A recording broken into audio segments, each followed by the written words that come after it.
Good morning, everyone. Happy Tuesday. I'm calling to order this meeting of the Board of Supervisors on January 27th at 9:30 a.m. And we'll note that this is the final regular meeting of the fiscal year. So we shall make it an excellent one. And let's begin with a roll call, please, to establish the presence of a quorum. Supervisor Arenas. Here. Supervisor Chavez. Here. Supervisor Simidian. Vice President Lee. Good morning, President. President Ellenberg. Good morning. I'm here as well. You have a quorum. Thank you. Supervisor Lee, would you lead us in the Pledge of Allegiance? Please rise.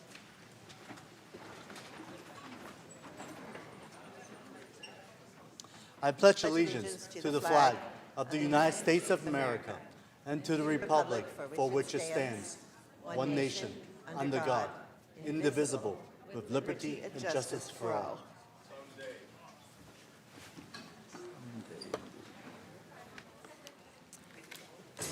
Right, I'm going to turn to, Supervisor Arenas to present today's invocator. Good morning. Thank you. Today we have the honor of having Pastor Greg Quirk and his wife Kim who have attended South Valley Community Church in Gilroy for the past 37 years. He is currently serving as one of the staff pastors for the last 24 years, and so I'm really grateful that he came down to the chambers and is going to share with us and lead us into reflection. But before he actually does that, I just wanted to share with you a little bit about who Pastor Greg is and what he means to our community.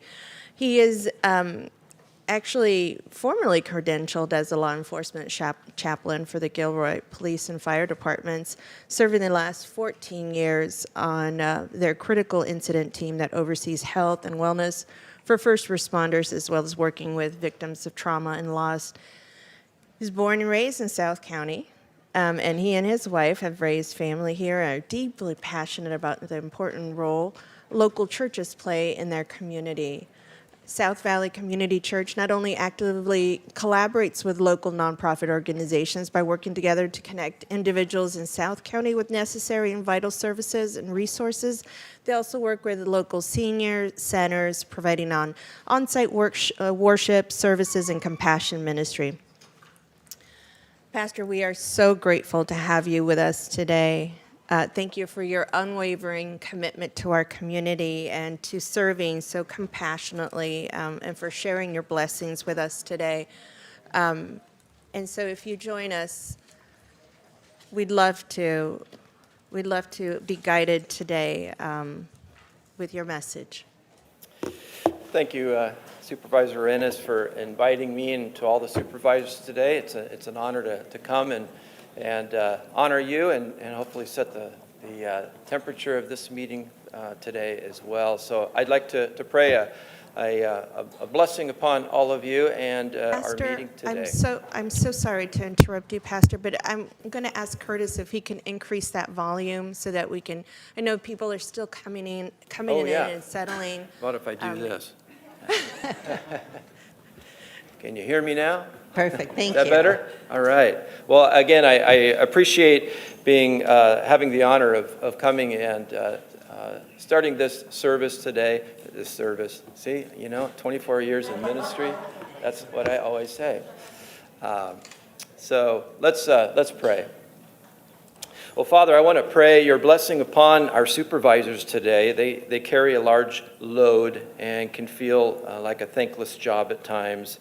And I'm reminded of Proverbs 4 that says, do not forsake wisdom and she will protect you. So I pray that you would give them wisdom and clarity, give them a spirit of graciousness in adjudicating difficult topics that impact others.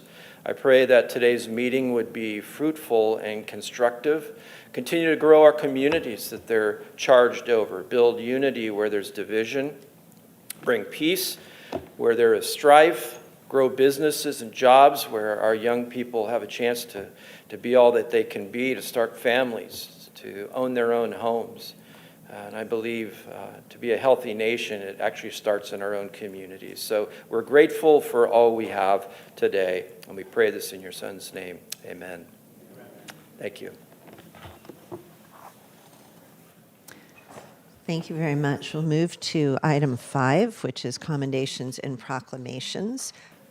There are two, both of which I'm presenting, so I'll announce them both and then head up to the podium. The first is for Dr. Jeff Smith.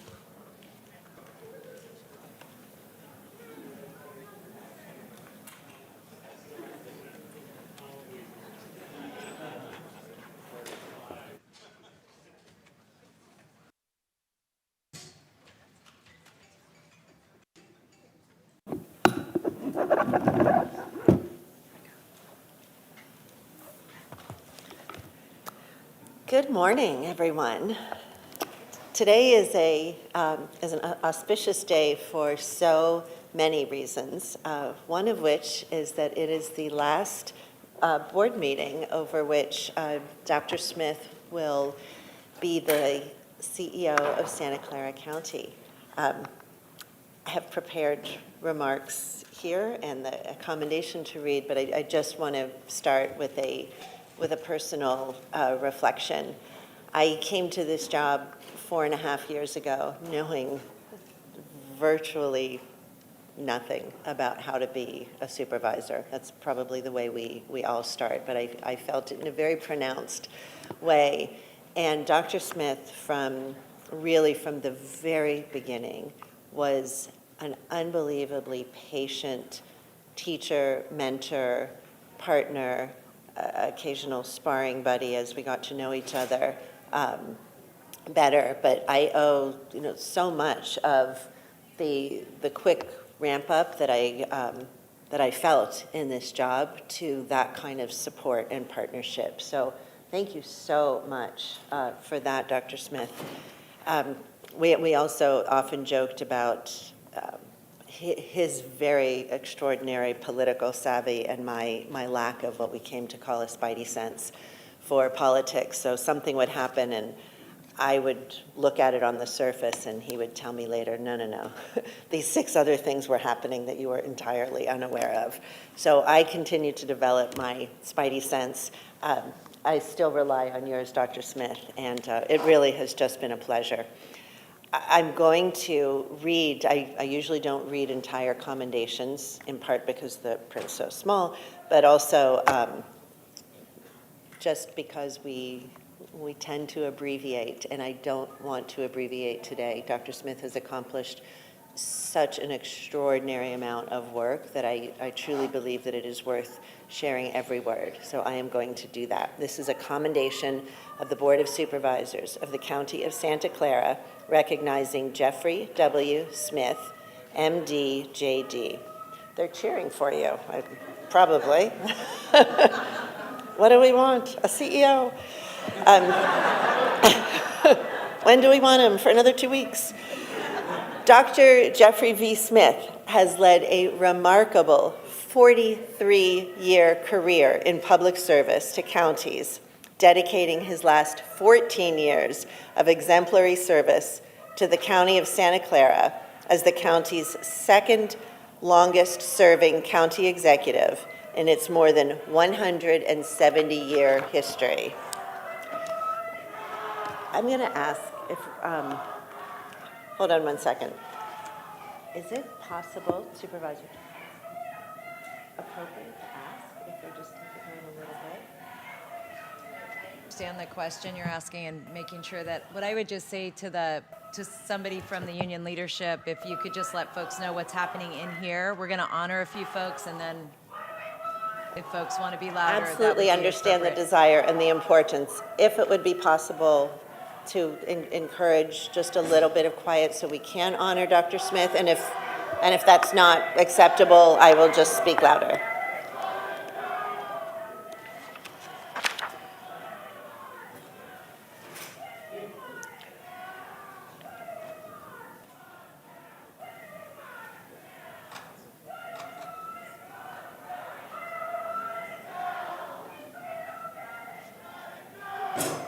Okay.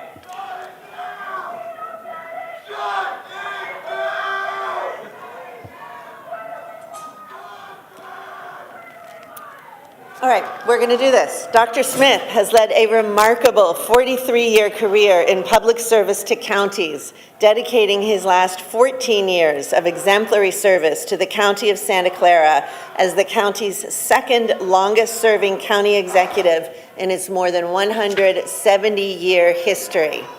Whereas Dr. Smith's leadership during the Great Recession positioned the county to grow dramatically thereafter from 14,000 to 23,000 employees, and from an annual budget of $4.5 billion to more than $11 billion. Whereas Dr. Smith was the driving force for the county's acquisition of 2 struggling hospitals in 2019, which prevented their closure and ensured hundreds of additional hospital beds were available to the community, an action that proved crucial to saving lives and addressing community needs during COVID-19.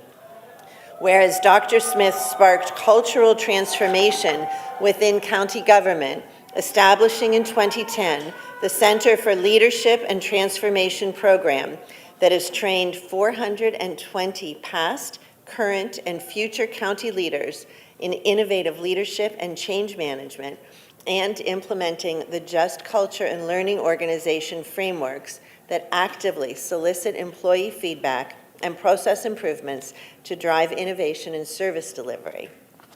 Whereas the resulting transformation has led to financial savings and operational efficiencies countywide, successful projects have ranged from the creation of the Reentry Resource Center, now a national model in reducing recidivism, to a local placement plan for foster youth and the development of the health system patient flow transformation that again served as a critical tool in the county's COVID response.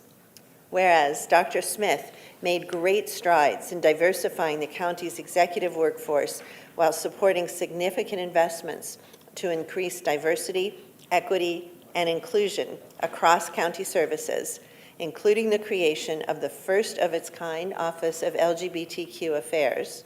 Whereas with Dr. Smith at the helm, the county has dramatically expanded its role in addressing the housing crisis, including building an Office of Supportive Housing with 150 employees, coordinating major expansion in supportive services for our unhoused residents, and enacting a housing bond that provides essential funding for the most difficult to produce and most urgently needed permanent housing for nearly 15,000 community residents.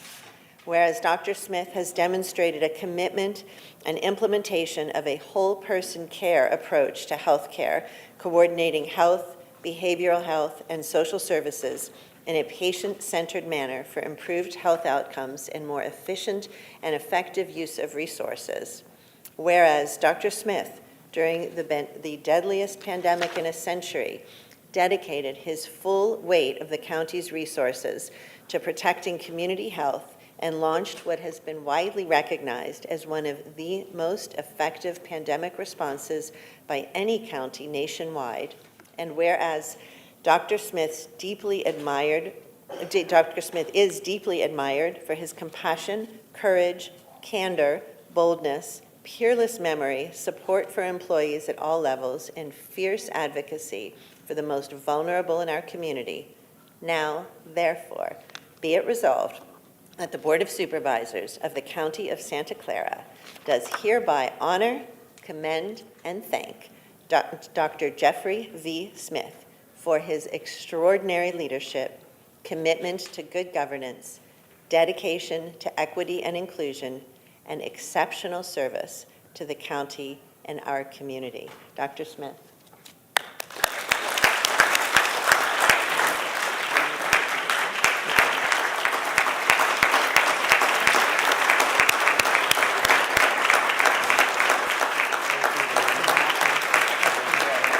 It's been great working with you. I'm so proud to have the opportunity.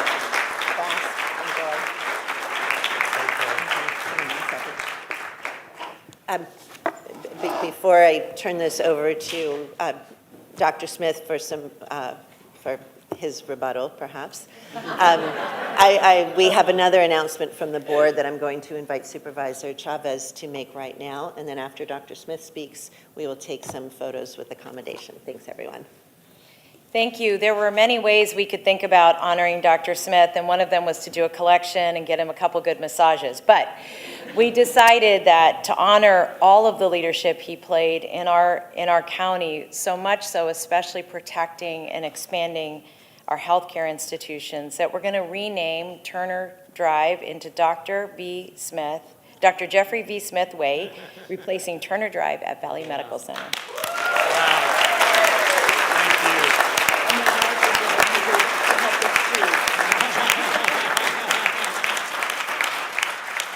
Oh my. I'm not very often without words, but that's pretty shocking. Thank you very much, President Ellenberg, for all those kind words. And gee, to have part of the VMC campus named after me, that'll be amazing because it's a place I really love. Just a few words. First of all, to the board, thank you very much for allowing me to be privileged to work with you and to help with leadership of the county. My job is to translate the policy direction of the board into operations, and that doesn't happen without a fabulous group of employees, 24,000 employees, working constantly every day, very hard, doing their job to provide services that provide the fabric of society that we have come to expect, but oftentimes don't realize and recognize are provided by important employees. So I want to thank all of our employees for everything they do. I want to thank my senior staff particularly. Nothing that happened here in the 14 years that I've been here happened without them.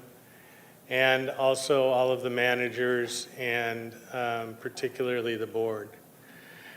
I have to say, and I hope that Supervisor Ellenberg doesn't tell this to her friends at CSAC, but I've served under 11 board members of the board, 11 supervisors in 7 different configurations. And it's clear to me that these 5 people that you see before you are the best supervisors in the state right now. And that's a privilege to work with them and have them guide my way. So thank you very much for being the best. One thing I want to start off with is obviously we're in the midst of negotiations with SEIU, and I know that all of you will have important things to say to the board, but I promise you that we will have a fair and equitable contract very soon. So you can be assured that we're supportive of the union and supportive of our members, and we'll get there soon. I want to thank my wife, who's sitting right here.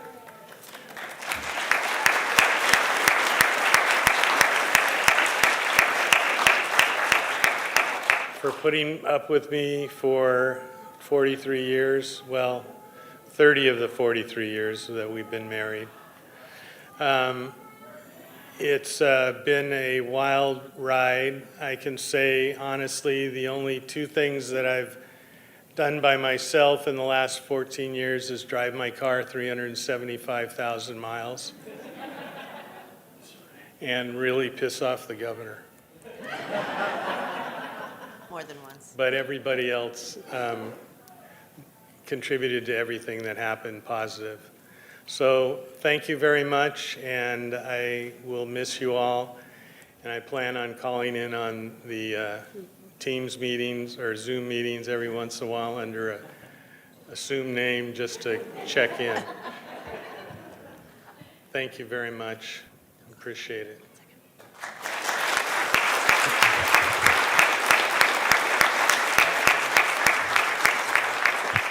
Dr. Smith, again, before we do the photo op, we have a special guest on Zoom who would like to say a few words to you. Curtis, can you pull up our surprise speaker?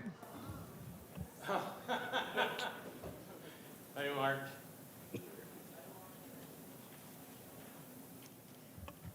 This is Congressmember Mark DeSaligner. Who we can- Thank you, Madam Chair. I hope you can hear me. Thank you to allowing me to say a few words about my very dear friend, Jeff Smith, who I served with on the Contra Costa County Board of Supervisors 3 decades ago. Thank you to Cindy for letting me know about this meeting. And I'll tell you all, I got a disturbing voicemail from Dr. Smith last week. I called him back, and more disturbing, when the phone, someone answered the phone, they identified themselves as Dr. Smith's personal assistant. The voice was familiar to me, and it turned out to be Supervisor Simidian, being his usual dry, humorous self. 2 of my favorite colleagues, Jeff on the board and Joe in the legislature. So thank you, Jeff. Those 3 decades ago, we served on the Board of Supervisors. One of my favorite Jeff's stories, we had a member of the board who was causing some consternation to the chair at that time, Dr. Smith. And Dr. Smith, on the occasion of her birthday, which happened to be on a board meeting on Valentine's Day, presented her with long stem roses to try to make amends. And unfortunately, when he looked at her, instead of saying Happy Valentine's birthday, he said Happy Halloween birthday. Which was quite humorous. But let me just say again, what a wonderful, wonderful career in life. During that time, Jeff and I went back to Washington lobby for a juvenile justice grant. And as we were flying in a national airport, he looked out the window and got all excited and said, "There's the mall, there's the Capitol." And I said, "Jeff, have you ever been to Washington before?" And I said, "No." He said, "No." And I said, "I can't believe I'm in a Frank Capra movie flying into Washington, D.C. with somebody named Jeff Smith who has never seen the Capitol before." But it's sort of illustrative in my memory of Jeff, of really another Capra movie, a wonderful life and a wonderful career. And I'm so grateful I've been able to be part of it. Congratulations, my friend. Thank you very, very much for your public service and your friendship. Thank you, Mark, very much. Really appreciate it. Wish you hadn't told that story. I have more. Yeah, don't talk to him about me. He has a lot of stories. But I'm Mark, sure the statute of limitations have run out on some of the closed session, but I'll let it go. yeah. But Mark has been an exemplary public service servant. He used to own a restaurant, and he used to tell me every time that I would talk to him, "I'm just a barkeep. You're the smartest guy in the world." And I would say, that's the other way around, because Mark has been instrumental in pushing some of the most important legislation that we've ever had. And, you know, when you look at Congress and you get depressed, just think that Mark and Anna and Zoe are there trying to protect us. So thanks a lot, Mark.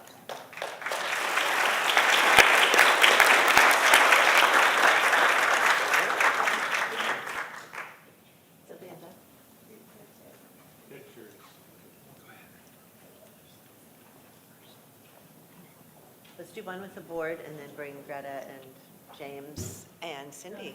Come on up.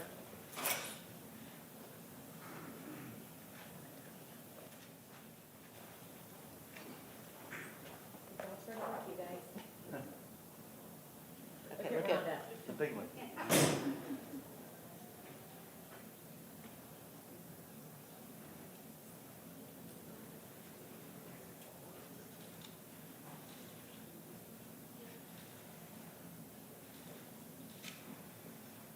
Okay, wait, now look at mine. Go get in here. Right here. The other Cindy. The other Cindy. Yeah.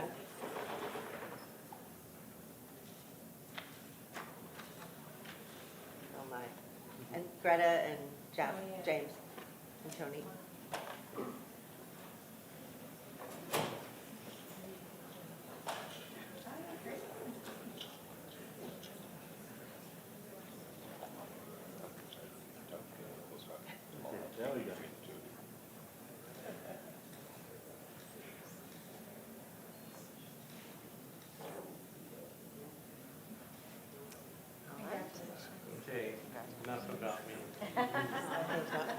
Not quite enough. Just a little bit more. Just come.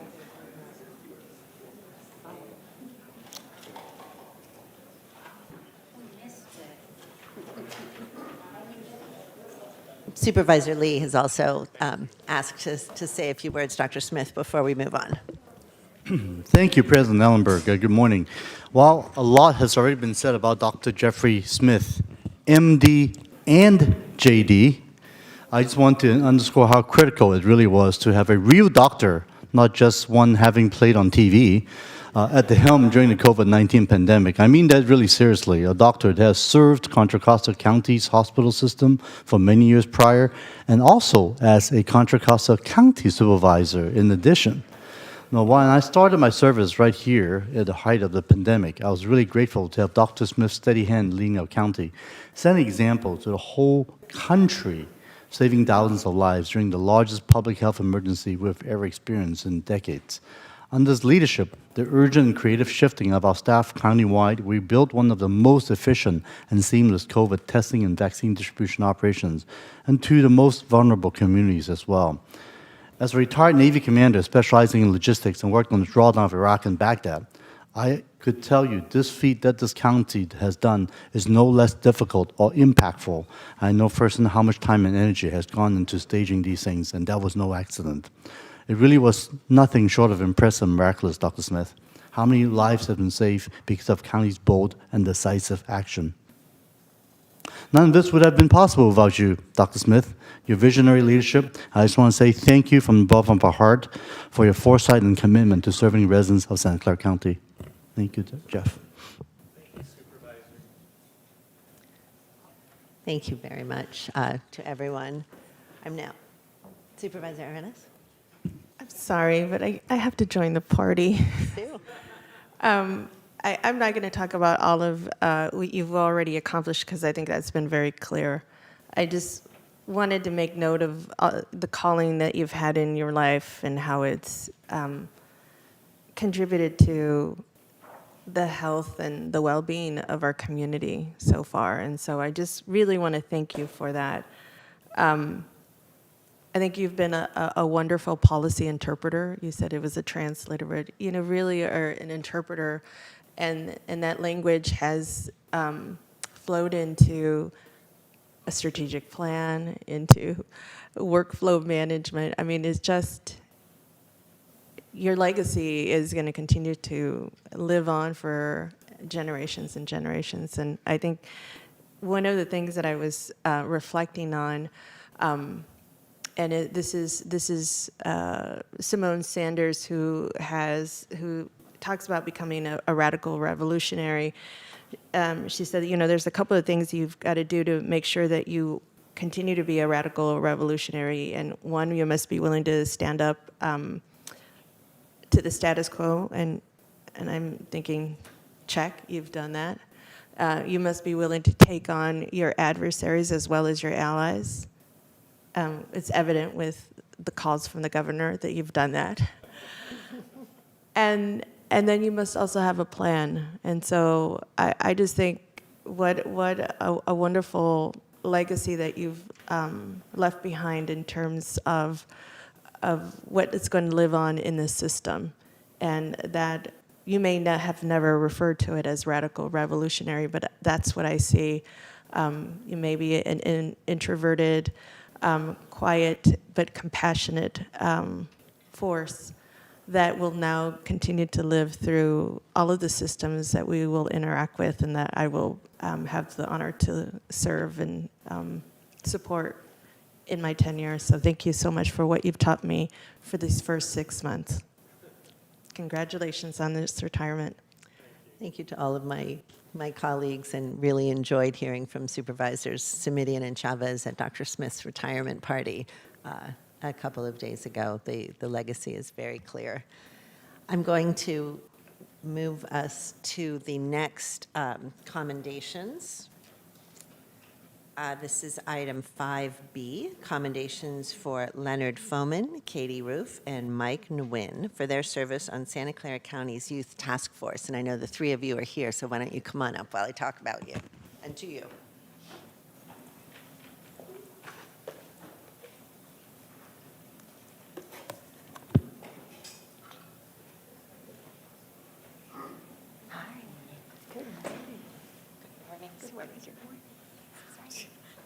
I'm so excited that you're all here. The task force, the youth task force, is a group of 8th to 12th graders who gathered together to make a difference in our community. Their mission is to provide a voice for youth in the decisions and policies of government agencies and community organizations that affect the lives of young people. This morning, we are here to commend 3 members who are graduating from high school, thus leaving the youth task force and beginning new chapters in their lives. Commissioner Leonard Foman is graduating from Mountain View High School. He will be attending University of Maryland College Park to study government and political science. Go Terps. Commissioner Mike Nguyen is graduating from the King's Academy and will be attending University of California at Berkeley, studying social welfare. Go Bears. Commissioner Katie Ruff is graduating from Gunn High School and will be attending Cornell University, studying environment and sustainability. Go. Big Red. We don't have a mascot. Sorry. Go team. Big Red? There you go, Big Red. Go Big Red. No matter how much government is discussed in the abstract, it is always going to be built by the people who serve. I urge all of you listening, young youth, teens, young adults, and less young adults, regardless of age, education, race, gender identity, or political leanings, to visit the boards and commissions portal of Santa Clara County and find a way to serve and grow your community. At this time, I will offer each of you an opportunity to say a few words if you'd like, and then I'll present the commendations. We'll do a photo op. You saw how that works. And then you will carry out with your lives. Alrighty, thank you so much. So on the Youth Task Force, I am the co-chairperson and have been for some time with my co-chairperson, Anushka. So I'd like to take this opportunity to thank so many different people that made this happen. Just 2 years ago, the Youth Task Force kind of felt like it was disbanded in that there weren't meetings being held because of COVID, and so there was a lot of reconstruction that needed to happen to get back to where we are now. And so there are so many different people that there are to thank, but of course I want to thank the youth that have been so motivated and committed. Some of them are here, and some of them are still going for their next term and the term after that. So I want to thank them. I also want to thank the Youth Task Force liaison, Melissa Liu, and so many other people that have made sure that we're always on top of our agenda and communications with the county to make sure that we're making sure that our work is meaningful and productive. So thank you so much to all of them.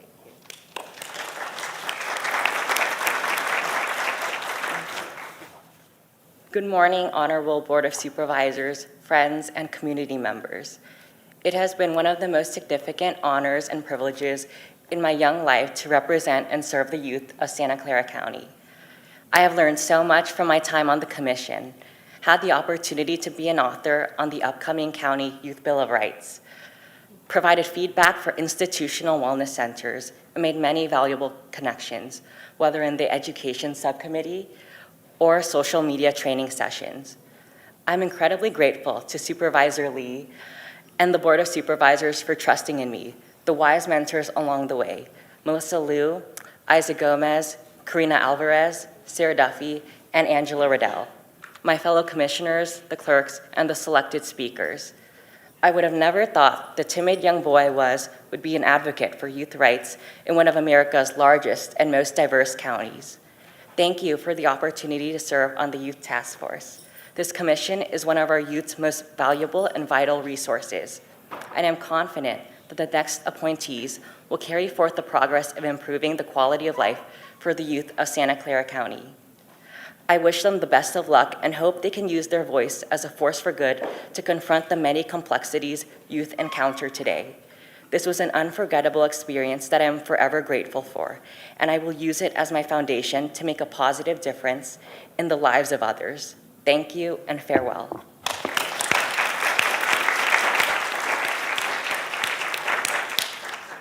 And And then to kind of wrap it up, I don't want to keep you here forever. I'd love to echo a huge thank you to you all and to my fellow commissioners, and a huge thank you to the supervisors, and thank you, Joe Smidian, for appointing me. And then also just to say that the Youth Task Force is starting to be revived. We are always looking for more youth applicants, and would also like to say that it is because of you guys that we are here serving and feel empowered enough to feel that we are able to make a change in issues that are important to us. My whole shtick is the environment. I was the environment chair of the Youth Task Force, and a big thing about climate change is that it is such an existential issue that it really needs all of us to be dedicated players to it. It needs intergenerational and intersectional support, and that is something that I could not have seen better represented in the Youth Task Force, and I'm so grateful to see that empowerment coming to light, and I hope to foster and hope to see that sense of community fostered as the Youth Task Force continues in full force with the support of all of you. Thank you.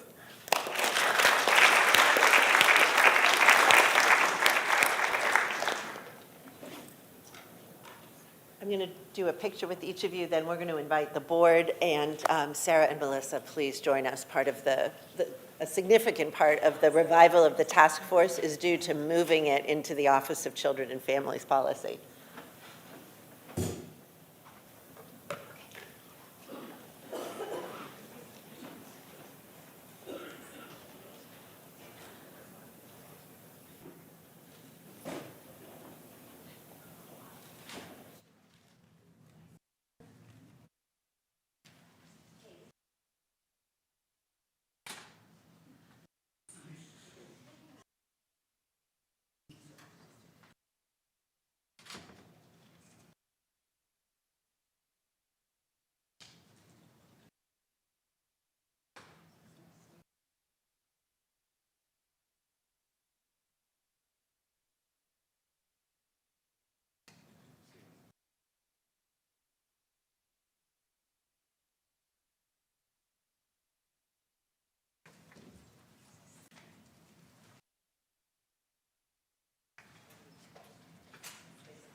All right, item C is a commendation to Dr. Harry Edwards. So Dr. Harry Edwards, I'm going to ask if you can come join me. And I think it's so appropriate that we're honoring you on a day where we have active protests. There's something so rich about this, if you know who this man is. We are really literally in the presence of a great, not just American icon, but somebody who shaped the future of this country. So, Dr. Harry Edwards, I'm so delighted on behalf of the county to be giving you this commendation to thank you for all of the work that you've done. And I usually don't read these, but I'm going to read a couple of these whereases. Whereas Dr. Harry Edwards was born in East St. Louis, Illinois in 1942 and received an athletic scholarship to San Jose State University, where he graduated with a degree in sociology in 1964 and went on to graduate school at Cornell University. And whereas Dr. Edwards returned to San Jose State University to teach sociology in 1967 and co-founded the United Black Students for Action to address housing segregation, unequal treatment of Black student athletes, and limited educational opportunities for all students of color. And whereas Dr. Edwards became a mentor to the African American student athletes at San Jose State, particularly those of the university's renowned track and field program, popularly known as Speed City, which we are trying to rebuild. In 1968, he founded the Olympic Project for Human Rights and inspired runners Tommy Smith and John Carlos to give their historic Black Power salute protest at the 1968 Summer Olympics in Mexico City, drawing worldwide attention to the injustices facing African Americans. Whereas Dr. Edwards wrote The Revolt of the Black Athlete, and after receiving his PhD from Cornell, began a long history as a professor of sociology at UC Berkeley, as an activist for civil and human rights, as a consultant and an advocate for increasing African American participation in the management of professional sports to numerous teams in Major League Baseball, the National Basketball Association, and the National Football League. And whereas Dr. Edwards has maintained a deep connection to our county and to San Jose State University, and most recently with the inauguration of his collection of papers to San Jose State University, and as an alum, I couldn't be more proud about that, to the special collection and archives that celebrates his impactful career and preserves his invaluable contributions to the field of sociology, sports, and civil rights for future generations. On behalf of all of my colleagues on the Board of Supervisors, Dr. Harry Edwards, we are honoring you for your extraordinary contribution to the region, our nation, and to your persistent defiance in the face of adversity, his inspiring leadership in promoting equality and social justice, not only in sports, but in our entire community. Thank you.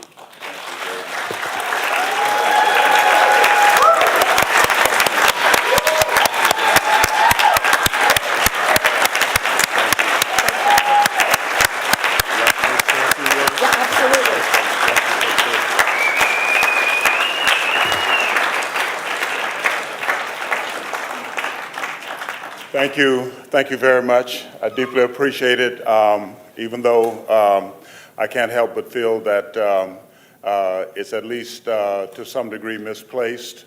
Nothing like coming into a meeting where we're celebrating democracy and the perpetuation of social justice and so forth, and have a vociferous SIEU demonstration going on, which is an exercise of democracy. I'm quite certain that you're going to be, that this will be worked out. I want to also acknowledge that my better two-thirds, Sandra Edwards, is not here. She was working out the travel arrangements for our two grandsons, and when I told her about this, she said, well, good luck down there. I said, yeah, but they're giving me this commendation. She said, I don't care if they're giving you the Nobel Peace Prize. She said, KJ and Amory are coming to town, and that has to be right. So that's where that is. Let me very briefly say this.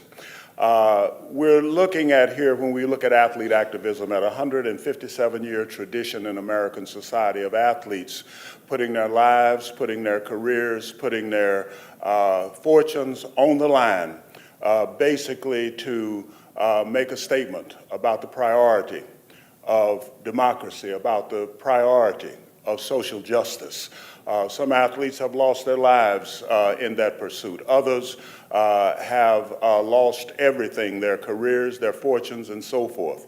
I was fortunate enough to be able to walk in the shadow of some of the greatest athletes that this country has ever produced during one particular era of that 157-year history, and that was the 1960s, where I had the privilege of working with, talking with, living with, in some instances, people like Bill Russell, Arthur Ashe, Jim Brown, most certainly the illustrious Miss Wilma Rudolph, Rose Robinson, who most people have never heard of, but was the first athlete of the 1960s to make a demonstration in protest of discrimination and segregation in 1959 at the Pan Am Games in Chicago during the playing of the national anthem. I was blessed to work with Coach Bill Walsh, another Spartan, with the, well, let me the Santa Clara County 49ers. I mean, we can be honest when we can't be right, right? That has all been done in a collective effort, like my family from the San Jose State University, who are sitting out here in the audience, who came to support this. This is about you. I was privileged enough to have a modest, creative role, and most certainly the chronicling role of that whole 157 years through the establishment of the sociology of sport, which is now an accepted discipline in sociology. So my role has been minimal. This is about you. And I don't think we should ever lose sight of the fact that perhaps our great athletes will not save us. For all of their sacrifices, for all of their outspokenness, for all of their efforts to bring attention to the necessity of citizen participation and most certainly the maintenance of democracy. For all of their efforts, they probably will not be the ones to save us. But one thing their efforts have made crystal clear and should be part of the record is that through those sacrifices, through those commitments, they have made it crystal clear that we as a people, in pursuit of that more perfect union, is worth saving. And that is what will inspire coming generations to continue to struggle. Thank you very much. It's been a privilege.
All right, the legend. All right. Our last commendation is I'm really honored to get to invite up the Vietnamese American Professional Women of Silicon Valley. And I'm going to ask Hani Tran, president of VAPW, and Cindy Vu, one of the board members, and Clara, Hani's baby. Yep, welcome the new person. So we're going to clap very lightly. Oh, look, she's asleep. That's awesome.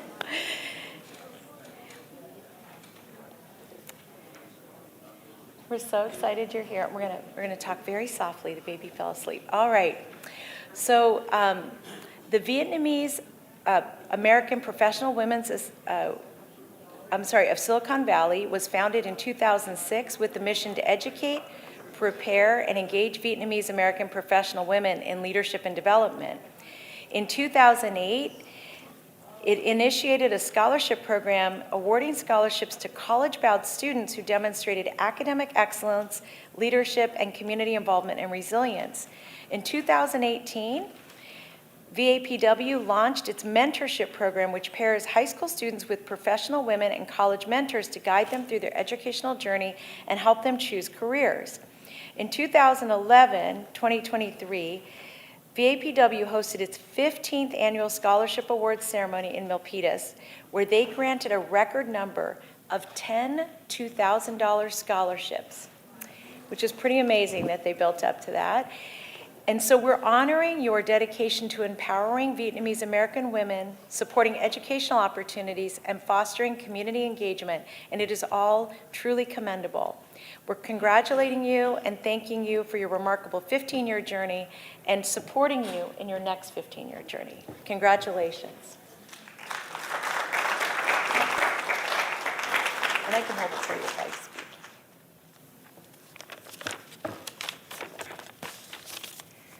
We are both, or I should say 3 of us, are so honored to be here to accept this commendation on behalf of the Vietnamese American Professional Women of Silicon Valley. VAPW is an organization for women by women. At the core of our passion for supporting our younger generation is a desire that such a network existed when we were coming up through high school and college. As a young student, it is a powerful thing to see people who look like you be change makers and leaders in their industry of choice. That is why it is particularly meaningful for us to receive this invitation from Supervisor Cindy Chavez, a change maker herself and an inspiration to many of us at VAPW. I want to thank Supervisor Chavez for your support over the years, including this year. We enjoyed hosting your representative, Kan Lee, at our gala this year, and we appreciate your Chief of Staff, Betty Yung, for serving as a mentor for our students this year. Our gratitude also to Supervisor Arenas and her Chief of Staff, Nancy Lay, for your support at our gala, and in prior years, including when you were a City Council member. And thanks also to Supervisor Otto Lee for bestowing on us the urgent grant in 2022 so we could host a self-defense class for our members and students. I want to thank the entire Board of Supervisors for your stewardship of our county and your support of organizations like VAPW that strive to empower women of color to have a firm seat at the table. Thank you. Congratulations.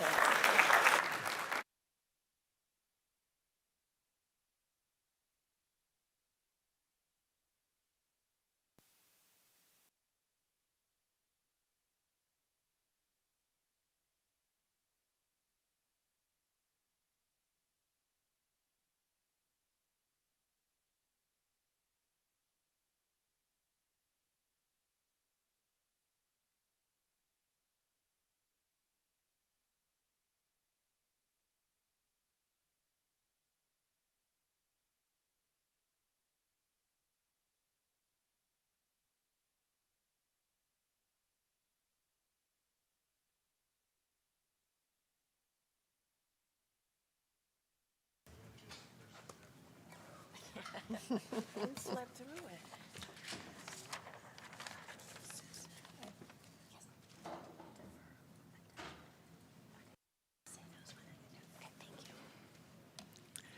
We're moving now to item 6, which is public comment. This is the section of the agenda set aside for members of the public wishing to speak to the Board of Supervisors on any matter not on today's agenda, but within the purview of the Board of Supervisors.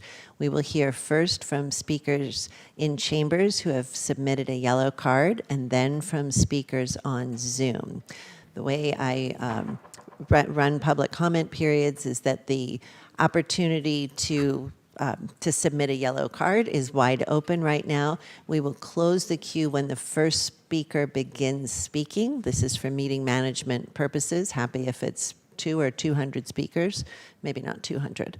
And the Zoom queue likewise will close when the first speaker begins speaking. So Curtis, do we have speakers in the chamber and or on Zoom this morning? We currently have 25 speakers in chambers and 12 on Zoom. Okay, so let me just say one last time, if anyone beyond the 25 who have submitted yellow cards intend to speak this morning, please fill out a card now and make sure that gets to the clerk. If you prefer to be anonymous, you're welcome to write anonymous on the yellow card, but we do need the card for you to speak. So I'm looking back to see if anyone else is coming to get them. If not, we'll close the queue at 25 speakers in chambers and allow 1 minute for each speaker. Thank you all for being here. I'm going to call 5 speakers at a time. Please line up and approach the podium when the speaker before you completes their comments. So our first speaker is Rico Mendez, followed by Austin Voten, Rosemary Freitas, Krista Starr, and Xenia Burns.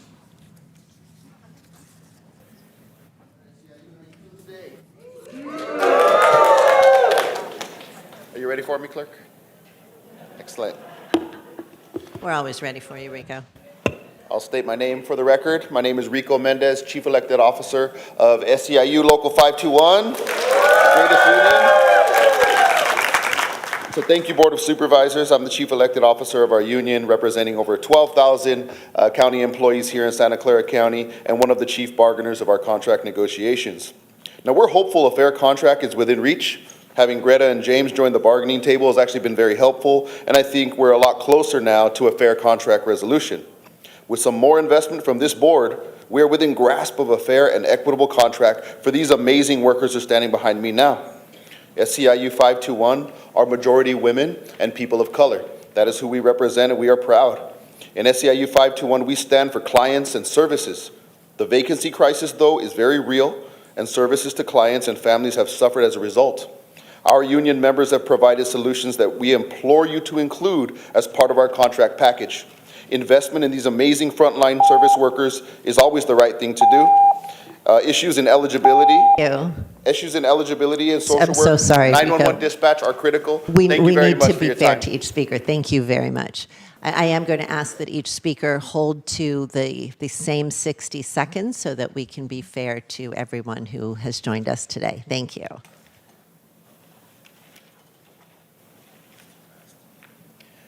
Hello, I'll forego introductions because it's obvious who I represent. And I'd like to say why I'd like to step up. I'd like to talk for a few people who I work with, and I talk to them every day.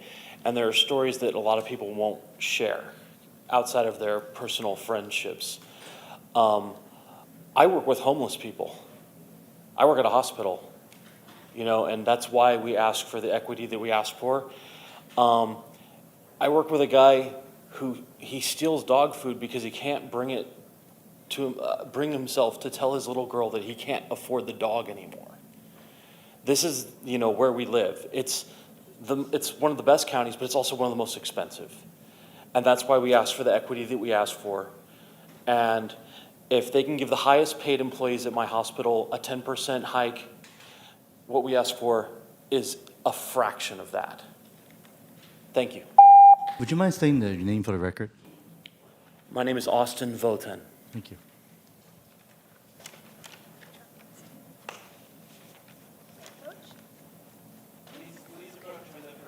Okay, got it. All right. My name is Rosemary Freitas. I'm here at I work for CBS, Continuing Benefit Services. I've been there for over 15 years. The expectations are absolutely unrealistic, to the point where multiple colleagues of mine are going out on stress leave, and staff is expected to absorb the work of the people on leave. The pressure is unbelievable. We are essential workers here to provide crucial services to homeless assistance, food stamps, and Medi-Cal. We're expected to process about 24 hours worth of work in an 8-hour day. We are expected to provide services to clients in different languages we don't speak, and read verifications that are provided by the clients that we can't read. We use a language line because we no longer have an interpreter on site, so there's no way for those verifications to be reviewed in the appropriate language. And also, the pressure on us is to have about 50 assignments, no more than that at a time, when we could receive upwards of 67, even on a day that we're not in, on sick or vacation time. The standards are just completely insane. So please, on behalf of the community, please consider staffing us appropriately. And I'm going to have to ask, Curtis, let's just, we're good, never mind. Thank you so much. Again, please keep to the 60 seconds. Good morning. My name is Krista Starr, and I'm an eligibility work supervisor for social services, same office as Rosemary, in the largest continuing office on Center Road, and a member of SCIU Local 521. We're responsible for approximately 56,500 cases comprised of CalWorks, CalFresh, and Medi-Cal. Of those cases, 22,000 are unassigned. 22,000 cases unassigned because we do not have staff to cover those cases. Our staff are working hard to meet the demands of that workload. Eligibility workers are feeling the full weight of their caseload. Supervisors are trying to keep up with the needs of those clients unassigned and have to prioritize. But how to prioritize? Are the needs of the homeless more important than the needs of our elderly, of our disabled, of families with children? They're all important, and they all deserve the same attention. The number of unassigned cases will continue to rise as we receive more approved applications and continue to lose staff. We're doing our best to keep up with the work so that our clients receive the benefits they're eligible for. We do our best. After Xenia, our next speakers will be Carmen Barroso, Liz Espino, Janice Clark, Richard Chavira, and Wendy Plancart. Good morning. My name is Xenia Burns. I'm an HSR at Valley Health Center in Gilroy. I've been working in Gilroy for about 8.5 years. I was extra help for 1.5 years, and then I became coded in 2013. Our paychecks are not high enough. I live paycheck to paycheck. I do not have any savings. I have to use my credit cards to pay my additional bills, such as my car insurance, my PG&E, etc. There's also an employee at my job. She's a single mother, and she had to take a loan from her mother so she could make ends meet. Things are very hard right now. Thank you.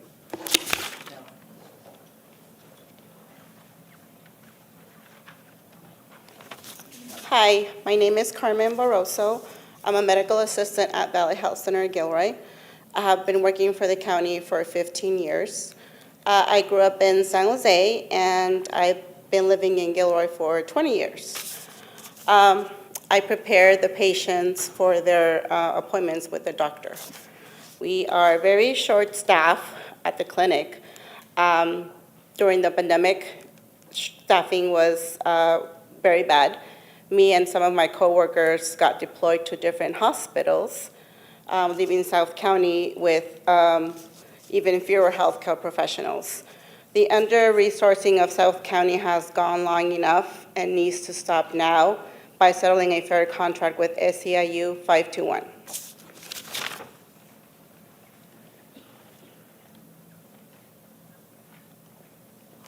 Good morning. I'm Janice Clark, a psychiatric social worker for addiction medicine in the behavioral health. The county reported a spike in fentanyl-related deaths from 17 in April to 41 deaths in May. Due to an increase in staff vacancies and pending deletion of vacant frontline positions, our staff are being asked to float to other work sites to provide patient care on top of their assigned caseload at their home office. I would like to thank you for the workforce development plan to retain student interns. We are urging the county to accept the union's proposal to provide essential services to save lives in our community. Thank you.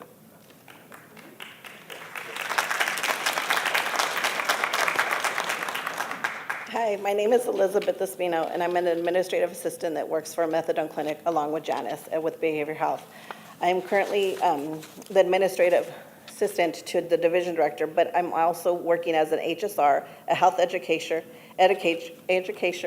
for expansion of Narcan distribution. I go out to the community outreach and mental health advocate for my peers. I go hand out Narcan at the homeless encampment, not just being an administrative assistant to the clinic, but I'm teaching people how to do Narcan, and that's not part of my job, but I'm doing it because we're short-staffed. And I'm also helping with other parts like a health service representative. That's not my position either, but we're very short-staffed and we need the help. And we're just asking for fair wages, you know, and also to to staff us better, you know. So thank you for letting me speak.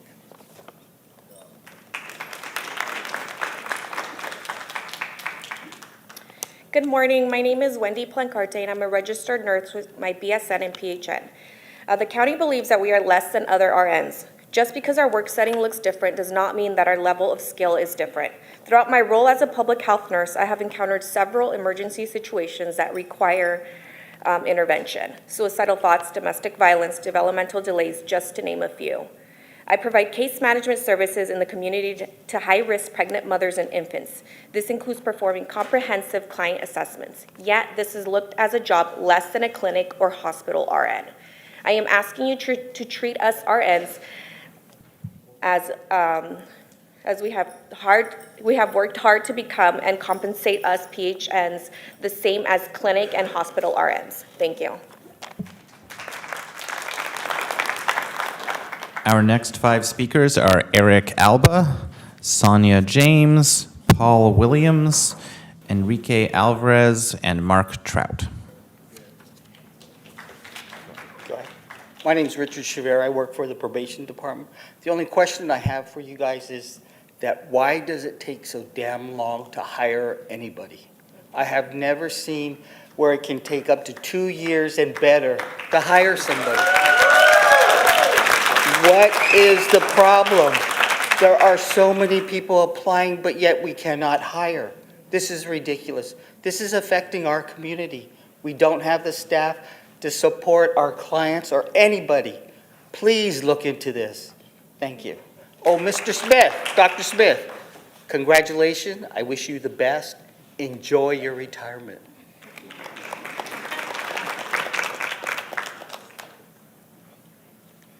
Good morning, Board of Supervisors. My name is Eric Alba. I'm a public health nurse and negotiator for the Public Health Nursing Unit. Thank you to Supervisor Joseph Simidian, Auda Lee, Cindy Chavez, and Susan Ellenberg, and your wonderful staff. We greatly appreciate the time they took out to listen and to understand our matters that are affecting our PHNs.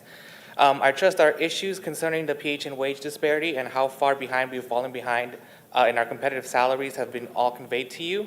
However, after a very long weekend of negotiations, I am very disheartened that the county continues to deny our public health nurses the fair compensation they deserve, and that will make them competitive against the other public health nurses in the Bay Area. Please reconsider and do right by the nurses who stood by this county during the COVID-19 pandemic and who continue to promote health equity for our community. Thank you.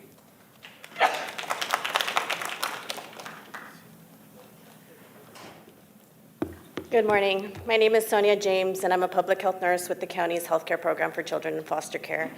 And I'm also the vice chair for the PHN bargaining unit. I have to echo what Eric just mentioned. I was really disheartened to see that the county refuses to provide PHNs with an equitable wage increase, and in doing so, refusing to recognize that a nurse is a nurse. This is after everything we did during the pandemic, winning accolades for the public health department and the county, as Supervisor Ellenberg mentioned earlier with Dr. Smith.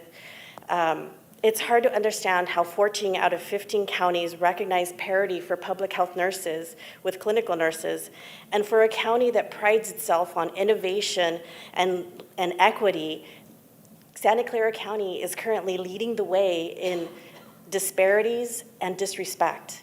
Something must be done, and I hope that together we can do that. Thank you.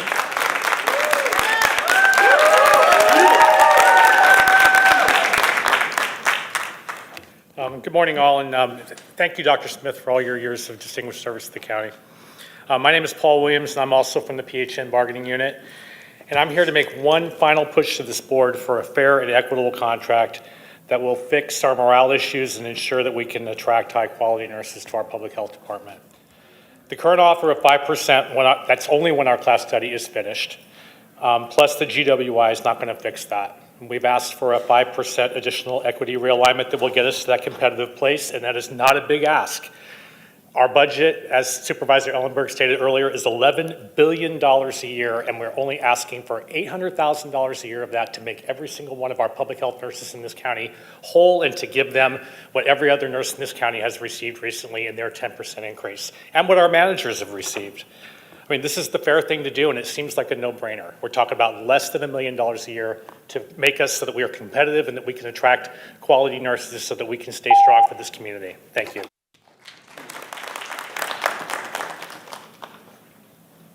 Yeah, good morning. My name is Enrique Alvarez. I've been in accounting for 21 years as a social worker, recently as a psychiatric social worker.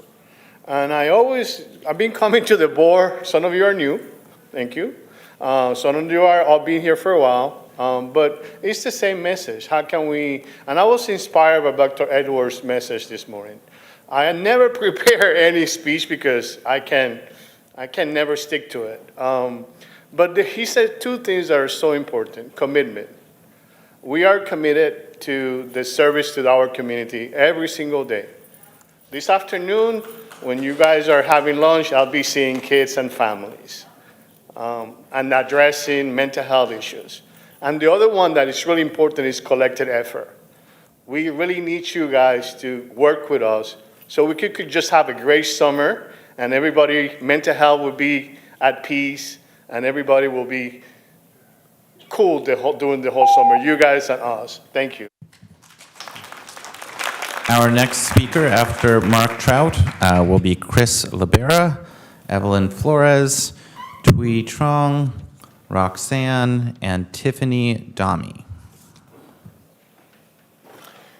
Jesus showed himself after he was risen from the dead.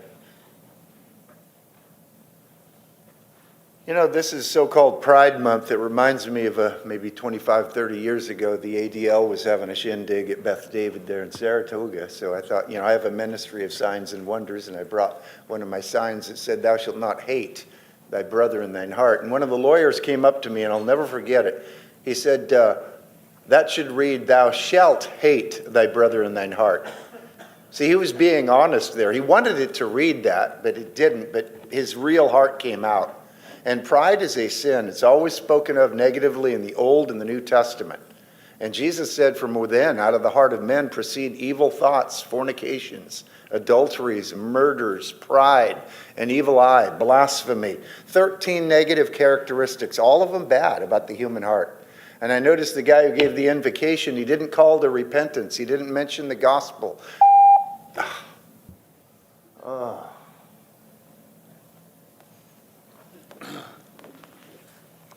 Good morning, all. My name is Chris Libera, and I'm a general maintenance mechanic for FAF department.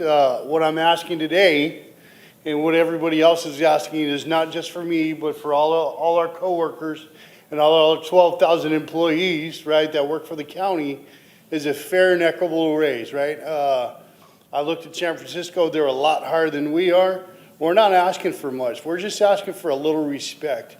And we feel like we're getting stepped on in negotiations. So thanks to all our negotiators that are here today, who have been fighting for us all weekend long, who have had no sleep. And my wife didn't get home yesterday until after 1 o'clock, right? So I appreciate everything and all the other negotiators are doing. So think about what you're really going to give us, right?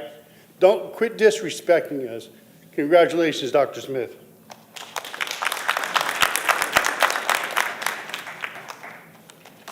Good morning. My name is Evelyn Cobos. I'm from EBS department, and I am a janitor in Santa Clara BNC. Today, I'm going to remind you of something that you have never forget, because when you are in charge of making so important decisions that impact the lives of so many people, humanity, empathy, and respect, and appreciation for the work that each of one of us performs should be something that you have never forget, and you should never forget to take into consideration for make any decisions. I can see that you are here to hear us because it wasn't a timer when you guys were talking. So I directly invite you to put yourself and start as a janitor, as an extra help, and start without benefits, without stability, exposed to injuries at work without security of keeping your job or your health, needed medical attention or be unable to cover the cost. And after you have done that, come and tell us that we don't deserve it, what we are asking for. Enough. Thank you.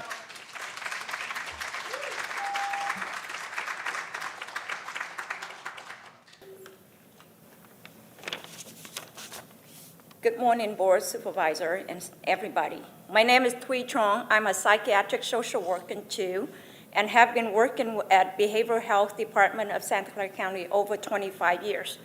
I'm here to urge the Board of Supervisors to demand Santa Clara County to work with SEIU to realign wages adjustment to retain staff and attract potential candidates to work here in order to reduce caseload, provide better services to our community. As you all know, we have been going through staff crisis. Public safety has been jeopardized. Longer wait of services, CPS, EPS, hospitalization, and in-custody admission has been increased. Thank you.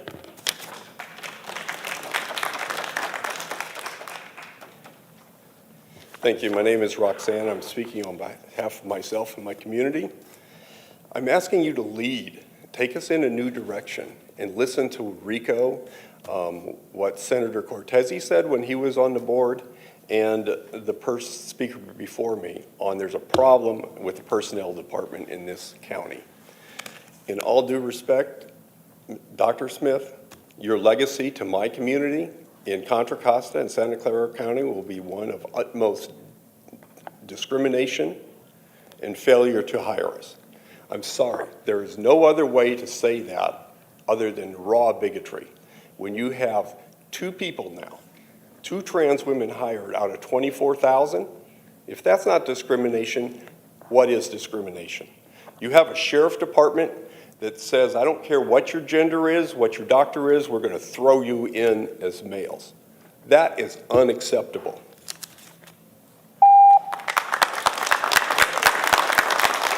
Our next speakers will be Tim Jones, Heather Rhines, Lorena Briones, Diane Hanratty, Alex Lesmick, Lauren Williams. Good morning. My name is Tiffany Thami. I took personal leave from work today to be here. I've been a Park Service attendant for Santa Clara County Parks for the last 5 years. My position is park operations at Vasona Park. I run the kiosk from Saturday to Wednesday, work every weekend and holiday alongside maintenance, rangers, interpreters, and other field staff. We serve thousands of people every day in the park system. I'm sure some of you have even enjoyed Vasona's Fantasy of Lights for Christmas. It takes a small army to run the parks Monday through Friday, but it takes an even bigger army on the weekends and holidays. The short staffing has directly impacted our park operations, our visitors and their experience, and more importantly, our staff. Staff are experiencing fatigue, burnout, accidents, injuries, and generally feeling underappreciated and underpaid. A month ago, I was called from my position to tend to an injured party at the park. I was the only staff member in the park. If this visitor had a life-threatening injury, they would have died.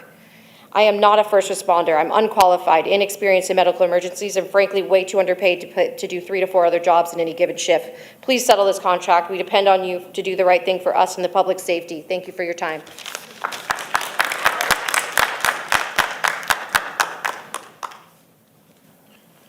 Good morning. Tim Jones, Roads and Airports, Chief Steward, FCIU. I'm here on behalf of the roads. You don't hear from us very often. We are approximately 25% understaffed across the board.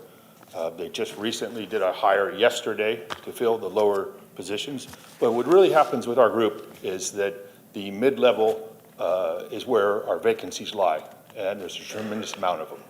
And that's because once people get trained in our group, they go and look for better competitive wages elsewhere. So we end up with road maintenance workers 2s and 3s, and traffic painters, and the electronic series that is not being compensated and looking for better wages elsewhere. Help us, help you, help the community. Thank you.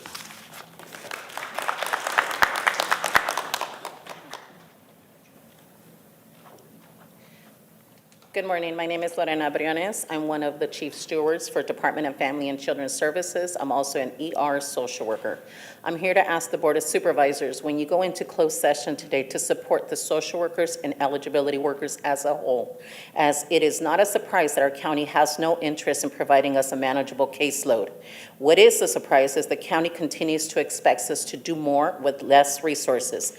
Our management is well aware that in order to reach our standards, we have to continuously work beyond 8 hours. And even then, we don't have enough time to fully support the most vulnerable families and children in our communities. How does the county expect our social workers and our eligibility workers to agree to standards that are unobtainable? These are just a few reasons why PERB has issued many complaints against Santa Clara County, with many more charges pending. Do the right thing and support all the social workers and eligibility workers. Lower our caseloads and fill the vacancies. Thank you.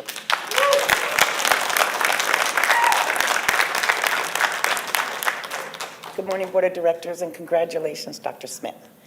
Hello, my name is Diane Hanratty, and I am an ER social worker for DFCS. I have worked with the most vulnerable children and communities for over 30 years.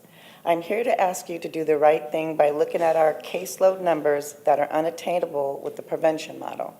When you go into closed session today, please do not forget that social workers are the bridge with the most vulnerable children and families, and the current caseloads are too high to be able to serve our families. Please lower our caseload standards, and please give us equitable pay. In 33 days, I have to move out of the city, San Jose, that I love because I cannot afford to live here.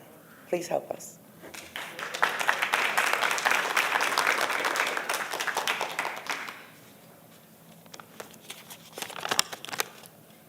Good morning. My name is Alex Lesniak. I think some of you may recognize me, or at least my name. No offense. It's been my whole life that has been mispronounced. So I'm here first and foremost as a representative of the people who actually elected me. So that means that I'm here to represent the people for eligibility and social workers, along with very few other classifications. I'm also a constituent of Supervisor Ellenberg's district. Supervisor Ellenberg, I do appreciate that you shared your naivete around politics earlier today, as I believe, much to my frustration, that I'm also experiencing the same curse.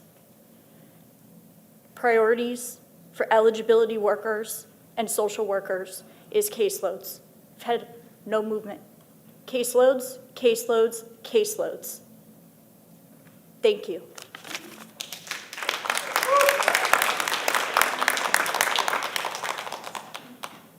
Hello, my name is Lauren Williams. I am a park maintenance worker. I provide clean and safe areas for the public to enjoy.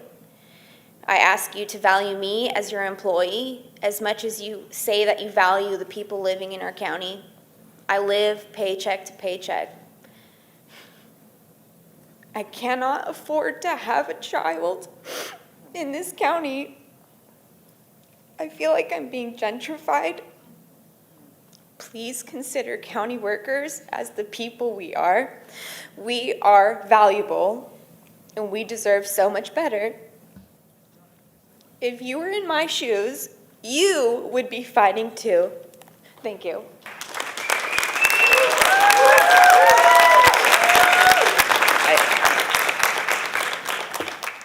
Good morning. Off subject, I'm not here to support you all, but I do support you guys. Give them their increase, please. My name is Heather Ryans, and I'm here today to ask a question of all my board members here. About 2014, I embarked upon trying to understand how to report white-collar crime in my county. My aunt was disabled. I found out her landlord was extorting her through rent increases and utility padding. I've went to the San Jose Police Department, the Department of Social Services, the Council on Aging, the District Attorney, the City Hall regarding the business regulation aspect of this, as well as the Housing Community Development.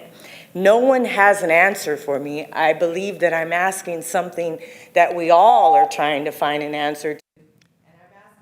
Thank you. Thank you very much. I'm going to hold you to the same minute, but we can have somebody connect with you. Dr. Smith, is there anybody here that you want to connect her to?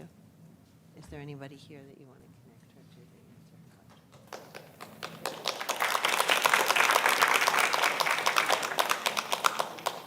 To the last speaker, Deputy County Executive Steve Preminger is coming to talk with you to see how we can be of help. That was the last speaker in chambers. How many speakers do we have on Zoom, Curtis? We have 15 speakers in queue on Zoom. Fantastic. If anyone is on Zoom intending to speak, now on public comment, now's the time to raise your virtual hand. The queue will close when the first speaker begins speaking.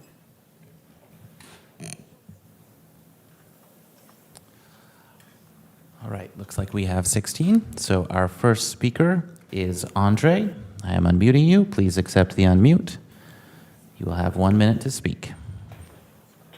Good morning, Board of Supervisors. I am Andre Patron, and I have been a resident of Santa Clara County since 1994, the last 16 years in District 4, Supervisor Ellenberg.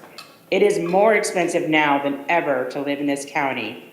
I'm a proud member of SEIU 521, Assistant Chief Steward for the Supervisory Unit, and one of the members of the current negotiations team. And I've been an employee of the county for the past 22 years at Social Services. What do I want? I want a contract, and a fair one. When do I want it? I want it now. Please do the right thing and pay livable wages for employees and honor the eligibility workers with caseload standards so they can properly and realistically serve the vulnerable families of the community. Fair and equitable, please. Do the right thing. Thank you so much. Thank you. Our next speaker is Danielle Brooks. I am unmuting you. Please accept the unmute. You will have 1 minute to speak. Hello, my name is Danielle Brooks, and as a staff developer RN for St. Louis Regional Hospital, I was present at the Board of Supervisor meeting way back on October 18th, 2022, and at this time, Dr. Smith listened to our concerns and offered us reassurance. He stated that he fully expected to be back in 2 to 3 weeks for additional requests for the Board of Supervisors to approve realignments and deal with the concerns that are being raised. I am one of the forgotten 135. I thank Dr. Smith and the Board of Supervisors for listening to myself and many of my other colleagues who suggested consideration for a wage increase. However, 8 months has passed, and this remains an urgent matter to the hundreds of us who have expressed dismay for not being recognized for the advanced knowledge, degrees, and certifications that are required for our classification. Our compensation for this role has historically been through our wage. The wage gap has been closed now that the clinical nurses and our nurse managers above us through SEMA have all received a wage increase, but us, the forgotten 135. Please consider us this afternoon. Thank you. Our next speaker is Colleen Allen. I am unmuting you. Please accept the unmute. You will have 1 minute to speak. Good morning. My name is Colleen Allen. I am a staff developer at St. Louis Regional Hospital in Gilroy as well with Danielle. Along with myself, there are a total of 135 nurses that have yet to receive a wage increase out of all the RNs in Santa Clara County. I am so happy for you, Dr. Smith, and wish you a wonderful retirement. I also want to encourage you to make a fair and equitable decision to match our pay increase to every other nurse that has already received this amazing gift. This includes the management that received an 8% based on the raise that we never received. Please make the right choice, and thank you again for everybody else that spoke today. You're all amazing. Thank you. Thank you. Our next speaker is Paul Soto. I'm unmuting you. Please accept the unmute. You will have 1 minute to speak.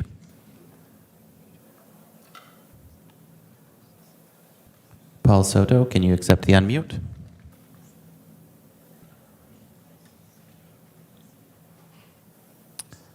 All right. I guess we will move on to our next speaker is Carmen Brammer. I am unmuting you. Please accept the unmute. You will have 1 minute to speak. Thanks. I'm Carmen Bremer, resident of District 1. As the chair of the Senior Care Commission, I'm concerned and frustrated about the lack of support to ensure that our commission remains the active working group it has been since its inception. Unfortunately, our current county council's office has become a bottleneck, preventing us from meeting since October of 2022. In spite of repeated communications and engagement, the office is incredibly unresponsive to addressing two of our critical operational needs: an exemption request to meet on a monthly basis, request to honor the Brown Act exception, allowing legislative bodies to meet virtually. I remind the County Council's office, you are public servants, not public dictators. This means serving all residents, not just special interests or the privileged few. As a Black woman, I take this lack of action very personally, as previous chairs have been able to easily and expeditiously obtain meeting exemption requests. Thank you. Our next speaker is David Montiel. I'm unmuting you. Please accept the unmute. David Montiel, please accept. Yes, please go ahead. You have 1 minute. Yeah, my headset kind of broke and I had to fix it with glue. Anyway, my name is Dave Montiel and my supervisor is Susan Ellenberg. I was going to comment on the water fountains not being operational during the heat that's coming up here. People need to turn those back on so people won't get dehydrated. Hello, county. But I hear all this stuff going on. They're talking about equity. And I think what happens is the flawed thing about equity, instead of saying this equality, is that other people get treatment that need it, yes, but then that sometimes that compromises people like today that really need the treatment, as far as being able to be listened to, people that are doctors, nurses, practitioners, all the things that we're hearing today, including that African-American speaker, the wonderful gentleman, who was saying, look, he's a civil rights attorney. And the civil rights means, and he was happy there was a protest today, civil rights means rights for everybody, not just for few. Thank you. Our next speaker is Maria Elias. Please accept the unmute. You'll have 1 minute to speak.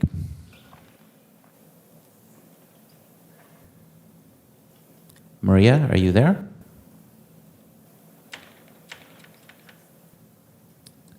Maria? Me? Hello, you have 1 minute to speak. Okay. My name is Maria Elias. I'm a public health nurse too in the Child Health and Disability Prevention Program. I am here today to request wage parity for our public health nurses to that of our county's clinical nurses.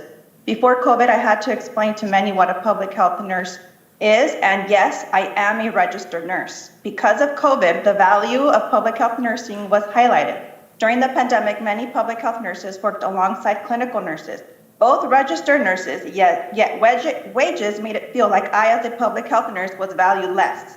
Why is it that Santa Clara County is the only county in the Bay Area that pays their public health nurses less than their clinical nurses? In fact, Contra Costa and San Mateo pay their public health nurses more than their clinical nurses. San Francisco, two of you, include longevity. We are currently in the middle of a classification study initiated by Dr. Jeff Smith back in 2020, and the county's offer is currently nowhere even close to parity. It is time public health nurses get recognized as what we are, registered nurses. Thank you. Our next speaker is Tara Huff. Tara, I am unmuting you. Please accept the unmute, and you will have 1 minute to speak. Hi there. My name is Tara Huff. I'm a psychiatric social worker too. My role is to assess and write referrals to link people with mental health, substance use, criminal justice involvement, and homelessness to services. I provide crisis interventions, therapy, I diagnose, and I initiate evaluations for involuntary psychiatric holds. Ultimately, however, we assist vulnerable people while they are working to restore their adaptive functioning in the community, as the functioning of our clients are collectively the functioning of our society, because it is a social problem. We seem to have a tale of two cities, though. To quote San Jose's own mayor, the GDP of San Jose's metro region exceeds that of 30 U.S. states. We're one of the third richest counties in the richest nation. But in Santa Clara County, my code is among the lowest paid in the Bay Area region. Retaining and recruiting staff is essential in addressing the concerns of mental health, substance use, and homelessness that are prominently on the minds of the voters. I do not know a lot about budgets or projected. Thank you. Our next speaker is Daniela Anaya. Please accept the unmute. You will have 1 minute to speak. Good morning, supervisors. My name is Daniela Anaya. I'm a licensed marriage and family therapist working at the Sunnyvale Behavioral Health Clinic. I work with youth ages 6 to 21. I am here to speak about the staffing crisis as well as the retention problems within the behavioral health department. The current vacancy rate for psychiatric social workers and marriage and family therapists is a little over 50%. While I work in an outpatient clinic, in the last couple of years, we have been existing more as a higher level of care clinic due to the number of needs of our community. Connecting my clients to supplemental services such as housing, therapeutic behavioral services, further psychological developmental evaluations, which are vital to a positive outcome in their mental health, has been extremely difficult. Waitlist spans from 6 weeks to 6 months. We are losing competent clinicians to other agencies that offer greater compensation. This is why I am asking the board to support us in our realignment and support us in prioritizing the hiring of more frontline staff so that we maintain a workforce of competent clinicians. Please support. Thank you. Our next speaker is John Zins. John, I am unmuting you. Please accept the unmute, and you will have 1 minute to speak. Good morning, board. My name is John Zins, and I'm an estate administrator with the Public Administrator Guardian Conservator's Office. Our department works with residents of our county who struggle with mental illness, those in the elderly population, and with disabilities, as well as residents who have passed away but need their estate and burial handled. The long-foreseen wave of baby boomers retiring and needing services for the elderly is hitting now. Caseloads are skyrocketing with little to no relief in sight. This results in longer wait times, burnout for staff, and difficulties delivering services to our deserving clients. Solutions to these staffing crises, including flexible working hours, including telework, an increase in compensation, and streamlining the hiring and process and creating new positions. Our members are committed to helping find solutions, but are dismayed by county's management refusal to work towards common sense solutions. We ask for your support to provide the best services we can to our community and to avoid a possible strike. Thank you for your time. Thank you. Our next speaker is Kimberly Enderle. Please accept the unmute. You will have 1 minute to speak. Good morning. My name's Kim Enderle. I'm a current staff developer at St. Louis Regional Hospital. I took a staff developer position at the end of May. I did not get the expected pay increase when I took this position because I was told it was a transfer position and no longer considered a promotional position. This is a position where a master's degree is desired. I hold a master's degree in nursing education and yet had no incentive for a raise when I took this position. I still took the job because I am passionate to educate and improve bedside care for all of our staff. I will tell you, since taking this job a few weeks ago, I've been working harder than I did at the bedside. I create policies, work endless hours on planning annual skills days for every department, which will begin next month and run through September. I've created a 6-week critical care program to transition nurses to our step-down unit, and this position is very deserving of a promotion and requires endless hours of hard work. Going forward, if the county continues to try to hire staff developers as a transfer position without a raise and not a promotional position, bedside nurses will have no incentive. Thank you. Our next speaker is Roman Reyes. Please accept the unmute. You will have 1 minute to speak. Thank you for your time. My name is Roman Reyes, and I'm a social worker with DFCS. First, I want to speak on telework. I want to acknowledge that not all positions or job classifications may be appropriate for telework arrangements, but those that can, I urge the county to effectively promote operational efficiencies, support telework recruitment, retention, and engagement, as telework shows that it lowers overhead costs. We fulfill our responsibility to reduce carbon footprints through trip reduction. We advance the digital government. We contribute significantly to work-life balance of participating employees. And I also want to say the way we can do this is we can make reasonable efforts to expand the opportunities to realize the listed benefits that I just gave, where job functions are compatible with telework. We should take reasonable steps to ensure that eligible staff are telework ready and to ensure the continuation of our workforce functions. I also want to add to and say that the staffing crisis in our county had a significant. Thank you. Our next speaker is Lisa Duque. Please accept the unmute. You will have 1 minute to speak. Good morning. My name is Lisa Duque. I'm an employment counselor in the Employment Service Bureau Department. I'm a proud member of SCIU 521. We have a staffing crisis, which is only getting worse. And as an advocate for our community we must do everything in our possible interest to turn the staffing crisis around. It's important and vital to address these underlying issues due to the county's inability to implement an equal telework policy. Our COVID pandemic was a tragic event that had an unfortunate impact on everyone's lives. In the darkest of days, we found new, innovative, technological ways to connect to the ones who needed us the most. We've accommodated our clients over the last 3 years in a virtual platform, and it's seen as a form of common practice, which hundreds across the state use daily in their practice. Please don't take away virtual services from our clients. It will create a disservice and take away the very principle our Employment Service Bureau prides ourselves in, which is self-sufficiency. As Angela Singh once expressed in our county podcast, telework is here to stay. Let's maintain that mindset and practice it. Thank you. Our next speaker is Melissa Herrera. I'm unmuting you. Please accept the unmute. You have 1 minute to speak. My name is Melissa Herrera, and I'm a social worker too for the Emergency Response Department at DFCS and a member of SEIU and a current negotiator. We at ER are bombarded with complex cases and high cases that cause burnout, compassion fatigue, and secondary trauma. When we as ER workers are not at our best, we are not able to effectively work with families to provide them the services they need. This includes keeping children safe, preventing fatalities, and keeping our families out of our system. The work in ER is not only getting harder, but it is becoming overwhelmingly stressful. Caseloads are too high and manageable and continues to grow. There is no relief and workers are fed up. We are losing amazing workers because of this. We ask you, the Board of Supervisors, to look into this issue of not only retention, but caseload standards. We need this fixed. The current practices are not working and we need to be heard. We are drowning. So we ask you to consider what is manageable and realistic in terms of caseload standards. We heard that the county is not interested. However, our family and children need us. As Jeff said. Thank you. Our next speaker is Marsha Porch. Please accept the unmute, and you will have 1 minute to speak.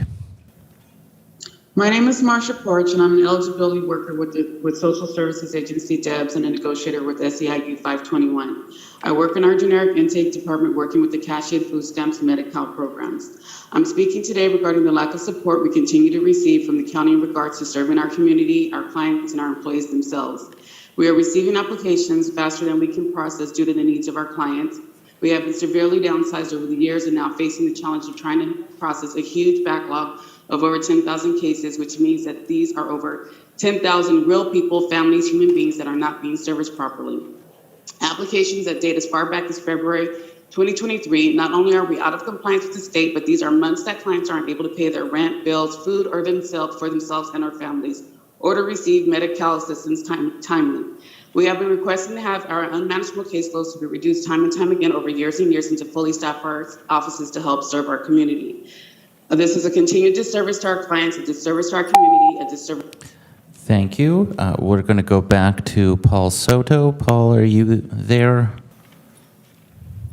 Not had an issue earlier. All right. Paul, we're going to unmute you.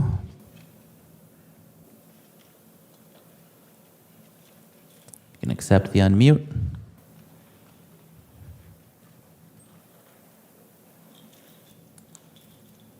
All right, I don't see that unmute going through. Must be a technical issue, so that seems to conclude our public comment. Thank you very much, and thank you to all of the members of the public who took time to come and speak with us this morning. Item 7 is approval of the consent calendar. I'm going to turn first to the clerk to to do all the things you need to do. All right. Items on the consent calendar may be subject to the Levine Act as indicated in the language on the published agenda. Any party or their agents must disclose on the record a contribution of more than $250 made to a board member as described on page 3 of the agenda. Participants who have a financial interest and their agents are requested to make a similar disclosure. We have a request from Vice President Lee to remove item 91 from the consent calendar. Item number 91 is to receive quarterly report from the Office of Supportive Housing relating to the Heading Home campaign. We have a correction to item number 95. Possible action A should read as follows. Approve retroactive Third Amendment to agreement with the City of San Jose relating to operating and maintaining HMIS, increasing the maximum contract amount by $150,332 from $450,000 to $600,332 and extending the agreement for a 12-month period through June 30, 2024 that has been reviewed and approved by County Council as to form and legality. We have a correction to item number 116. The item should include the LA1 notation indicating that it is subject to the Levine Act. Item number 116 is to approve request for appropriation modification number 212 in the amount of $10,865, transferring funds and increasing expenditures in the Fish and Game Commission budget relating to requests from San Francisco Bay Bird Observatory to fund the Western Snowy Plovers Monitoring and Banding Program, and technical correction to the fiscal year 2022-2023 budget for the Fish and Game Commission. We have a request from Supervisor Chavez to remove item number 157 from the consent calendar to be considered after item number 7. Item number 157 is to consider recommendations relating to the development at 1540 Parkmore Avenue, San Jose. We have a request from administration to hold item numbers 160 and 161 to August 15th, 2023. Item number 160 is to approve Second Amendment to Professional Services Agreement with the Ratcliffe Architects relating to providing architectural, engineering, and related professional design services, increasing the maximum contract amount by $2 million from $3 million to $5 million with no change to the term of the PSA. Item number 161 is to consider recommendations relating to professional services agreement with CMKM-JV. Executive Leadership Salary Ordinance NS-20.23 was approved on first reading on June 6, 2023, and NS-20.23.01 was approved on first reading on June 15th, 2023. They will not be finally approved until they are approved for a second reading, which is agendized to occur at today's meeting under item numbers 180 and 181, respectively. Per Government Code Section 54953, the following is an oral summary of the positions for which the proposed salary adjustments are required to be disclosed.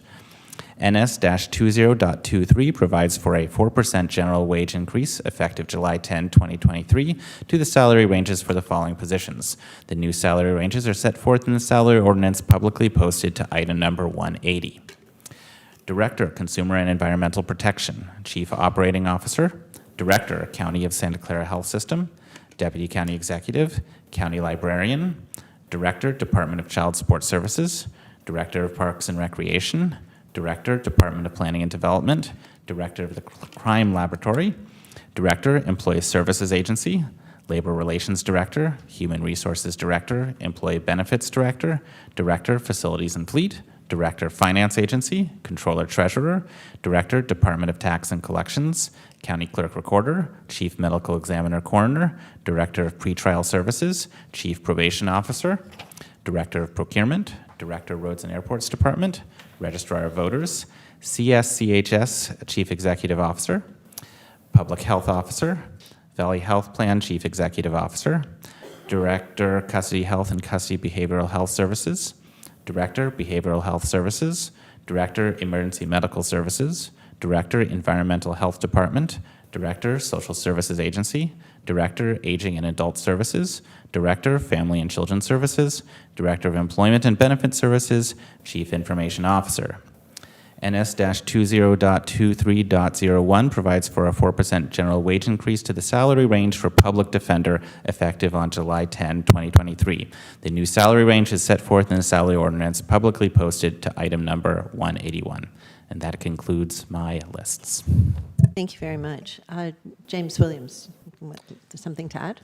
Yes, we have an update we'd like to make to item number 24. We know that there have been issues regarding the RFP process. In order to allow us time to look at those, but also ensure no interruption to the continued services, we'd like to convert that existing delegation of authority as item 24 to a 90-day delegation of authority, and we'll bring the item back thereafter. But we do need delegation approved today. So we'd just like to correct item 24 to be 90 days. Thank you very much. Assuming no objections from colleagues, that will become part of the final vote. I'm going to start today with my comments and then just move down the line. There's nothing I want to pull or put back. I just want to make some observations and offer direction. First, item 34 is a 2-year contract with the Margolin Group for health system federal policy consulting. This is certainly a critical area of work for the operation and financing of our health system and is part of the monthly HHC meetings. In addition to the discussions at HHC, I would ask that as administration plans ways to enhance our intergovernmental relations team, that the role of contractors like the Margolin Group be considered for improvements in our coordination, reporting, and advocacy efforts overall, and the best ways to leverage our internal and contracted resources. Item 48 is a contract for ancillary staffing in the hospital system. The goal is to reduce reliance on contract staff to improve both care and cost reductions. It's my understanding that metrics associated with the Santa Clara Valley Health business priorities will be added to the monthly operational reports that go to HHC Just want to sunshine that and look forward to seeing alignment between those reports and the priorities in the April business plan that was reviewed by the board. With respect to item 49, pursuant to the Levine Act, I'm disclosing that I received contributions in the aggregate amount of $375 from a member of the Board of Directors and an employee of Healthier Kids Foundation on or about March 8th, 2023. On April 9th, 2023, I returned $250 of those contributions to the two individuals. Under the government code, I'm therefore permitted to participate in this item, but am still required to make the disclosure. Items 52 and 54 from the Public Health Department address expansion of our work in substance use disorder prevention and treatment. I'll be very glad to support both items today. I'll have some questions about how public health, behavioral health, the ambulatory health system, custody health, and other departments and contracted providers all fit together in this work to enable access to medication-assisted treatment and to substance use efforts overall. This is an area Greta Hansen and others are actively developing, and many components were listed in the slides at our June 6th meeting. The board needs to see how all of these activities are coordinated across departments, how the work contributes toward a shared set of outcomes, and how we communicate to the general public our overall effort to expand care. So for the next report to the board, which is expected on August 29th, and that will begin our quarterly cadence, I'd like to see a visual overview of the roles of each of the county departments in substance use disorder response, and for the grant proposal to be attached to that report as a reference at that meeting. Is that all clear, Greta? Apologies, Board President. I got a little bit distracted part with your remarks as I was looking at a couple of time-sensitive items that are related. So if you don't mind just repeating that last part, I'd appreciate it. It's having a more comprehensive inclusion of all of our efforts around substance use disorder, wherever they're happening in the county, to be shown in some kind of visualization in the next quarterly report. We can definitely work on that. I will note that a challenge, as you've noted also, is that we have so many different areas of work happening, but we will endeavor to create some sort of a summary that we think, as best as we can, comprehensively captures a lot of the work that we're doing in that area. Thank you so much, because before this grant came in, I really did not have on my radar the fact that Public Health Department was, of course, doing some significant substance use disorder treatment, and I don't think we had captured that in previous reports. So thank you very much. Item 66 is a sponsorship from my office to Aki for a back-to-school health fair on August 5th. The sponsorship includes funding transportation for the event from the Cadillac Winchester neighborhood to Aki. And I just want to share on the record that I appreciate that San Jose Mayor Mahan and Vice Mayor Kamei are also their offices are financially contributing to this effort, and I appreciate the partnership to coordinate city and county resources to meet and express need of our community residents. Finally, item 80 is an agreement with Rebecca Children's Services to provide a culinary training academy and cafeteria options. While I am very excited about this program to support our reentry population and to serve county employees at 70 West Heading, I'm going to hold this item to an August meeting to allow time for administration to engage the South Bay Labor Council to discuss some concerns that they want to raise with the proposed contract and make sure that we are engaging as we do with all of our bargaining units to ensure best possible outcomes for employees. Those are all of my my observations and notes, so I will make a motion to approve the consent calendar with this direction and whatever else comes along. Second. Thank you very much. Supervisor Lee, do you have additional comments or changes? Not really a significant comments, other than the fact that, first of all, this is the last meeting before our break, end of our fiscal year. I just want to thank staff for the hard work. Putting all this together is no small feat. Just want to highlight a couple of sponsorship that our office has done this coming during this time.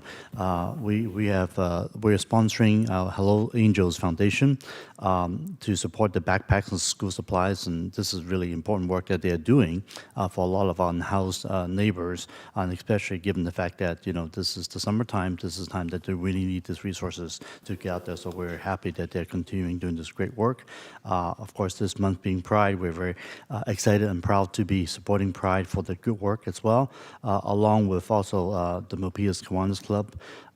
Also, as many knows, the important work of our climate action and Silicon Valley Youth Climate Action for their great work for their Youth Leadership Summit. Just want to highlight those exciting items that we're sponsoring. Thank you.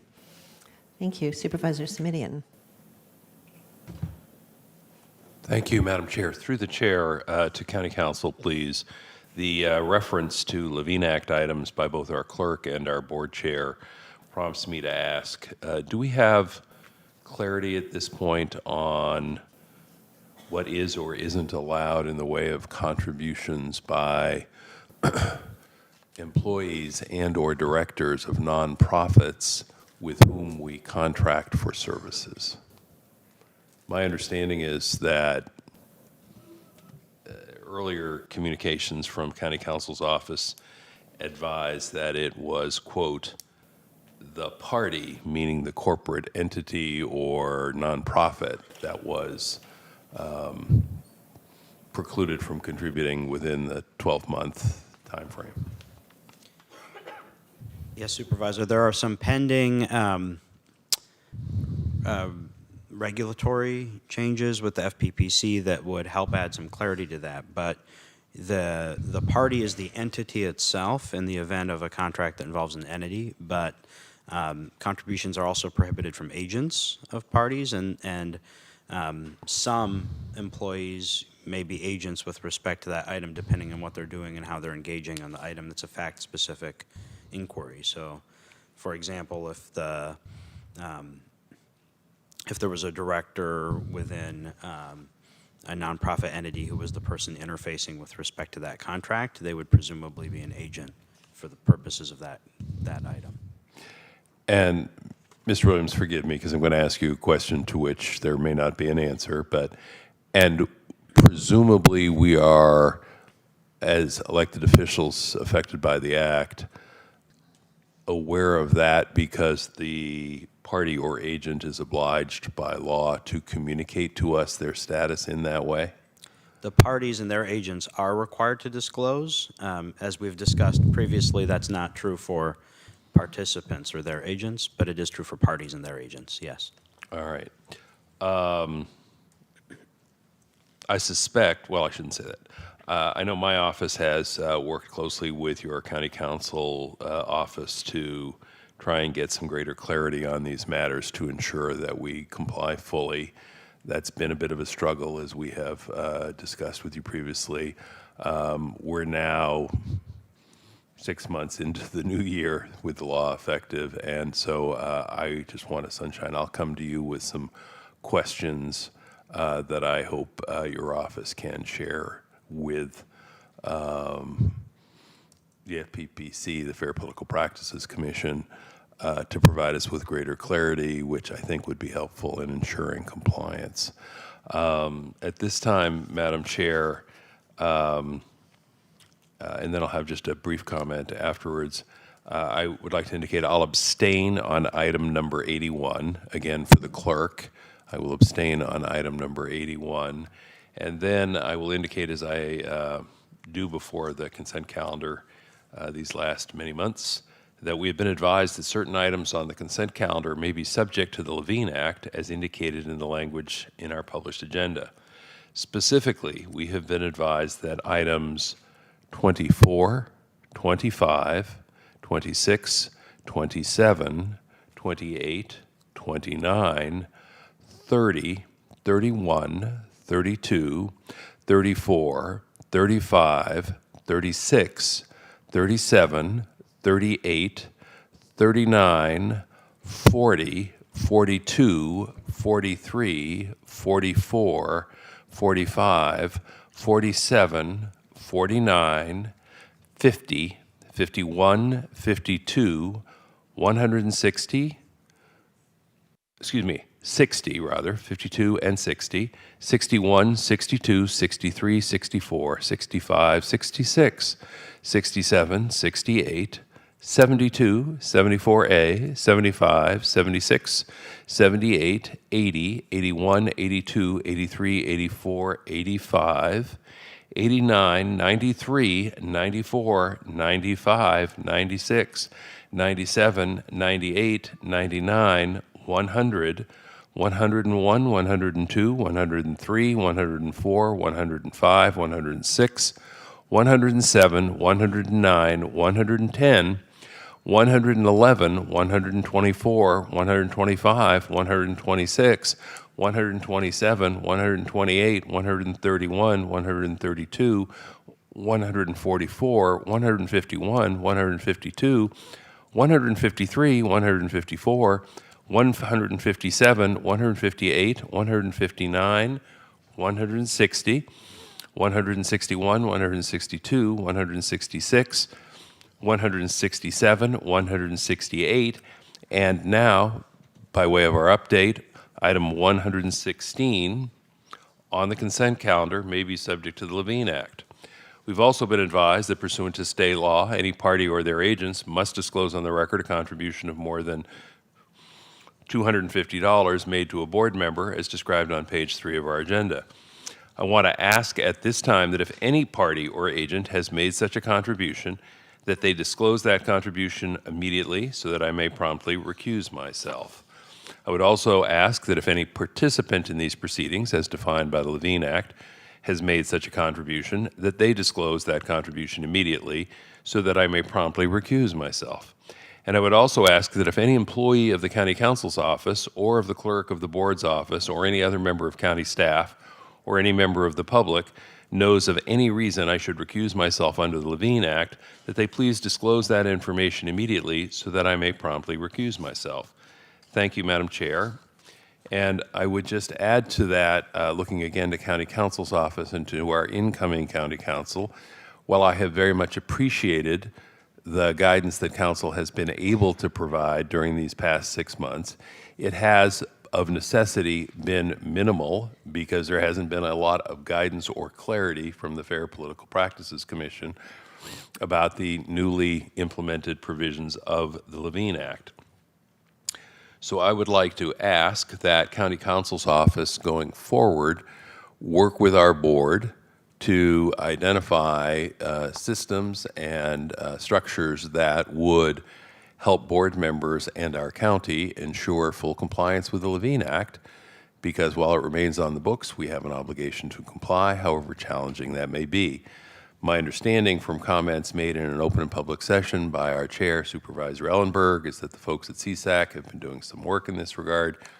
It's also my understanding that folks at the Los Angeles County Board of Supervisors may have taken some steps to try and bring some structure and review. I'm going to close by noting that I'm sure as I read the list, it seemed a little bit ridiculous. That's why I read it. That and the desire to make sure that we have full compliance. When we have more than 75 contracts on an agenda, which we received literally 3.5 business days ago, I think it begs the question, how are we or the public or the county staff expected to ensure that we have no prohibited conduct pursuant to the Levine Act, given the literally scores, if not hundreds of folks who might pose a potential conflict under any one of those 75 plus items. So I will say thank you to our outgoing county counsel, Mr. Williams and his team. They have been very helpful. And I will say to Mr. Lopresti, I look forward to working with you in the months ahead to make sure that we have the greatest possible ability to fully comply with the Levine Act. Thank you, Madam Chair. Supervisor Chavez. I was just thinking that I couldn't tell if that was a a threat or an opportunity there, Supervisor. But I do want to just reinforce what Supervisor Simitian said, and I do think it's going to require some changes in our process to really be able to respond. You're absolutely right. There's almost no way to be as thorough as I think we would all like to be. So thank you for that. On the consent calendar, I wanted to revisit items 52 and 54, and just to say how much I appreciate President Ellenberg's request. I would like to add a few points to it, and that is that all of the work that we're doing in this area, frankly, I would like to see tied to one work plan with clear delineation of the lead of who's responsible for what, including timelines when this comes back to us. And so I know Greta's a little distracted, but I'll ask that that be included in the record and request that that be included in the report out. It's not deviating too much from what Supervisor Ellenberg asked relative to how we're addressing drugs. It's really just saying that we really need a single work plan. We really need to know who the leads are, and without understanding the timelines, it's difficult to frankly know what to communicate to the public. I will then move to item 74, and colleagues, this is our SV Creates partnership, our funding for the arts and culture, and there's two requests that I'd like to make. One, I'm excited to see the level of revenue coming in, and on this item, I want to reaffirm through Sylvia Gallegos, because I think she manages this body of work, that we are working with SV Creates on co-branding. And one of the reasons I think that's so important is that we've really been working with SV Creates to continue to fund activities that reach into our foster care communities and our Title I schools. And I would very, very much like to make sure that the schools and the incredible work that SV creates in raising money, that people understand what the county's investment is. I think it will make it easier for them to raise money. But what I'd like to request is that we get an off-agenda report just reaffirming that partnership, and that they understand the need for that co-branding as a next set of work. Item 76 is the art curation and project management. This is a partnership with the City of San Jose. Again, I wanted to just acknowledge with staff, I think that's a really smart move, not to create the wheel all over again, but to work with those who are already doing the work. So thank you for that. I want to also concur with Supervisor Ellenberg that I'll look forward to the outcome of the discussions on item 80. Relative to Rebecca's Children's Services. And colleagues, it will not surprise you at all that there's a whole bunch of work being done in housing that, because I don't want all of you angry with me, I will not be pulling it off consent, because there are many, many items. But I do want to ask through the county exec's office that we ask that housing when you have this many items on the agenda, I think even a 5-minute, 4-slide report out on what's been accomplished and where we are in our timeline is really important. And just as a highlight, for those of you who are watching and super excited about reading board agendas, on item 88 is the Measure A report, and what you'll see in that report is how close we are to our expenditure limits through Measure A. The other incredible thing you'll see is how much resources that we're leveraging through one pot of money. But if you want to understand the incredible work that's being done by our team, you'd need to read 90 items. And I think we just need to give the public, a few snapshots, and we should really be doing this at a regular interval. And those snapshots should include construction, how many people have moved from homelessness into housing through our coordinated efforts, and where people are moving. Like, that is really important. So I want to say thank you to the staff, but I just wish you would brag a little bit. Item 93, I want to say this is the agreement with Amigos de Guadalupe, and I want to say that the timeliness of this is really appreciated, and that if there are challenges relative to the resources, I hope we hear about that sooner rather than later, so we're not behind in supporting people who are in need. And then for item 94 and 97, these are our rental assistance agreements, our rapid rehousing agreements, and 98, our emergency Assistance Network for Homelessness Prevention. Colleagues, I'd like an off-agenda report looking at how we make money available for those who are trying to get into housing. One piece of feedback that we've gotten on our rapid rehousing is that you must have a lease in hand in order to get the revenue, in order to get the first and last month's rent. But what happens is that by the time you've applied, if you don't have that voucher ready, then you lose the housing. And we've gotten feedback that we've had that happened to quite a few people. And as we're really focused on families and how, family prevention, I just want to make sure I understand what processes are being used for specific pots of money that give the voucher or the person who we've already identified as somebody who could get this resource to make it faster so we're not losing opportunities. Thank you. Supervisor Arenas. Thank you. I'm also going to agree with item 80 in deferring that and look forward to the conversation that happens in between now and August. I am asking for a deferral on an appointment that I have while we sort out some details, and so I'd like to defer item 120.A.4.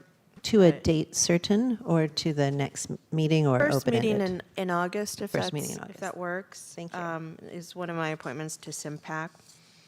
And then the other is a deferral on item 17. And I'm requesting, this is the report relating to agricultural worker housing. I'm asking for us to receive a report from the Office of the County Executive relating to agricultural housing and directing staff to come back to the board in August with a report that is more in line with the direction that is provided in Hewlett, the committee, including options for legislature solutions with the state that are currently constraining agricultural housing, and a comprehensive list of all the county-owned properties within 1 mile of agricultural lands with sufficient size to build agricultural worker housing on, with preliminary analysis from the administration on pros and cons to each site. And I think that is it. That is item 17, yes. Great. Thank you very much. Let's hear from the public on anything on consent, please. I currently have 4 speaker cards, and looks like we have 1 speaker in Zoom.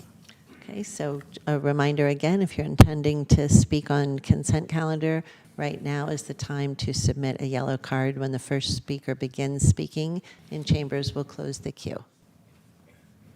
All right, our in-chamber speakers are Kathy Dewan, Maritza Maldonado, Jeremy Barus, and Stephanie Jane.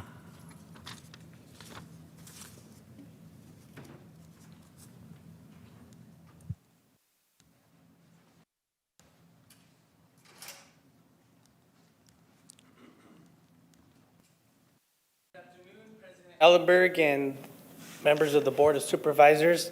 My name is Jeremy Barus, and I am the Director of Policy and Organizing with the Amigos de Guadalupe Center for Justice and Empowerment. I want to thank the Board of Supervisors, as well as the Office of Immigrant Relations and the County Exec's Office, for investing in the temporary housing of new arrival asylum-seeking families in Santa Clara County. From the last year, we have seen the urgent need to support new arrival families who have shown up to our office most often with just the clothes on their back. In the last year, we have assisted 62 families with a total of almost 300 individuals.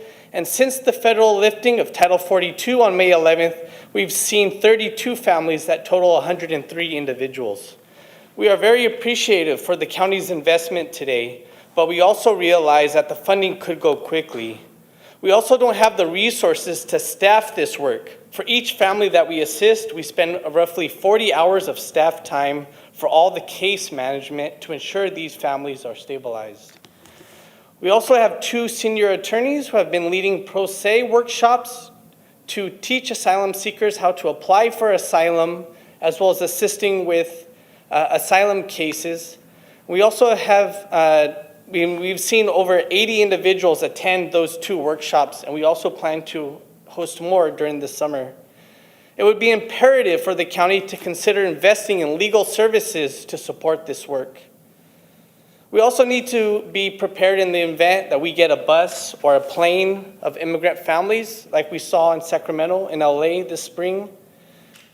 And thank you very much. And we hope that we can continue the conversation with the county to support new arrival families. Thank you.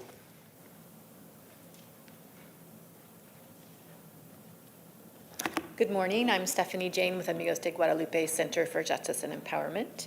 Again, thank you very much to the Board of Supervisors for providing the $360,000 that's currently on consent item 85 that will help us to provide urgent stabilization for newly arrived families who simply need a safe place to stay after a very long journey. And it is also important to note, however, that these funds are only for hotel costs, not all the other services that the families need and that Amigos is currently providing. As Jeremy mentioned, the Amigos team spends at least 40 hours per family on top of their regular work responsibility. So that includes case management, legal services for asylum seekers, housing searches, transportation, helping to enroll their kids in school.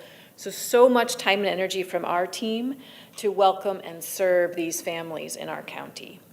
And so what we wanted to ask you all today, in addition to thanking you for that support for hotels, is for also your support to help make sure that we have Amigos staff time available to provide these critical services to families. So with that, I thank you and ask you to consider that.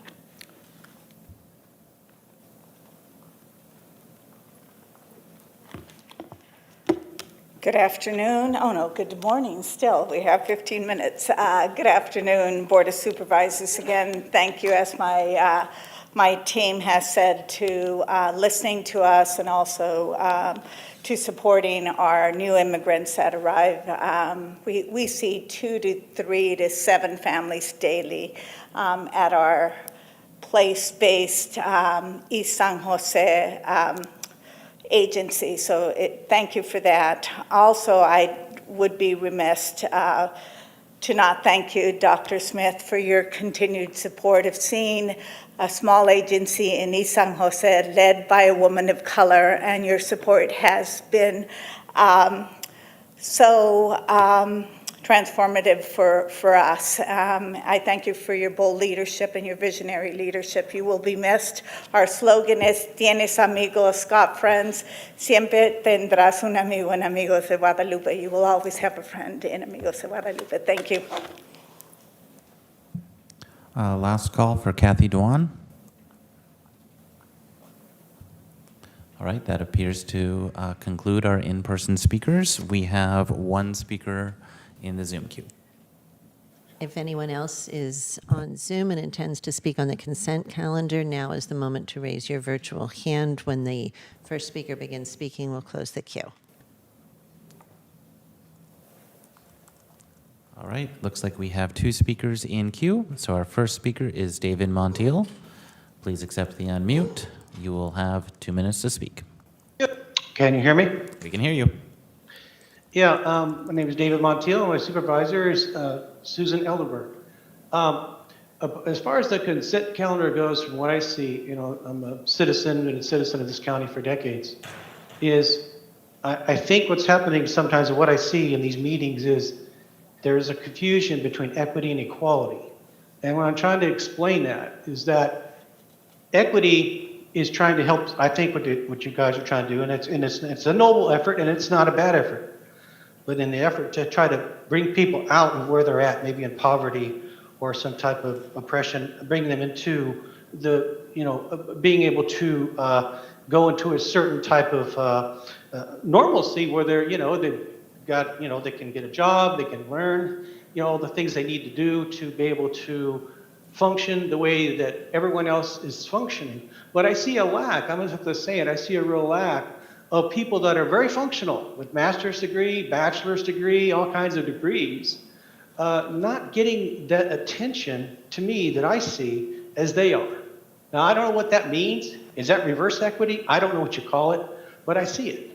I see, and I've been following this group since the very beginning of, kind of middle of the pandemic, and I've seen where there's been a lack of a real accountability as far as hearing people like me, a citizen that might not be of color, it doesn't matter, right? We're a citizen that wants to be heard and needs to have our voice heard, because if we don't have equality, then equity won't work.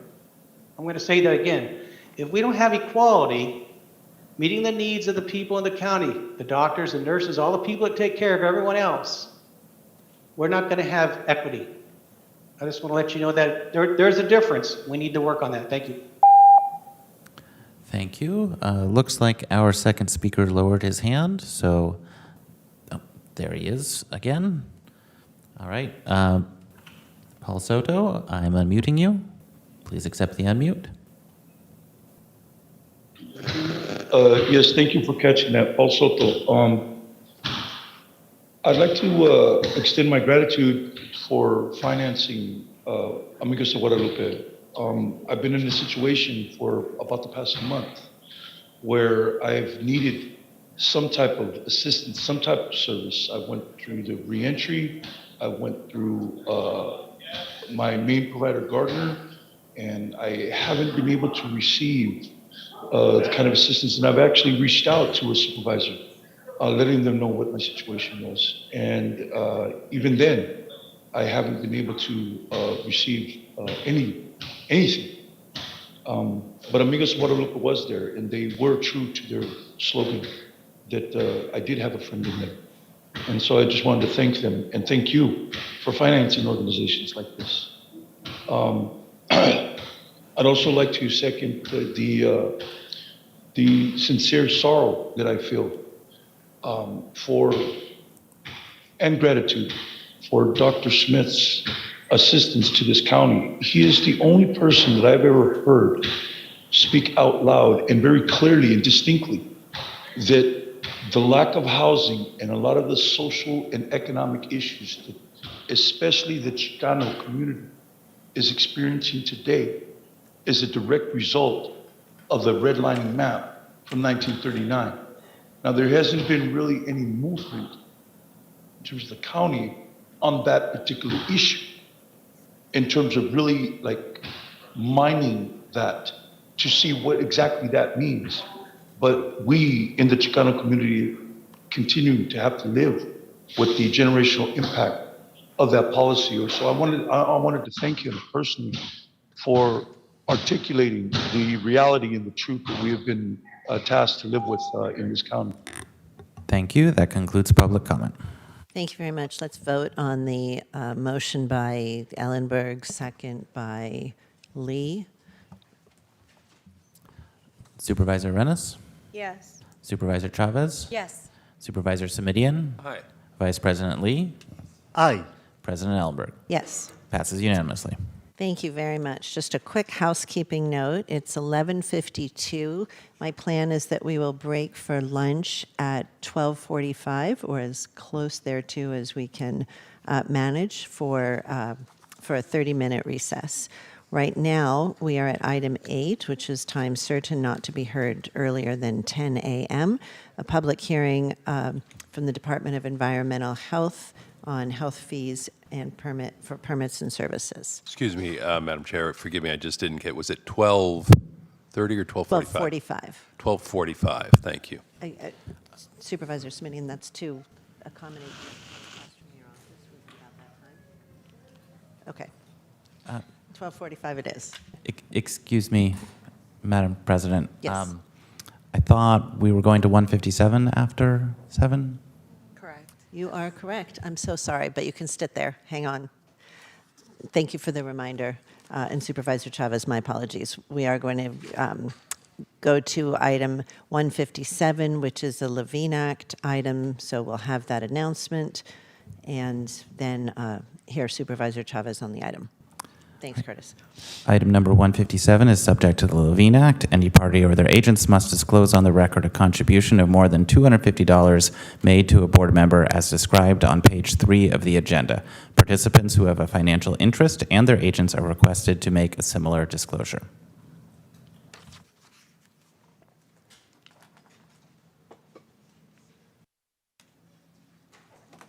Thank you. Colleagues, the reason that I asked to hear this is I wanted to do two things. One, I see Dr. Smith has left, but one of the actual first projects that we ever endeavored on together, it was to get the hub up and built. And what happened is that we met with, there he is, he's back. We met with a group of foster youth who asked to sit with us because they were very, very displeased with the condition of the hub, how much flexibility they had in the hub, and they gave us feedback on the services that they were receiving. And that launched us into 3 bodies of work. One was the foster youth, the Joint Foster Youth Task Force that created some changes in the way that we provide services to our foster youth, and that was largely influenced by those young people and by members of the community, both folks who'd had their children in our care, but also guardians and foster parents. And the County Office of Education played a significant role. I should thank Dr. Duwan. The other area, though, was really one that looked at the construction and the opportunity to address a number of issues, including whether or not we could rebuild the hub or buy a new hub and then add housing to it. What ultimately happened is that we weren't able to easily find a location, and so it was a convergence of a number of different ideas that led us to where we are today. So I wanted to make sure I didn't put this on consent. I wanted to pull it off because I wanted to say a very, very sincere thank you to you, Dr. Smith, because what I had always believed is that when we deeply care about something, we invest in it. And these children are all of our responsibility. And if we are truly to change the way we interact and change the futures of these kids, we have to be able to treat them exactly like we would each and every one of us, our own kids, our own nieces, our own nephews, our own grandchildren. So with that, today's action is asking us to invest $12 million in the reconstruction of the hub at the base of the facility that will be on Moore Park. And what I really wanted was for all of you to have an opportunity to hear the role the hub has played in one young person's life, because it was such a profound statement. I thought we would all benefit from hearing it, and I thought in particular you, Dr. Smith. So if I could ask the staff to play the audio from the communication we did yesterday. This place is where I had to substitute my mom, my dad, and their imaginary home. It's not a lot, but it's where I established basic communication skills, basic relaxation, basic manners, how to practice saying no to someone who didn't have good intentions with me or for me. Sorry, I didn't realize the clip was going to be so short, but what I want to say that that's Rosie Portillo, who has 2 children, and she is working with with one of the social workers to make sure she and her children don't become homeless over this next week. But what she actually said was that the hub played the role of her mother and her father, because she got a chance to go there and get the support she needed for everything from finding housing to finishing school, and she's now an intern with that program. And that's really what I wanted all of you to have a chance to hear. And what we'll do, I'll ask my staff if we can just send the full, the clip of her speaking. It's probably 3 minutes, but honestly, it will help. It helped me at a much deeper level, even though I've been interacting with these kids, or our kids, our children, for years and years, but just to really understand how creating one safe space makes such a big difference in a child's life. That's really what I wanted to make sure you all heard. And I don't know if the staff want to make any comments before I move approval and say thank you to Dr. Smith. Not at this time. Thank you, Supervisor Chavez. Thank you. And I know this is a project we want to get built. I feel a little like you with the mental health facility. It's just, You're just in there, like, if I see you on the bulldozer, I'll know what's going on over there. Anyway, colleagues, I'd like to move approval and ask. Happy to second. Thank you. Do we have public speakers on this item? I have one speaker on Zoom. No speakers in the chamber. Correct. All right, let's hear our speaker on Zoom, please. All right, our speaker on Zoom is Paul Soto. Please accept the unmute. I have 2 minutes to speak. Thank you. I remember when there was the facility right there off of Story Road. My brother used to volunteer at that facility. And the location was apt because the vast majority of the people, the citizens of this community that would access that service were on that side of town. Parkmore is a little off when you consider the zip codes of the children that access this service. It's a little off. The last time I had, when this topic had come up about its completion, transportation to the facility and how people would get there would be an issue. During the Chicano movement, there was no facilities on the east side of San Jose. There was just none. We didn't have health clinics. We didn't have anything.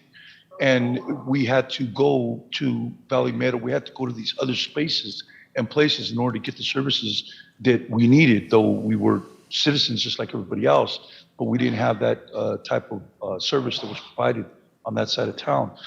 So that's number one. Number two, thank you for Supervisor Chavez's comment that the county literally does become the parent for a child under 18 that is in the foster care system. And there's a necessity to give the care and the guardianship and the custodial type of care to them. And in times past, that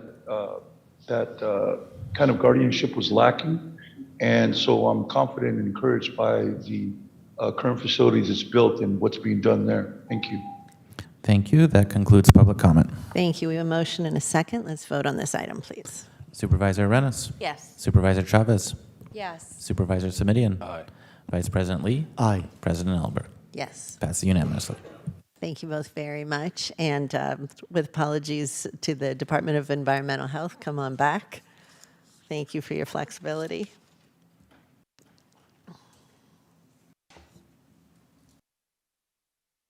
And we'll hear any presentation you have if you want to present one, and I'll then open the public hearing.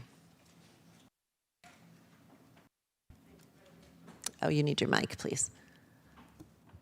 Can you hear me now? Yes. Good morning. I think it's almost good morning still. President Ellenberg, members of the board, my name is Dr. Sarah Cody. I'm here with colleagues from the Department of Environmental Health to present on the comprehensive fee study for the department. And first, I would like to introduce my colleague, Marilyn Underwood, Director of Environmental Health, who will in turn introduce our other colleagues from the department. Thank you. Good morning. Good morning, Chairperson Ellenberg and Board of Supervisors. Thanks for the introduction, Dr. Cody. I'm here to talk briefly about do some summary statements about the comprehensive fee study.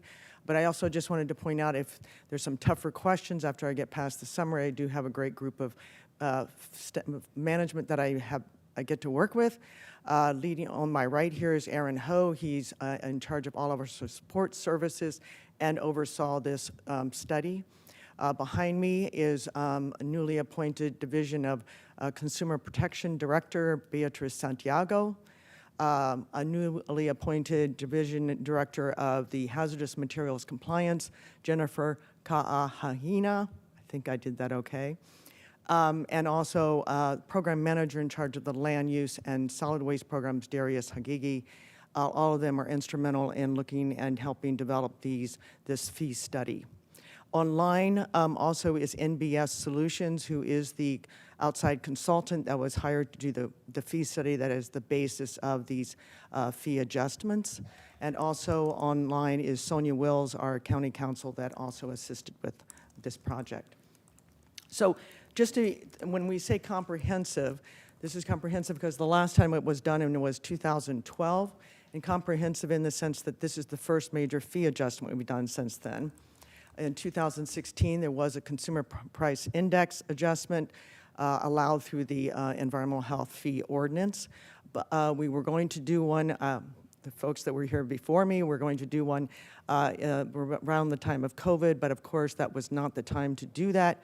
And instead, we actually, during COVID, did relax some of our requirements around fees, not enforcing late fees, letting people become inactive, and other steps that were the right things to do, but also meant, again, that it affected our bottom line as well. So the comprehensive part of this is that, to be fair to under state constitution, we can only charge a fee for the reasonable cost of doing that activity related to that, either a permit or a specific activity. And to do that, we therefore have to do a time analysis study. All of our field inspectors and program staff clock their time and we keep track of it. So when are they working on a specific facility? When are they working on a specific project? That time is the basis of this study that was and looked at our did a comprehensive time analysis. On the other side of the factor is you multiply by the time it takes to do a certain activity related to a permit or service by the hourly rate. And the hourly rate is not only the inspector's direct time, but it's also all of our indirect time, whether it be the management, administrative support, and other non-personnel indirect costs as well.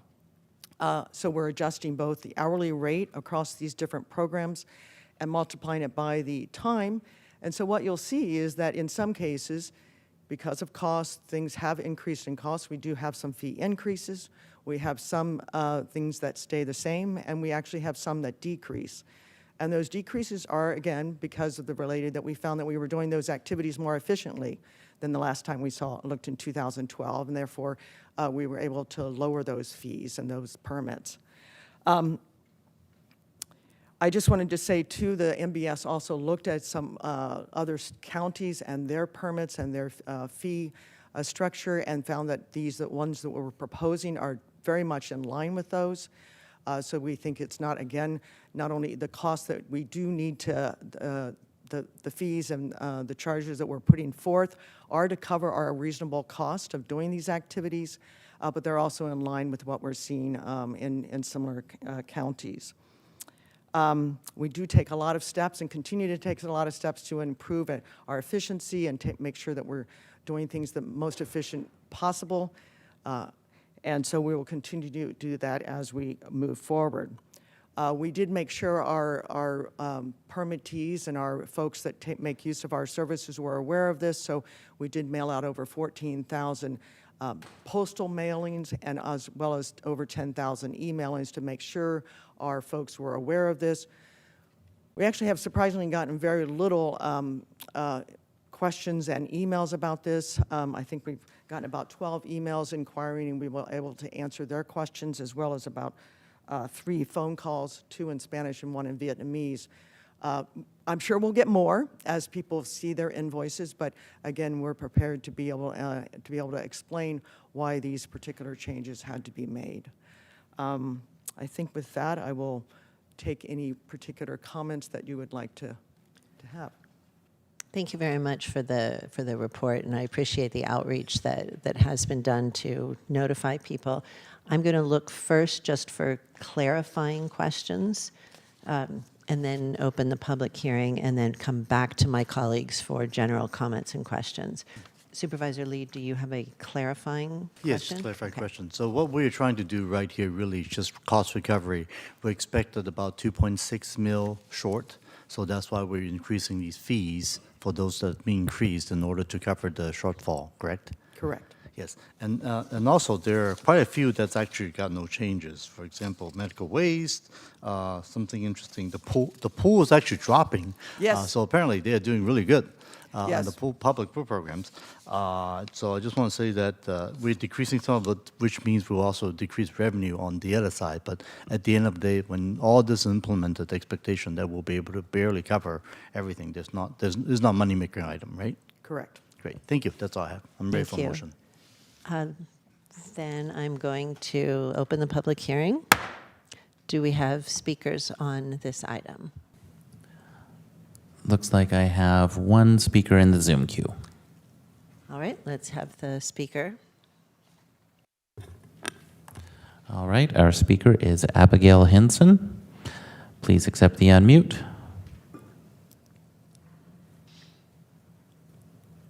Good afternoon, Board of Supervisors and Board President.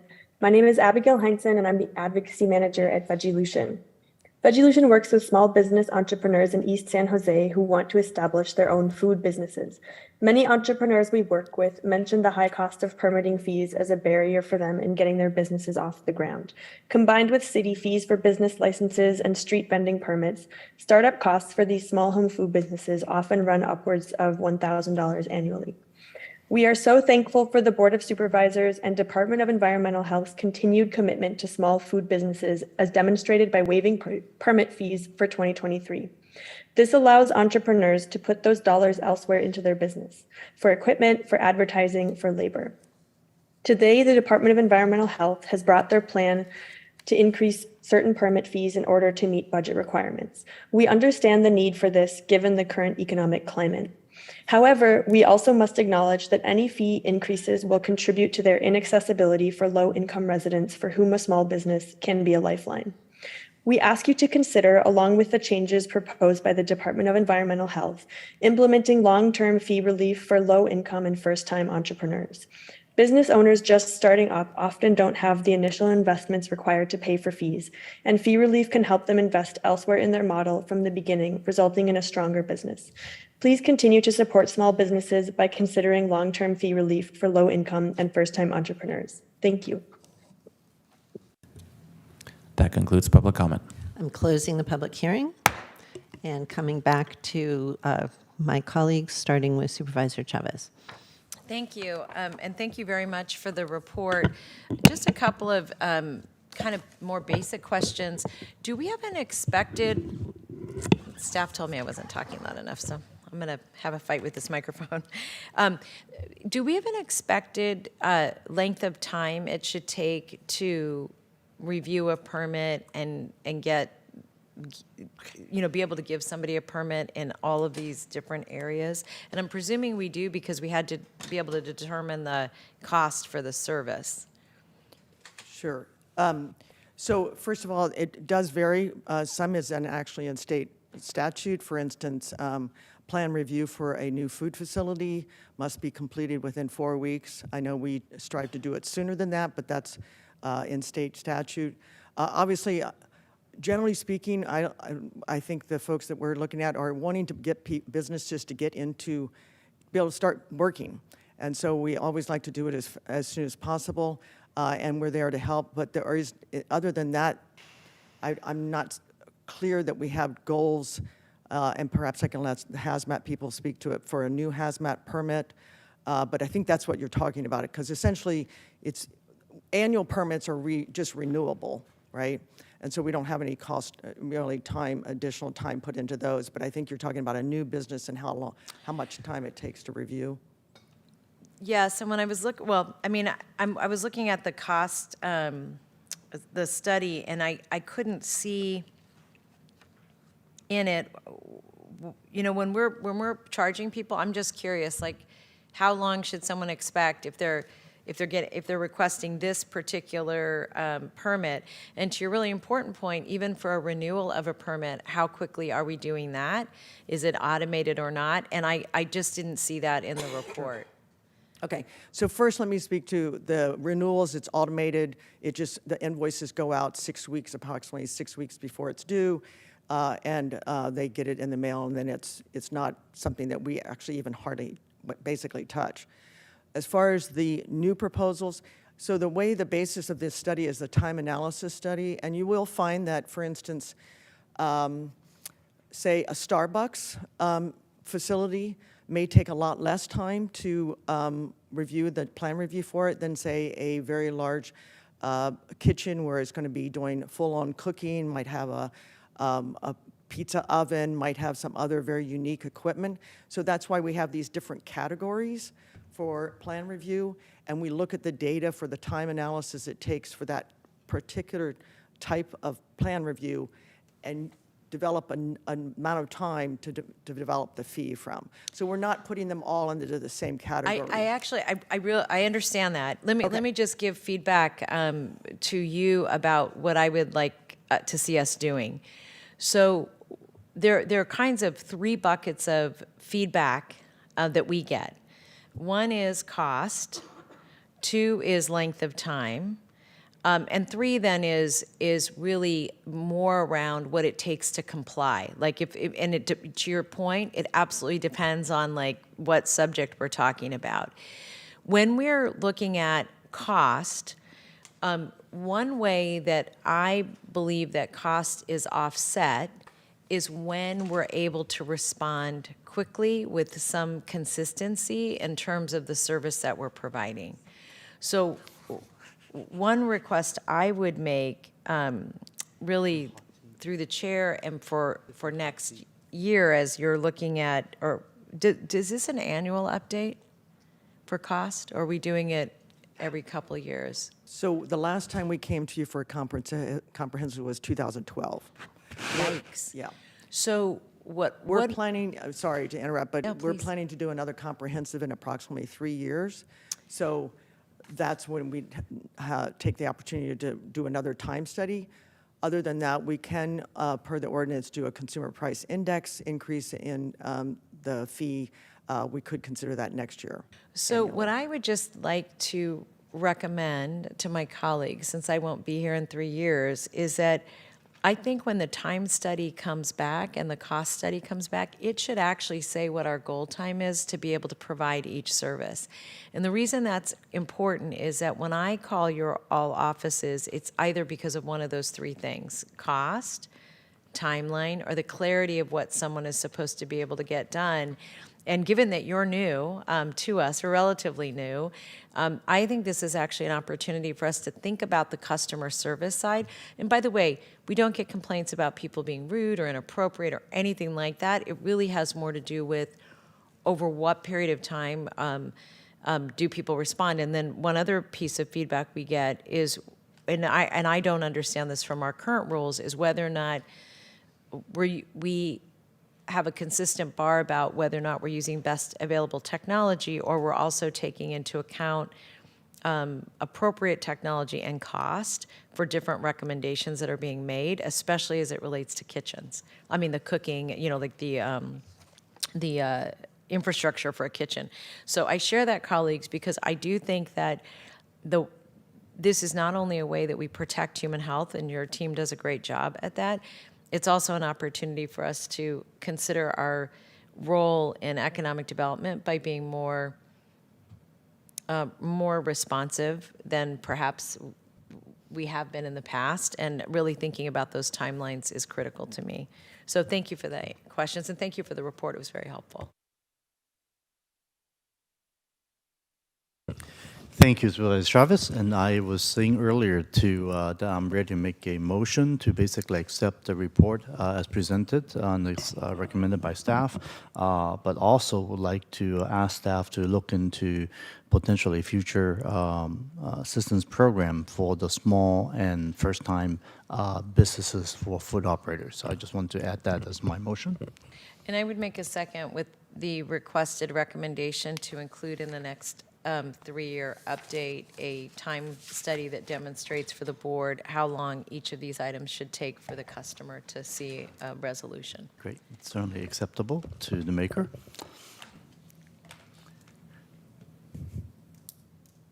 I'm back. Let's, not seeing any additional commenters, let's vote on this item, please. Can I ask a point of clarification on the motion, please? Of course. I want to just verify that the motion includes the adoption of the resolution in item. Absolutely. Thank you. Thank you. Supervisor Arenas? Yes. Supervisor Chavez? Yes. Supervisor Simitian? Aye. Vice President Lee? Aye. President Ellenberg? Yes. Passes unanimously. Thank you very much. We have an additional public hearing. This is on the plumber's certificate of competency examination fees, item 9.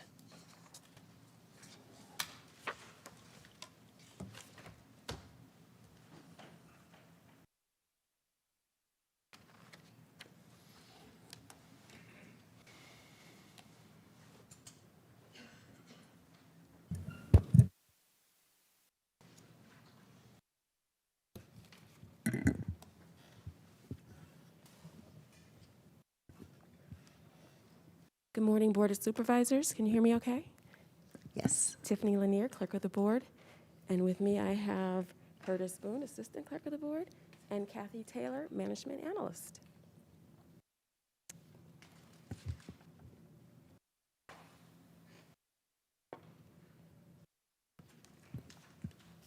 So with that, we are here for the public hearing to consider increase of fees for examination for certificate at competency for performing plumbing work,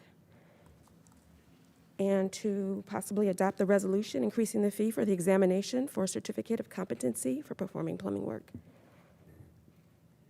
And would you like to present?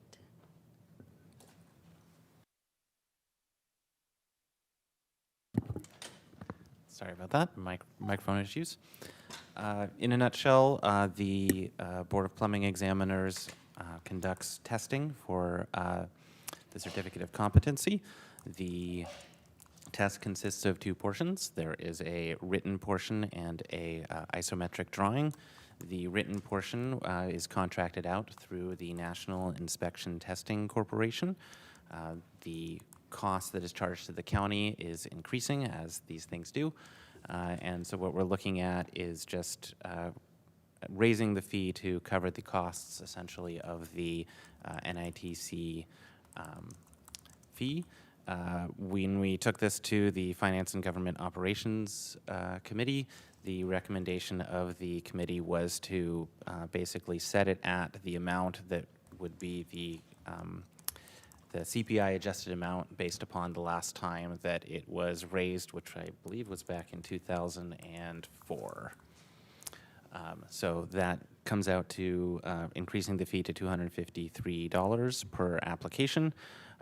We did do a cost recovery analysis for not only the costs of the vendor charge, but also staff time. But the Board of Plumbing Examiners was concerned that that amount, which would be $342 per test, would discourage applicants from applying and result in unlicensed plumbing work happening in the county. So what we've brought before you today is the amount as recommended by the Finance and Government Operations Committee, which is the $253 amount, and I think that summarizes it. So if there's any questions, happy to answer. Thank you very much. I will open the public hearing. Unless, do you have a, no, okay. Let's open the public hearing on this item. We have no requests to speak, Madam Chair. All right, then I shall close it. And do we have a motion? Motion to Supervisor Lee? approve. Second. All right. Seeing no additional comments, let's vote on the item, please, Dave. Supervisor Arenas? Yes. Supervisor Chavez? Yes. Supervisor Simidian? Vice President Lee? Aye. And President Ellenberg? Yes. Thank you. That passes 5-0. Thank you very much. Item 10. Pardon me, and Dave Leon, congratulations on your last meeting with us. Thank you.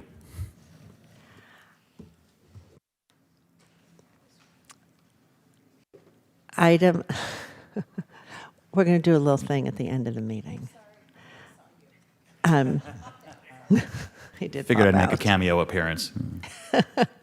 Item 10 is a referral from Supervisor Chavez. Yes, thank you, colleagues. I'm putting this referral forward to create the ability for each board office to roll over the unexpended funds from fiscal year 2022-2023 budget into the upcoming fiscal year, and only for this single year. And I wrote my reasons in our, in the accompanying document. And I think all of us know that we're moving very fast and very furious to get a lot of work done, and this would be very helpful, at least to my office, and I've created an option so any office that's interested could opt in, and that would be my motion. Second. Do we have any public speakers on this item? We have no public speakers on this item. Okay, I just want to ask a clarifying question then of, I guess, county council or county executive, anybody. What is the procedure for county departments in general with regard to unspent funds? In general, money is carried over into the fund balance, and then we use it to balance the next year's budget. And so I think there was some back and forth with numerous individuals about this issue in administration. We did some research. It's not illegal to do carryover. It's not been a process that we've used because Did you say it's not legal? it's not illegal. Oh, okay. It's not been a process that we've used because, we do carry that over into the fund balance. But, I think initially there was some communication to some of the board offices that it couldn't be done. It can be done. It's just that we've never done it before.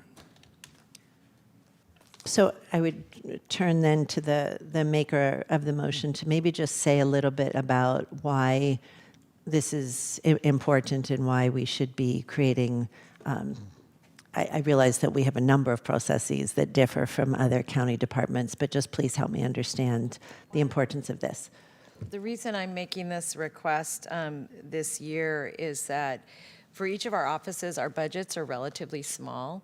So any fluctuations in our budgets are very impactful. As an example, in part because I'm toward the end of my term, I have a number of people who have been leaving, who are cashing out all their vacation and the like, and then I have folks who are out on leave for different reasons, and that has an impact on my small budget. And so rather than expand the budgets, because I could have done that during the budget. Okay. I instead thought, well, why don't we use our ending fund balances, particularly given that it's relatively insignificant to the overall budget, and it isn't precedent setting. I mean, I didn't ask for us to do this in perpetuity.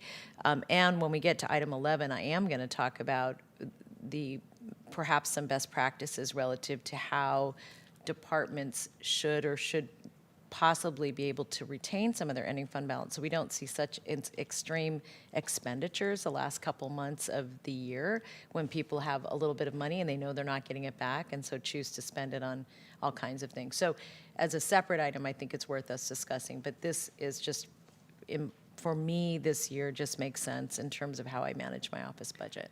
Thank you so much. I really appreciate that clarity and sunshining. Supervisor Lee, your light's on. Did you want to add something? Yeah, I just want to, first of all, I want to say appreciate Supervisor Chavez's referral and talk about these issues that I've already extended my support during previous hearings. Under our current practice, our officers are basically de facto forced to rush to spend on things that we may or may not need at the end of the fiscal year just to spend down the funds. If they don't use it, you basically lose it and risk receiving potentially less funds in the future, in the following years. But ultimately, it really is the type of budgeting that I've seen in my years in the Navy, having spent 28 years there. The fiscal year for the federal government ends on September 30th. So what happened at the end of August every year? We have a list of things that we need to immediately spend down the funds, because any group that has not spent down the funds could be not only taken away, as we do in fund balances here, but furthermore, potentially affect their future allocations. Since it seems like you didn't spend it last year, why would you need more next year? And that type of mentality, I think, is exactly why we're having the literally billions or $1 trillion of deficit we have in the federal government. I think it's a bad practice that people are able to save the money and decide to spend it later on. I think that's the way we really should think. So to me, it's really a fundamental question of budgeting that I'm very strong on. I've experienced the bad practices, and I really don't think we should continue that. And for the same reason, if we don't use it, obviously it's always been getting back to the fund balance. But the thing is, by having this flexibility, it's only minimize the issues of people trying to fight for not only spending money by June 30th, but making sure that that item arrived by June 30th, or else you will not be able. I mean, this is ridiculous. So I just want to say that this is a good way to start, and maybe this is something we can think of down the road for other departments as well for the county, but at least for our offices, I think it'd be a good pilot program to see how this works. In addition to that, actually, I would ask the maker of motion to see if you could include an administration report back, a recommendation about perhaps using some of the rollover idea to put that $20,000 board offices that were allotted to sponsor community events, so that we are not doing the same thing regarding the, oh gosh, we got to spend all that money for the end of the year to support community events, instead of rollover if we actually have money left. Is that something acceptable to you? It is, but I also think that when we come to item 11, if you want to have a deeper discussion just about that subject, because, I mean, I think that's worth taking a look at. Sure, exactly. Whichever makes more sense to the chair. That's fine to do it with item 11. Okay, I'm fine with that. But Thank you. yeah, I think what you're saying makes sense. Yeah, and I would note, I'm now less comfortable because I really have a problem with the notion of rushing to spend down a budget on things that you don't necessarily need, because the money will otherwise be lost. If we didn't need the money, we didn't need the money. So that really troubles me. These are public funds, and we either need them or we don't in any given year. Your thinking, Supervisor Chavez, was helpful, and I understand why, and for that purpose, it does make sense. But I really have concerns about spending for spending's sake. Supervisor Arenas, happy for you to weigh in, please. Thank you. I think rolling over, it's just reappropriation in general is a good, is a best practice. It just depends on the agency and how you view spending. And I think when you put it all back into a pot, and then whether it goes to capital investments, or in our case, I'm not sure exactly where our funds go. It does set you up for a rush at the very end of the year to think about what is it that we need that we haven't spent.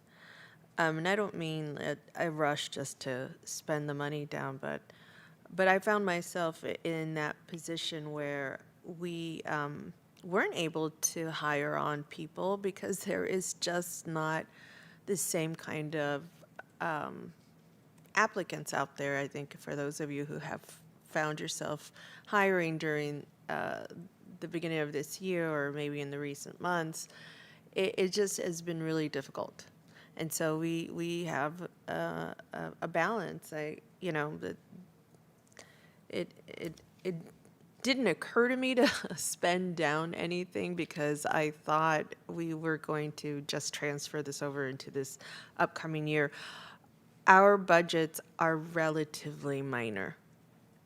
And I think any savings that you create, that should be a reward and not be punitive. So anyways, I think that this should go. This should be in perpetuity. I see that you want to you are, and I was going to ask for us to make a change in your motion, because I don't think that should be for this year alone, but I think it is part of a greater conversation, and it should probably go into item 11 about the budget process.